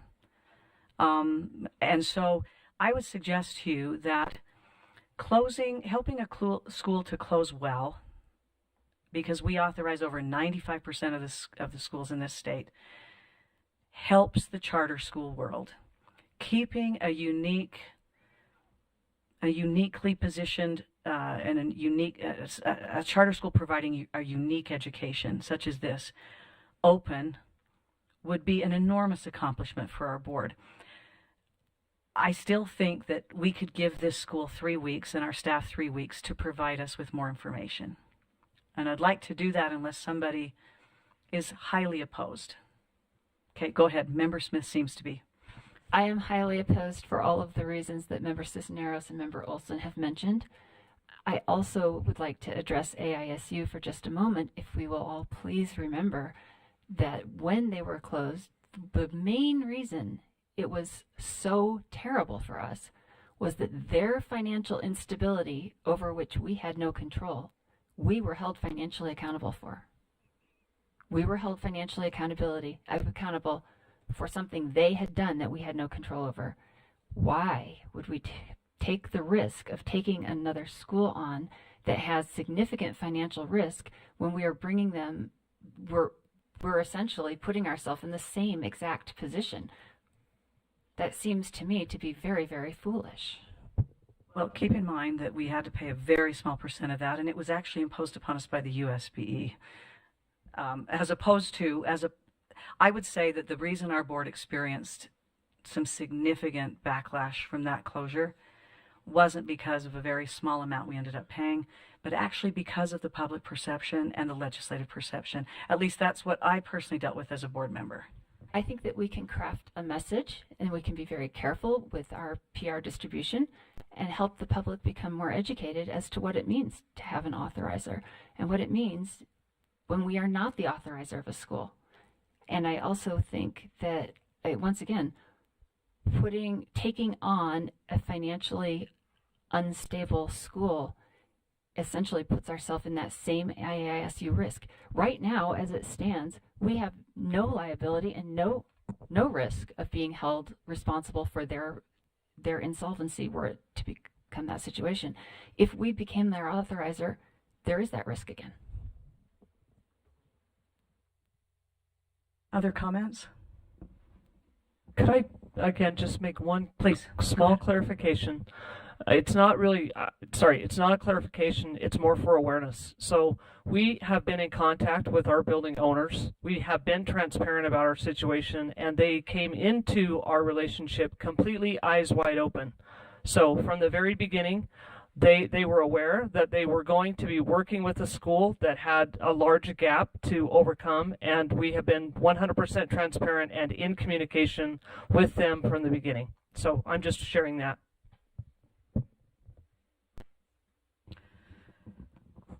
Well,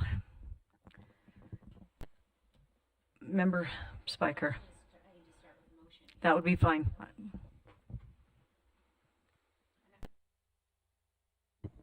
Break out my hippie self. I love you all.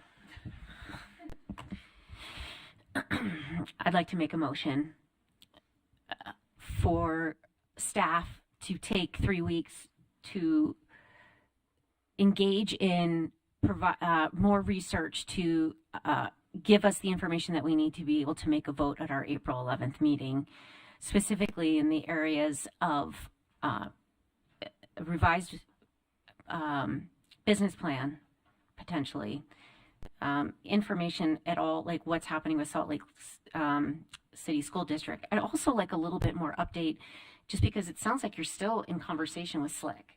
And so I think that, to me, that's kind of out here in terms of the work that we're talking about too. This is a long motion, so that's it. So I'll just stop there. Okay. My motion was to charge staff to do more research on the potential of taking on SPA as part of our portfolio. Is there a second to the motion? I'll second it so that we can at least get this to a discussion and a vote. Okay. So a motion by Member Spiker for more research. She delineated some areas kind of outside the motion, but we get the gist. And then a second from Member Olson. Is there discussion to this motion? I've already stated why I won't be supporting the motion, because I've been clear on that, even though I have a strong, sneaky suspicion Chair Bowles, who is a lover of the arts, will be saying yes. But I do want it to be clear that it is not because I don't love charters in there. I don't love us being cleanup. I'd like to say exactly what Member Cisneros said. Yes, I'm leaning with Member Cisneros, and I would just like to clarify my comments and questions.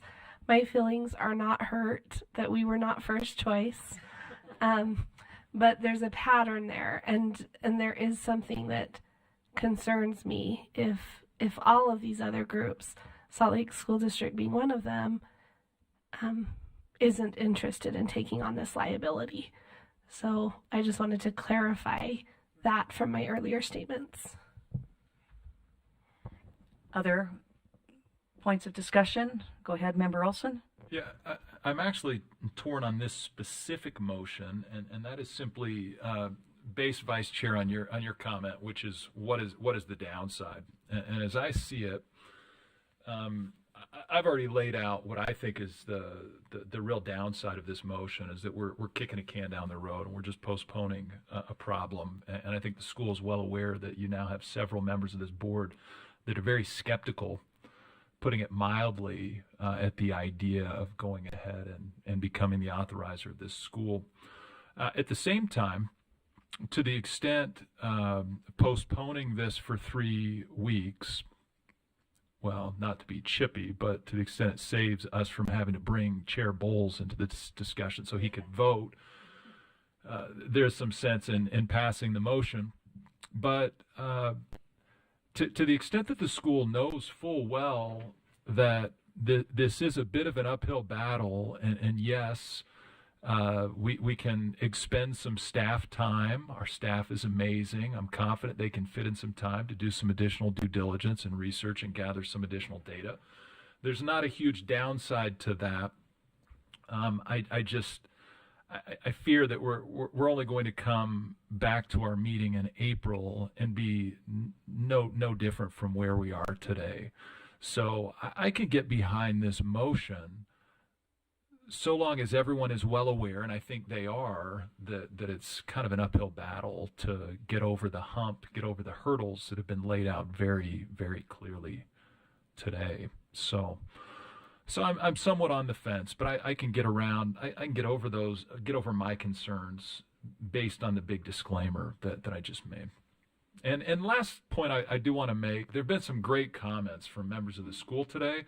We're not here to adjudicate whose fault this big problem is. The school's done a lot to try to solve this problem, and we commend you for it. And I'm not even here to point the finger about the signing of this lease. You guys were between a rock and a hard place. It's just not for us to adjudicate that and decide whose fault this is. Certainly we see a lot of fault in the school district, but it's just not for us to decide. But I certainly am mindful of and appreciate the explanations that have been given about all the efforts that have been undertaken by the school, which I think are meaningful, well-intentioned all along and across the board. Thank you so much, Member Olson.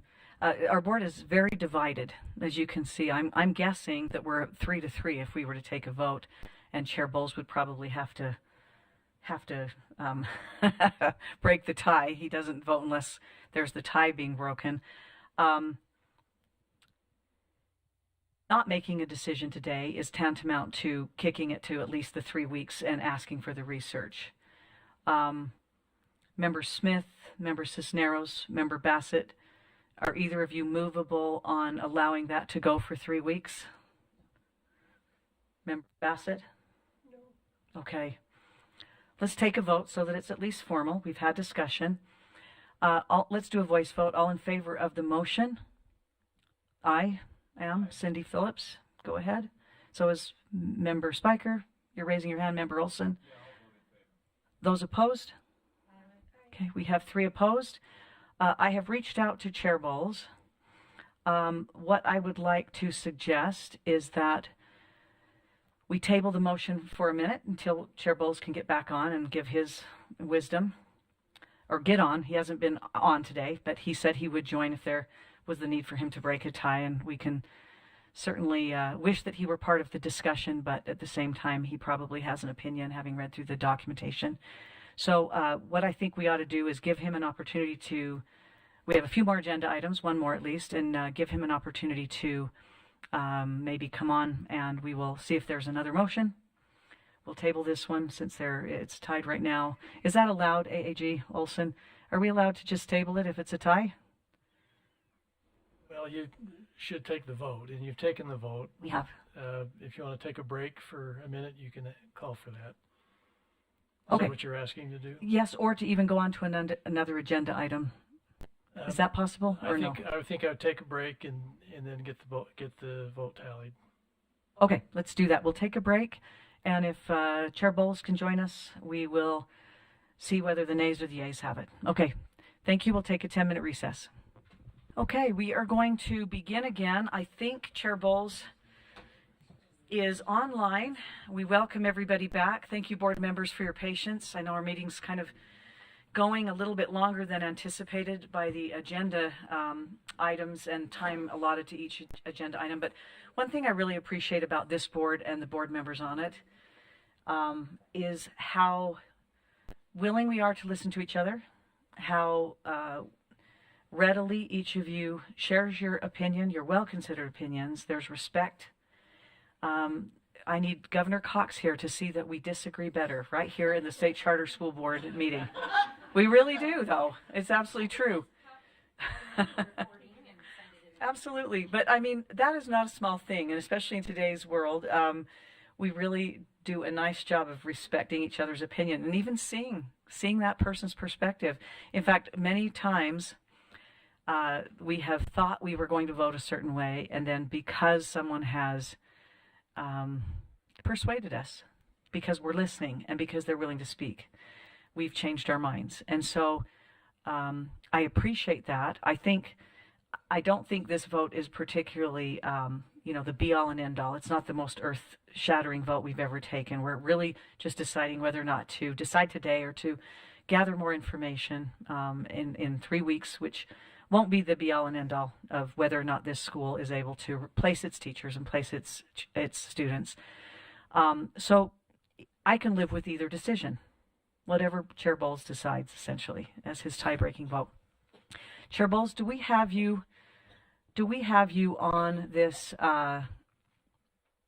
particular meeting at this time? Chair Bowles had texted me earlier saying he is just waiting to be let on the meeting. Okay, very good. If this vote if the vote ultimately is that we will not be encouraging and allowing our staff to gather more information, then I think we'll need another motion at that time, because if that's the case, the school needs direction. If it is the case, then we will wait until that next board meeting in April to determine, and that will be the board's decision at that time. Yes. One of the things that I would like to because I have to leave really soon, so I just want to say this to you. If either at this meeting or in a future meeting, we determine that we would not like to take you on as one of our authorized schools, I would encourage you to consider coming to us as a new applicant, but maintaining your group and doing the work of becoming an entirely new charter school, but constituted and headed by the same people. I think that there's a core there of things that I like and I want to see and I want to preserve, but I want to see you starting fresh.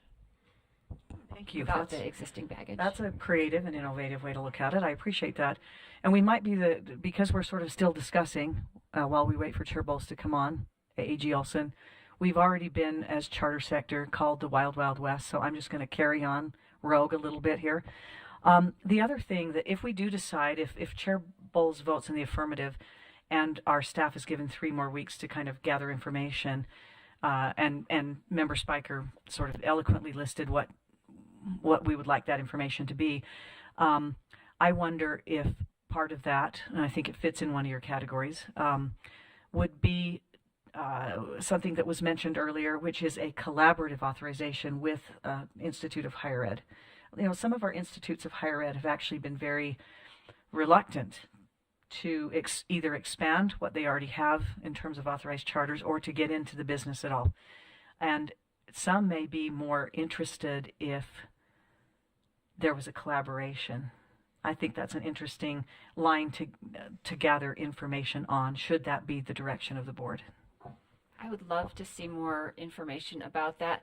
I am very skeptical because I think one of the great things about us is we are, as an administrative body, relatively nimble. I think it would be very difficult if we tie ourselves to a barnacled over entrenched bureaucracy. I think it would create issues for us in how we and they operate. And the other great thing that I think we all value very, very much is our independence. And so in many ways, collaborations are often problematic because you have to yield some of your independence. And I personally see charter school authorizing in Utah as being healthier if we have more authorizers, and each of them has their own independence. I'm not saying I'm not interested in collaboration, because I think the collaboration is an interesting possibility to explore, but I think it's not something that I want to jump into like willy-nilly.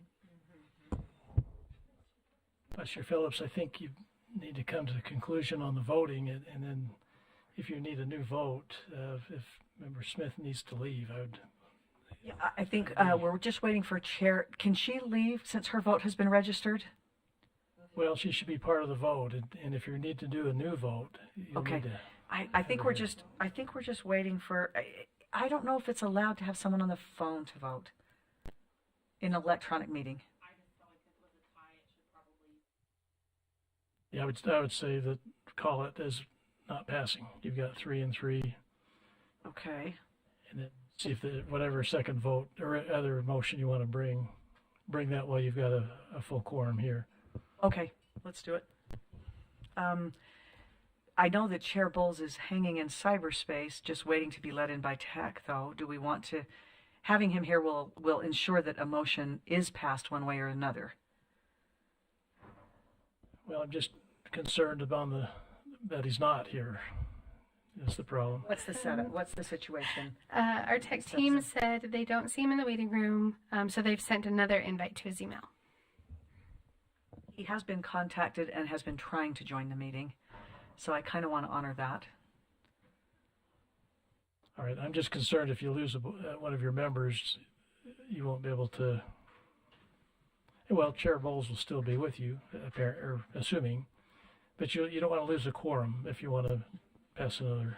Four vote. is still a quorum for us, even without Member Smith. I don't want to lose Member Smith's vote. If you can just hang for a minute, I think that she. And maybe what we could do is just have that measure fail, so that we're going along with our with proper procedure, and then we can take another motion. I think that would be proper. Okay, But thank if you. But We want to if be you'd in like order. Chair Bowles to be part of that, maybe he'll be on by the time you get there. Maybe. Okay, so that measure fails, the one that we voted on prior to the break. And I think we were trying to just honor Member Bowles' request or Chair Bowles' request that if there were a tie on any measure throughout the day, that he would try to join. It wasn't specific to this measure, but he knew that with 6, you can sometimes have a tie. I mean, we are a board that is like that, right? We're not always unanimous. So should we wait to take another motion until he joins because it's anticipated? It would be better because he'd be able to understand, but is he going to join, I guess, is the big question. I think that he's actively attempting to do so. And Ms. Stephenson, I believe, is receiving updates from our technology group. I have no other updates at this time. But as soon as I do, I will let us know. Oh, I may have an update from Chair Bowles. Okay, he said that he used the link that was just sent to him and he's just waiting to be let in.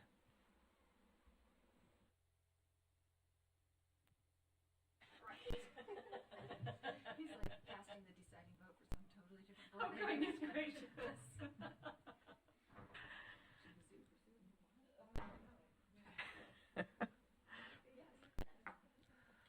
So I'm just going to let him know that I have let the group know.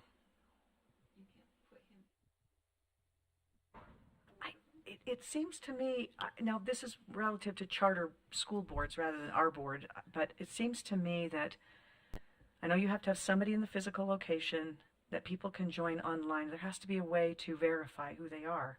I mean, I could be calling anyone, not that I would, but, well, we do know his voice, but still, I'm not sure that counts.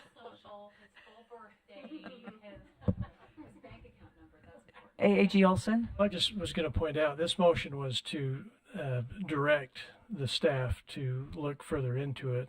And that motion failed, it doesn't stop the school from bringing information to be considered by the staff at your next meeting. There's nothing that stops that from being addressed that way.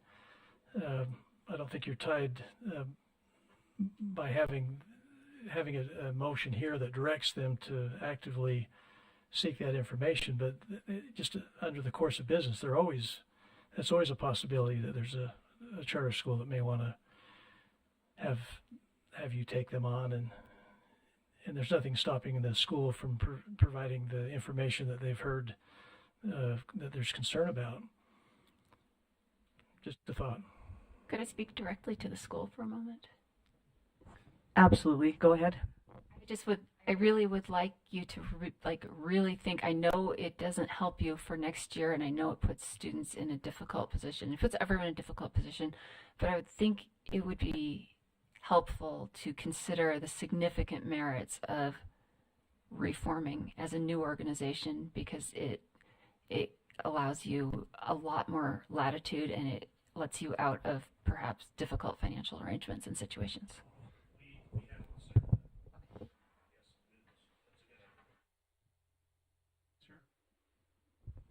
Yeah, I agree with AAG Olson's comment, and effectively there's not a motion pending. There hasn't been a motion today to just flat out deny the school the right to come to us at our next meeting with an application of some sort, or something else on which some new motion can be premised. So I think as things sit today, our staff is allowed to go gather more comment, gather more data, and we can deal with it next month. Let's proceed then. That way Member Smith can leave. We haven't voted the school, not to authorize the school. We haven't voted a directive for things to be done, but the school is free to seek out our staff and perhaps come next week or next month, which is almost next week for us, but in 3 weeks to our next board meeting. Is that comfortable? It's not the maybe the clean vote that we wanted, but we can proceed in that manner. I don't see any problem with proceeding that way. Okay, we'll go ahead and do so, and then that allows us to get to our last agenda item. And to make it quick, first of all, I want to thank the school for coming. You can see that we have robust discussions, that there are different ways of looking at your request, and that you're free to come and petition to come back to our next board meeting. Contact our staff for that. We appreciate your consideration. Thank you very Really. much. Thank you very much. It was very enlightening, and I think you're all very smart people. It was a wonderful experience. So regardless, thank you. Thank you. We appreciate your work that you're doing with kids. So thanks so much. If I could invite Royce Van Tassel up, I've made a PowerPoint, and I'm going to do a quick legislative update, which I think I put in a PowerPoint thinking that this might be a long meeting so that we can go quickly. And Ms. Stephenson has that on a PowerPoint. I'll send that to you separately, okay? Yes, that'd be great. Because I know that you like to know the legislative stuff. And we had some very, very interesting things happen that I think our board will be interested in, particularly as it relates to us. Be safe. Thanks. Would somebody, Marie, I know you're doing technical things. I'd like Chair Bowles to know it's okay, don't come on. This was at his request that I was trying to accommodate in case there was an opportunity for him to vote. He requested if there was a tie on anything that he be contacted, and he would be willing to jump on if he wasn't right in the middle of his situation at his work. So the legislative session was big. We had a lot of education bills, a lot of bills, period. And I want to express my appreciation to Royce Van Tassel from the UAPCS, and also Kim Frank from UCN, and also those from the USBE that we worked closely with, so that we presented a unified front for the legislation that we were working on actively, or even just supporting or not supporting. It's wonderful to be able to talk to these stakeholders, to get consensus in, for instance, HB 301. We worked with all of the people mentioned, plus a bunch of other charter stakeholders. And just as an example, during an interim meeting in the summer, early fall, I sat down with Royce for a number of hours looking at redlining statute which ultimately passed. And the same is true with Kim and with Jim Moss. Brian Bowles, of course, was involved, and others, other stakeholders, including the representative who sponsored HB 301, Representative Lisenby. We're very grateful for her for caring about charter authorizing and helping us to clean it up. So just know that Royce is here to offer not only some substantive, but also color commentary. I'm going to go through this quickly, but Royce is especially going to help us understand a very scary thing that keeps member Cisneros up at night. We call it HB 84. So, is that our first one? I don't think it's our first one. Let me just go to the very first one. Oh, that is. Okay, that's why. So, this particular bill requires schools to implement specific safety measures in school buildings as quickly as possible. I'm sorry for typos, and possibly over a phase-in period. It requires every LEA in the state to have one of the following in every school building, full-time on all in-session days: a hired security guard, a school resource officer. These would be full-time employees. In the case of the SRO, you would follow the payment schedule that's outlined by the Deputy Sheriff's Office, so that's expensive as well as pay raises accordingly. Or a volunteer school guardian. Note that the school guardian, who that person is, all these people, by the way, would be carrying, in the case of the school guardian, a concealed weapon, concealed gun, and be prepared. He or she would be prepared to use that gun in defense of students and teachers at the school. The state would provide training. That individual would be paid a very modest stipend for some of that training. As Royce and I looked at it, it doesn't seem to say who's going to pay for the gun. That could be a liability issue if the individual doesn't have his or her own. If it's the school's weapon, in addition, it will be a Class B misdemeanor if the identity of that school guardian is shared beyond a need-to-know safety committee or administrative committee. While the bill has a fiscal note to support some of it, I think it was estimated, and Royce can correct me on this, but probably upwards of 21 to 24 million conservatively would be spent and absorbed by, or would be absorbed by schools. I think the estimate was that I saw in one document for some of these safety improvements, panic buttons in every classroom and these sorts of things. So I know, Mr. Van Tassel, that you have some concerns as well about liability, but have been working very closely with the representatives and Senator, I think, who sponsored this to try to figure out the meaning of the bill. And I just want to add this one thing, because this might be the heaviest bill that was passed in some ways, in the way it weighs on our schools, is that when one downloads it to read it, it is 85 pages. And some of the salient points are found on lines like 1610. It's a very long and involved piece of legislation, not easy to wade through and not easy to understand. Mr. Van Tassel, can you add some texture to that? Sure, I'm happy to. Lots of pieces are at play. I think the first most important thing to note is that we all LEAs across the state will receive a matrix, if you will, to evaluate the safety of your school. You'll do that. The school safety specialist will work with the county sheriff to conduct and say what are the basic needs that each school has. And based on that assessment statewide, the state will allocate the $100 million in one-time funds that was appropriated for this to say, okay, let's help make sure that our schools are safe. The preliminary conversations say that there's going to be an emphasis on making sure probably three things: that we have secure entries and exits, which frankly for most charter schools we're ahead of the game. Eric, you're probably not as far ahead on that one. You're one of the ones I've had in mind. I've thought about, because there are circumstances where schools would frankly have to be raised and rebuilt from the beginning. It wouldn't surprise me if Canyon Rim fits that bill.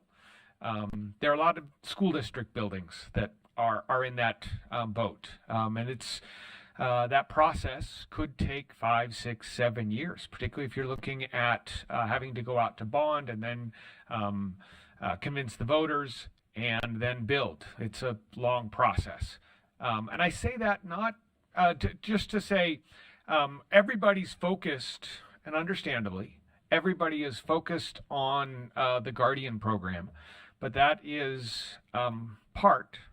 I don't want to say it's the most or least important, but it is only part of the program. We are trying to say, what do we need to do to make our schools safer so that tragedies don't happen? The expectation is that $100 million probably goes to making sure that in every classroom you have a wearable panic alert. It's not yet clear what the definition of wearable means. I've heard lots of discussion around that. There is an expectation, I think it's not certain, that will come to the state board, but they will, I expect that we'll see a statewide contract to try and get some economies of scale in terms of having overlays for windows at the classroom level so that the window doesn't just shatter. But frankly, we're going to see all of this in the needs assessment. Those are some of the pieces that each of our schools is going to evaluate in conjunction with the county and state security specialists to evaluate. On the question of the cost of the Guardians, I think that Vice Chair Phillips significantly understates the realistic cost. There are about 1,400 schools statewide. I've heard a couple of different numbers, but we'll use that one. I think 250, 300 of them have an existing contract with an SRO, or if you're in the Granite School District, they have their own police force. Which means that roughly 1,100 schools statewide need to find a way to comply with that. There isn't really any ongoing funding associated with that, and if we assume that the cost, Representative Wilcox is more optimistic about the opportunity to find existing employees at the school who would be able to fulfill that role. It's explicit that shouldn't be a teacher. So this may be an overestimate, but it's not hard, frankly, to put that number at somewhere around $150,000 per school times the roughly 1,100 schools. You're looking at $100 to $120 million. Those are real dollars, and that money is not in the bill. Now there is to Member Phillips' comments the opportunity to request a waiver from different portions of that bill. If I'm not mistaken, they include 701.5 and 6, which is where the requirement for those is included. I am also very clear that waivers will be A, temporary, and B, only granted in the instance of schools that are showing sincere efforts to comply with the overall intent. The goal, of course, here is to make sure that we don't face tragedy. So this is a really difficult question. I think all of us, everyone in public ed, shares the goals that Representative Wilcox and everyone that's been involved here, that we want our children to be safe. And how best to do it and what are the most important, most pressing needs. I know Member Cisneros and I have had very frank conversations about this. I was in some really frank conversations with Chief Pennington day before yesterday. And there's a lot of people trying to figure out how do we balance all of the very real needs. It's true that the problem, it isn't there until the problem is there, which sounds sort of trite, but the likelihood of an actual school shooting, incredibly low. But the consequences, if something happens, whew, wow, that's hard to fathom. There's a lot more to be learned. I think that the assessments and sort of the guides for conducting those assessments are going to come from the State Security Chief's office in the next 2 or 3 months. I think they would like to have them out by May or June, definitely by July. And the expectation is that all of the schools, so we're required to complete that assessment by the end of the calendar year. But the hope is that everybody does that earlier rather than later, because they want that money to be used today to make our schools more secure. I don't know if that's the color you're looking for, but that's probably Indeed. what I have. Okay, thank you so much. And please stay as we go through these others quickly. One thing I wanted to add to this particular bill, and we'll spend more time on this one and HB 301. Otherwise, I just want to give kind of a flavor. But one of the things that recently was taught at a state training about safety and about this sort of thing, because the State Board of Education has adopted the I Love You Guys comprehensive energy protocols and operational plans. And there was a big safety meeting held down in Alpine School District, was that the data shows that, and Mr. Van Tassel is absolutely correct, it's very rare to have a school shooting, and some of us are concerned about having a loaded gun in every school now that would not have been there before. But no student has been shot or injured, killed or injured in a school shooting who has been behind a locked door, the data shows. And so one of the things also is in this plan is improving the locks and other things on doors in schools. So it's very comprehensive. If you, I will have Associate Director Stephenson send this PowerPoint out to all of you when the time comes, so that you can do some more research on these numbered bills if you'd like. So the one I meant to talk about first was the HB 29 Sensitive Material Review Amendments. These are the ones I chose because I think they impact our charter school directors and students and boards of directors at our charter schools very, very specifically, even if it's in a small way, and in some cases it's in a small but very positive way. HB 29 was actually opposed by some groups because they felt that local control of decisions related to objective sensitive materials, recognize that the lived experience of a student, say in urban Salt Lake, was different from someone maybe living in Delta and their lived experience. But as it is, if at least 3 districts or 2 districts and 5 charters determine that the book contains objective sensitive materials, it will in fact be removed from all Utah public schools. There is in the bill an opportunity for the local school board of a school, the local school board to bring that appeal as an appeal to the State Board of Ed and have it reconsidered, so that particular school board and school that brings that appeal, and if it is in fact confirmed, that they would not have to remove that book, but it would still be banned statewide. That would be essentially granted to that one LEA. I've thought about that in my dreams at night, if someone should, for instance, ban the Odyssey, which I couldn't bear, and I would have to see if I could get a school to appeal that.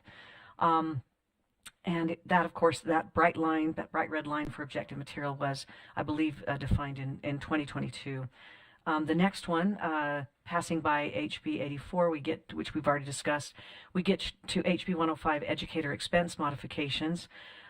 This is really awesome because it provides some one-time money for all K through 6 teachers to receive $500 for classroom supplies and all secondary teachers to receive $250, recognizing that our elementary teachers do a lot of laminating and a lot of posters and need a lot of tissue boxes and crayons and other things. They get more, and nobody objects to that.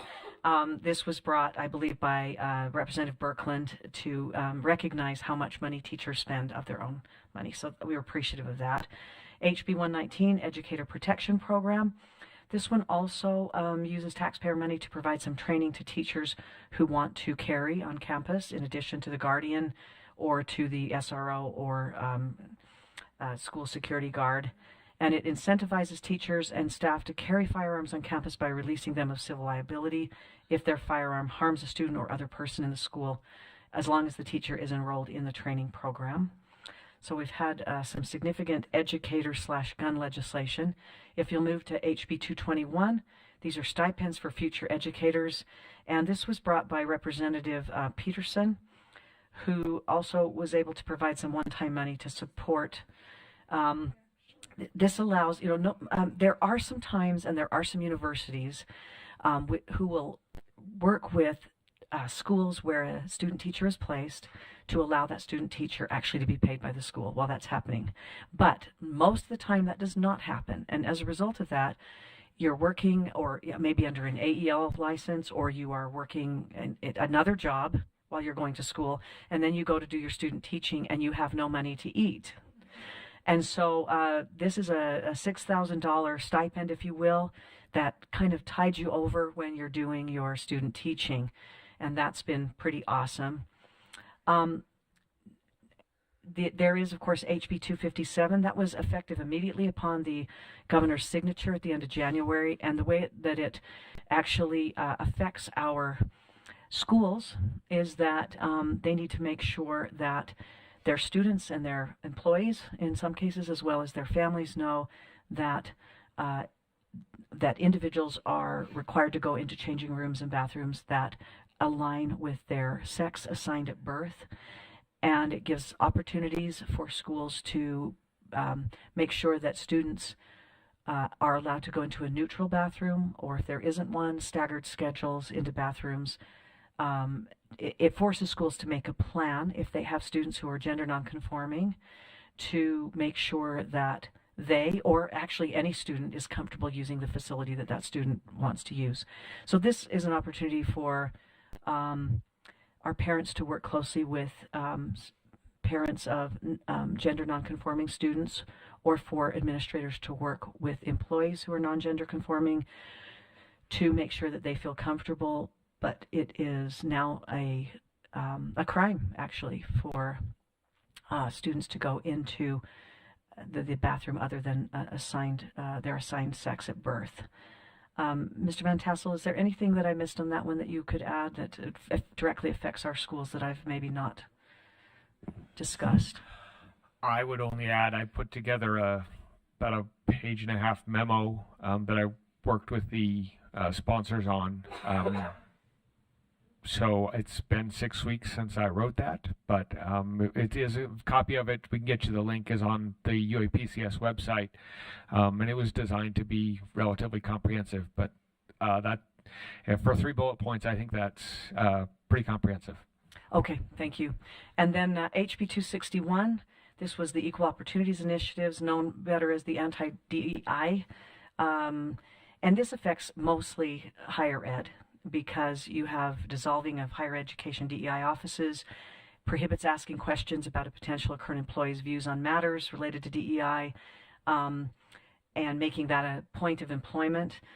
It prohibits the requirement to attend DEI training. Now, that is something that affects our charter schools. So our charter schools could still offer, for instance, inclusion. I know of a recent charter who offered training on inclusion related to students who are receiving specialized instruction in the gen ed classroom, and that could no longer be required, but it was offered and the teachers attended because that was important to them. Some of the potentially unintended consequences legislators tried to deal with on the Hill. It was kind of at the beginning of the session, so it was quick. I think they'll probably have to come back and adjust it over time. For instance, it threatened Native American scholarships at the University of Utah. Non-traditional student scholarships at USU were 2 that I became aware of. But so it's going to have to be, and those non-traditional students, I guess I'm also thinking of first-generation college students at USU is really what they were worried about. So there are going to be probably some significant need to ensure that it does what they wanted it to do, but not what they didn't want it to do. Mr. Van Tassel, that's kind of a big one. Anything there? Some of the others are shorter. I would reiterate your statement about requirement versus offer. Those trainings. It doesn't say you can't have those trainings. What it says is you can't require people to attend those trainings.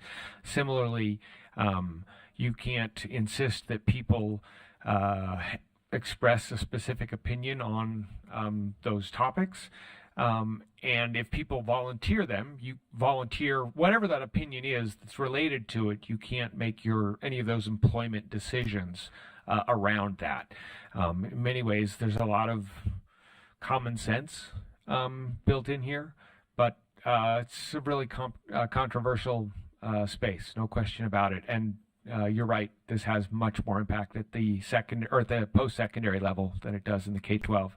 But I also have a memo that worked with the sponsors. If you guys want, you can find that on our website as well.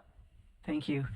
Next one, HB 269. It was kind of gutted. By the way, this fun picture and some of the pictures that are actually from in the slideshow are those I actually took while I was there fighting for our stuff. And so these are original pictures. I didn't, steal them from the internet. And this one would have mandated that schools display the Ten Commandments in a frame, beautifully displayed somewhere. It doesn't any longer require that. The substitute that was passed allowed for that to be displayed and allowed for the Magna Carta to also be displayed. Not sure I ever knew that the Magna Carta was prohibited, or for that matter, the Ten Commandments if you're discussing comparative religious history or something else, Near Eastern history, etc. But it was interesting, especially to have that in the same session as there was a consideration of a neutrality bill. I'm just going to put that out there. The irony was not lost on any of us. It's fun to have people like Royce and Kim at the legislature that I can raise my eyebrows to, and they know what I mean. Okay, next. We're down to HB 301. This is ours. This is ours, okay? When I say ours, I mean not just ours, but as in the State Charter School Board, but Royce's and Kim's and a bunch of charter board members and directors and even USPE leadership. It's a cleanup bill that removes some obsolete processes and requirements for authorizers, like, for instance, that we have to review the facility agreement. I mean, honestly, as if that's our expertise. We have some, but that's not it, right? Establishes authorizers as collaborators within the public school system. I really like that because so many in the public system do understand and believe that. But this was something the USPE really wanted in. That demonstrates their support of our sector in that system. And I really appreciated leadership on the USPE wanting that in there. We were very supportive of that. And it emphasizes the SCSB's bylaws as our governing document. To the next slide, which is about this same bill, it allows us to hold a charter accountable for the school's performance measures established in its charter agreement. Isn't that beautiful? And of course, all public schools are required to meet the minimum academic standards that are set by the USPE. Our schools and every other public school. But this is where we get to focus our efforts because that's a minimum standard they've set, and we honor it. But we don't need to. But it isn't our standard; it's theirs. Removes language that requires authorizers to monitor charter schools authorized by the authorizer for compliance with federal and state laws, rules, and regulations. For a long time, and this is in response to the audit, we have realized that we're not the Board of Education, but sometimes the public thinks we are. Occasionally the USPE thinks we are. Sometimes we've even thought we are, and we're not. And one of the things that we don't do is distribute money, put people on a cap where we might be empowered to restrict the distribution of money, thereby enforcing something. We don't enforce anything that way. In fact, it recognizes that where we have a power that nobody else does is in our relationship with the governing boards. They're not elected. They're not even typically elected by their parents. Sometimes there's a parent representative. We're the only ones that can hold them accountable. The USPE can't hold them accountable. We can. And we also have at times been reactionary because we get information that the USPE gets routinely well after the fact and well when the schools are in a difficult situation. And so in being reactionary, if we're considered like a Board of Education, we have been seen to be falling down on our job. Yet that really isn't our job. We're not monitoring the same things they are. We're not collecting the same data they are. And in fact, we're not even authorized to do that by legislature. And now that makes this clear. What is it that we are looking at? It removes language that requires authorizers, or we said that, requires authorizers to establish new forms of accountability for schools that emphasize the measurement of learning outcomes and the creation of innovative measurement tools to measure those education outcomes. And the last part, oh nope, there's a little bit more because this is our bill. I wanted to make sure I highlighted it. It provides that only one member of the SCSB be appointed by the USBE. There used to be two. And we felt that that was too, that muddied the waters too much. One is nice because then we have a connection. It provides that the SCSB may utilize or rent space at the USBE, but allows for the SCSB to utilize facilities for its operations other than those at the USBE or that the USBE's employees occupy. And it allows us and other authorizers to preference schools that focus on serving underserved students and or alternative charter schools offering programs for non-traditional students.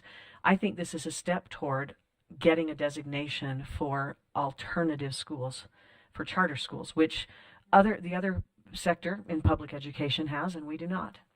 And that has sometimes made it difficult for us to know how to measure, support schools that are serving very underserved populations.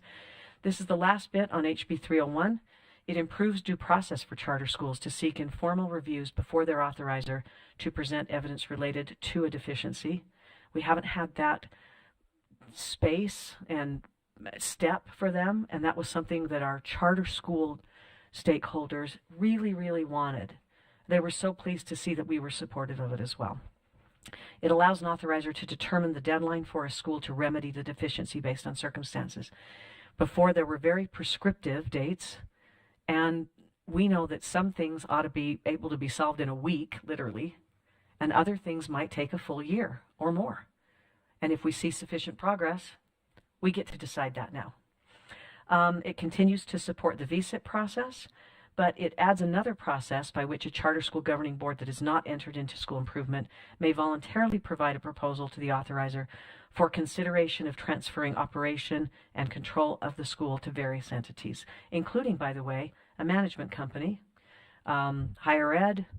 We had a little bit of talk about that with our consideration of the Salt Lake School for the Performing Arts, but there are a number of groups that could, another nonprofit is also one that they can consider transferring the sort of board control, to that entity.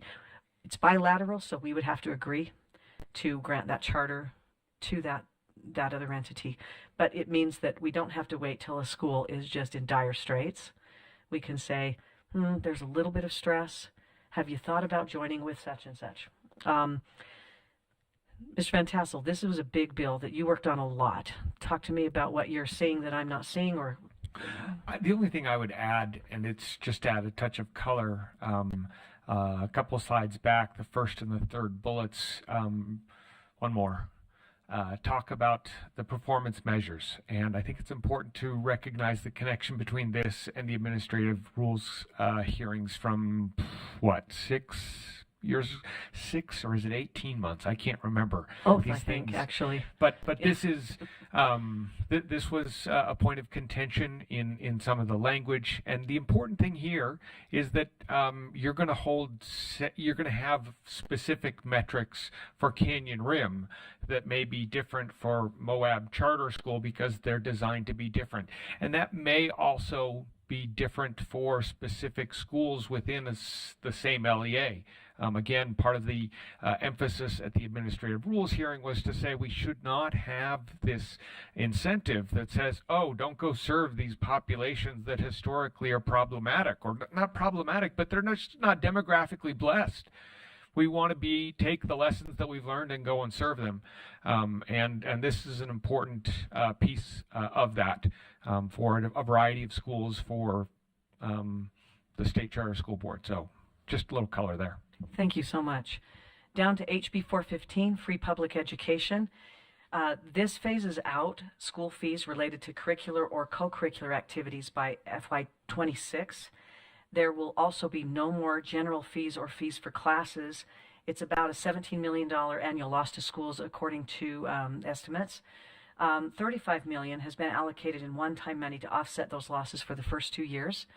So it's really a phase out, and it allows for secondary schools to continue to charge fees for extracurricular activities and kind of a litany of other things. Anything that's college credit, driver's ed, a fee for maybe an enrichment course where the thing the student is making becomes the student's own, as well as remediation, so credit recovery, those sorts of things, AP classes.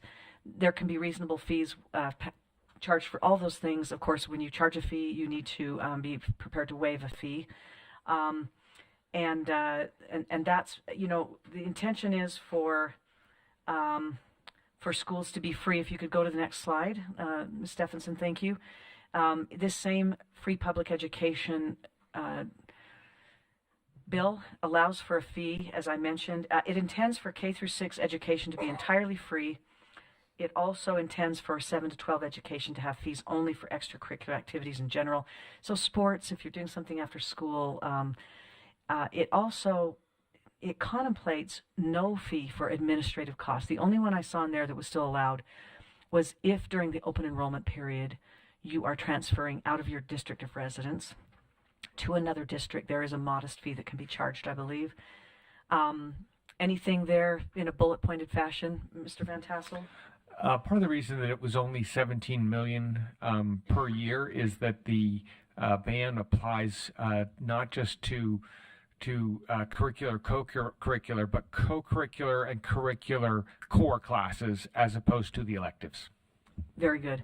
And then in addition, note that some things will still be allowed, like music instrument rentals can still be a fee, as well as school activity clothing. There are some schools, particularly charters, that have a uniform, and that will still be allowed by this rule. If we go, or by this law, if we go to the education funding, we had a good increase in the WPU, 5%. Inflationary increase in spending accounted for 3.8% of the total. About another 1.2 for the WPU was discretionary. It's about $51 million. Local replacement fund increased by 6%. That's really significant and helpful. And then the legislature allotted an additional $40 million to what was already allotted as $42 million in 2023 to the Utah Fits All Scholarship.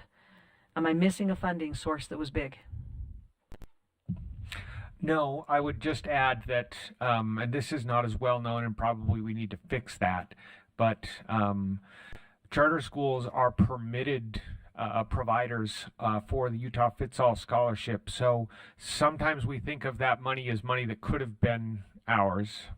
There's an opportunity for schools to say, you know what, I'm going to get my portion of that $42 million, because charter schools have to create if you want to be a provider, you have to say, here's the fee schedule and here's the classes that we've got, and come sign up. Good to know. And there's a process, I think, that you would even help schools through, right? Yes, and that's where we had that presentation began in February with our directors at directors meeting. Perfect. Finally, bills that did not pass but that could return. The reason I say they could return is because, and that is my picture as well of this Capitol when I was having a special moment. HB 303, I clearly needed a break outside. HB 303 has been brought back in various iterations. The USBE has had task force about it for almost 2 years.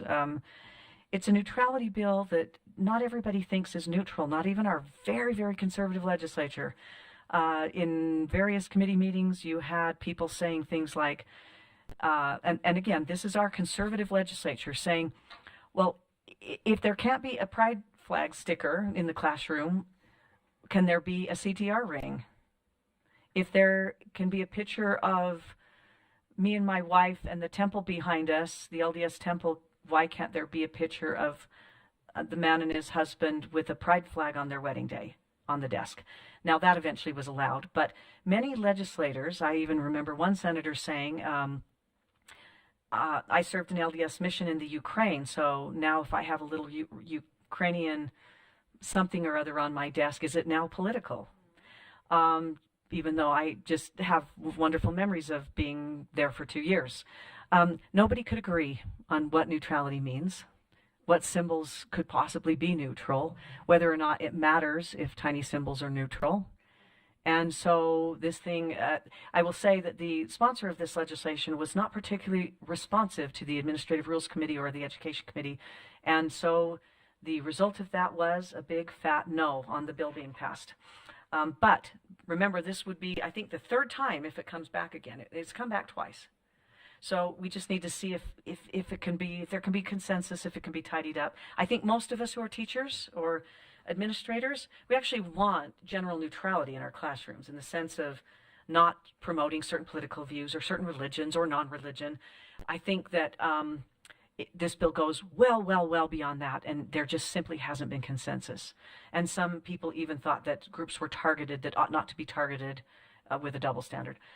School materials amendments, this was 417, and one of the reasons this didn't pass is because nobody, I think, in listening to the testimony, nobody really felt good about criminalizing teachers for certain actions. It's one thing if your license is at stake, or there's, you're given a warning or a letter of education from UPAC. It's another thing if you stepped on a mine and didn't even realize it because it's your first year.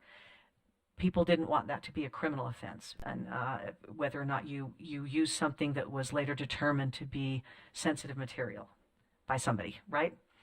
And then finally, the school chaplain amendments. This might be one of my very favorite ones that didn't pass because, and at the end of this board meeting, I'm going to give you all a great laugh because somebody had the idea, I won't say who, it wasn't Royce and it wasn't me, that there was this untapped reserve of goodwill, which there probably is, in the world, in the form of chaplains who could come in and give counseling on social emotional learning and other things to our students. The problem is many chaplains have not been trained in that particular effort, and that put up red flags for a lot of educators and parents and legislators. But the nail in the coffin, so to speak, came in this testimony from the executive director of the operations for the Satanic Temple, who indicated that while she would strongly prefer that Utah and other states do not enact bills that mingle religion with state functions, she could personally attest to the fact that the Satanic Temple, committed to the principles of equal religious representation and community service, stood ready to embrace this new role within Utah's communities. And that, my friends, killed the bill. I needed to include that just for giggles. Mr. Van Tassel, you have the last word. Not the Satanic Temple, you. Have a wonderful day. Thank you. Thank you. So are there any questions about any of these that I presented or any others? I have a list of others that were not covered that I hope I could answer questions about. All right, then. Just last thing, we're so excited about 301. It really helps us to achieve our strategic plan. And that's, I think, the reason that all of our stakeholders were on board with our new strategic plan. And so we were able to get that. It passed unanimously, by the way, from both the House Education Committee and the Senate Education Committee. And that's because of a lot of good work behind the scenes from our associations and making sure that all of our stakeholders were on board. So I'm looking for one last motion. And I'm not looking for one last motion. Go ahead, Ms. Stephenson. For some reason, we changed our agenda. We changed it, and I thought this was the last thing. really quickly. Yeah, on please these. do. Please do. That's great. Okay. So sorry, guys.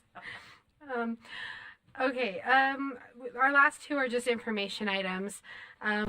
We had reporting back to the board about the COVID online programs. Last meeting, we were requested as staff to review any COVID online programs that were discontinued due to geographic concerns. And so staff examined all of the files that we have for any other discontinued programs.